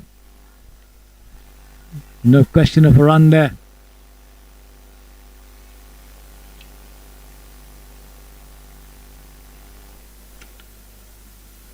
.33 and 51 the equation. This has been guided down once again for 4 runs there to the deep third man fence. Between the fielder at short third man and backward point. No chance for anyone. Timed it very well there. Hamid, who now goes up to 57 from 34, and the total to 128 for 4. So the Gully Boys doing everything possible to wrap it up as early as possible here. Another full toss, turned away to a deep fine for 4 runs on the first bounce, and looks as though that's another no ball, I think, being called. We wait for the umpire signal. Yes, it is a no ball again, and a free hit coming up as well. So 5 runs with the added incentive of another free hit coming up for the Gully Boys. The total races away to 132 for 4. Taken on the rise and pulled away once again towards long off there. But straight to the field at this time. Can't get more than a single.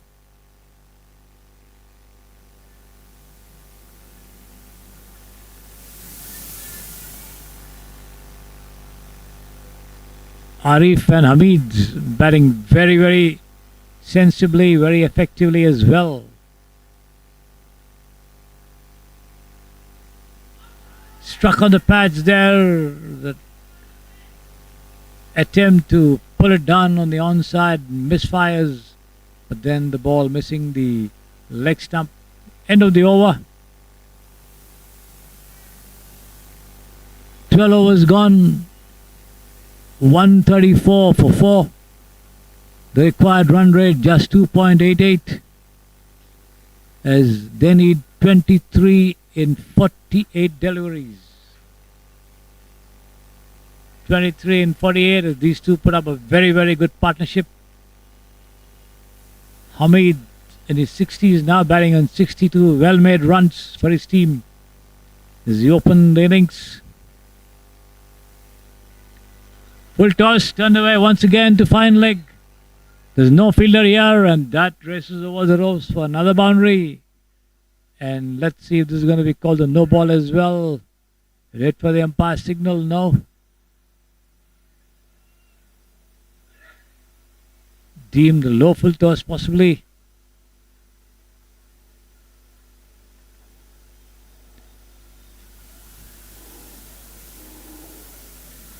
That takes the total to 138 for 4. Well pitched up this time as Hamid takes it on the half volley and drives down to long on. Walks across for a single. Altaf Lalani in charge of the attack there from the far end. Got away nicely there by Arif. Square of the wicket to the point, but then not more than a single to be had.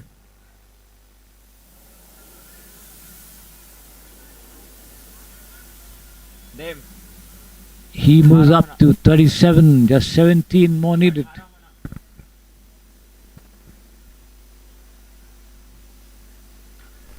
Karve once again, but backward point, there's a fielder. Can't get any run there.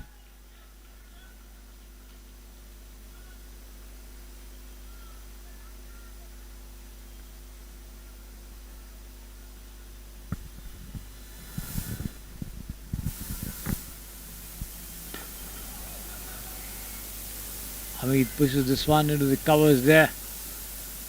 Again walks across for a single.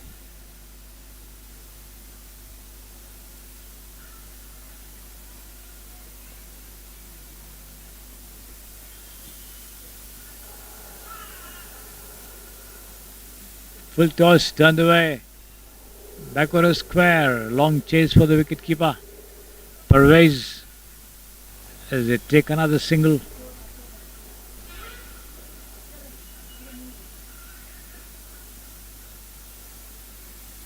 End of the over. 13 gone, 142 for 4. Hamid on 68 from 40, Arif on 37 from 23. 15 more needed in 42 deliveries as the batsmen take a break for a sip of water.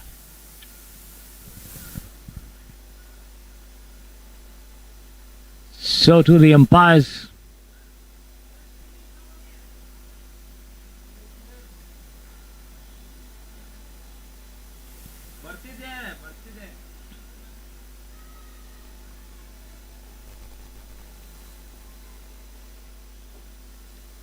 Looks like there's going to be a bowling. No, it's going to be Zaki Pradhan once again to take charge of bowling operations.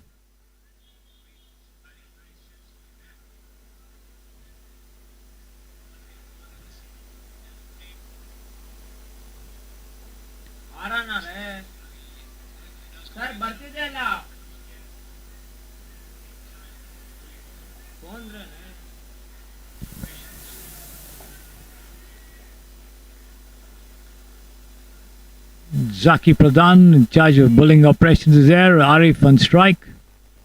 Right arm over the wicket bowls outside the off stump as Arif tries to cut. Not quite connecting. The ball takes the outer edge and runs behind the wicket keeper. But before the ball is fielded and returned back, the two of them cross over for a single, which takes the total on to 143 for 4. Zaki this time to Hamid. Pushed away down towards backward point, but then wanting a single there, Hamid, but sent back by Arif, and quite rightly so.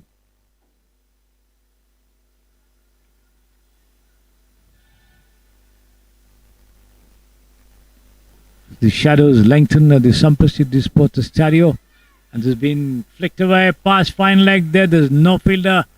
A long chase for Alok Ratnani there, but he was not able to stop that one from crossing the line. So 4 more to Hamid, who's played an excellent innings here for his team. He goes up to 72 and the total to 147 for 4. Arif batting on 38.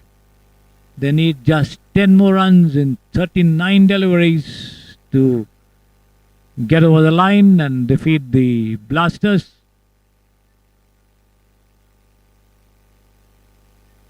This is the third Sunday of the tournament. As Amit takes this on the half volley and drives down to extra cover, gets a single. The fourth Sunday, that is November 17th, will decide the champion of the Youth Premier League 2024 in between these four teams.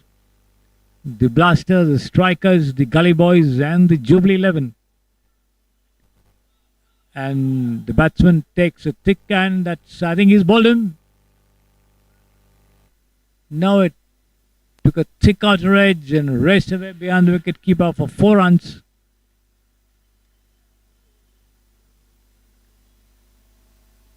I thought the ball hit the stumps as it travelled backwards, but then it missed it by inches. 4 more to the total, just 6 more required by 152 for 4.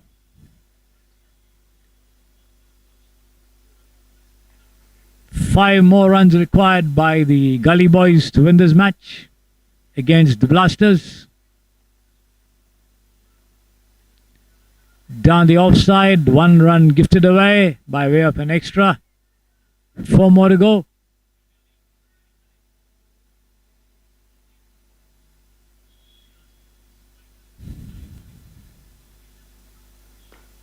And this is taken on the half full and pulled away down towards the deep long on region as they take just a single as the ball is returned back to the bowler.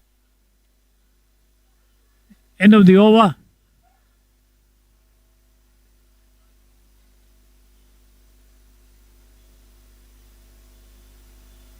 "14 gone, 154 for 4.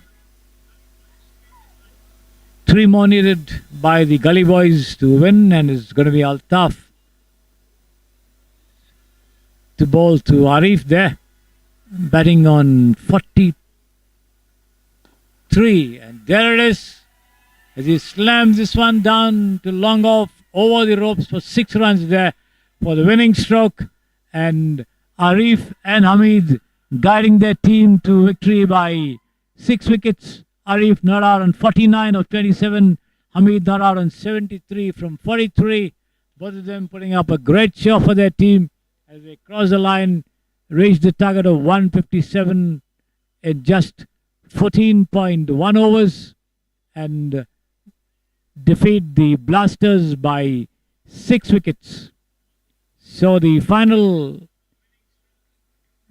game of the league phase coming to an end, and it's going to be the deciding Sunday on November 17th to crown the champions. Possibly the averages will decide who's going to clash with one another for the title. The Blasters, the Strikers, the Jubilee 11 and the Gully Boys now with victories and run rates coming into contention, possibly to decide the top 2 to be crowned, to play the final and be crowned as the champions. So with the news that the Gully Boys have won the match, defeating the Blasters by 6 wickets. We'll be back with you on November 17th. That is the next Sunday. Till then, goodbye.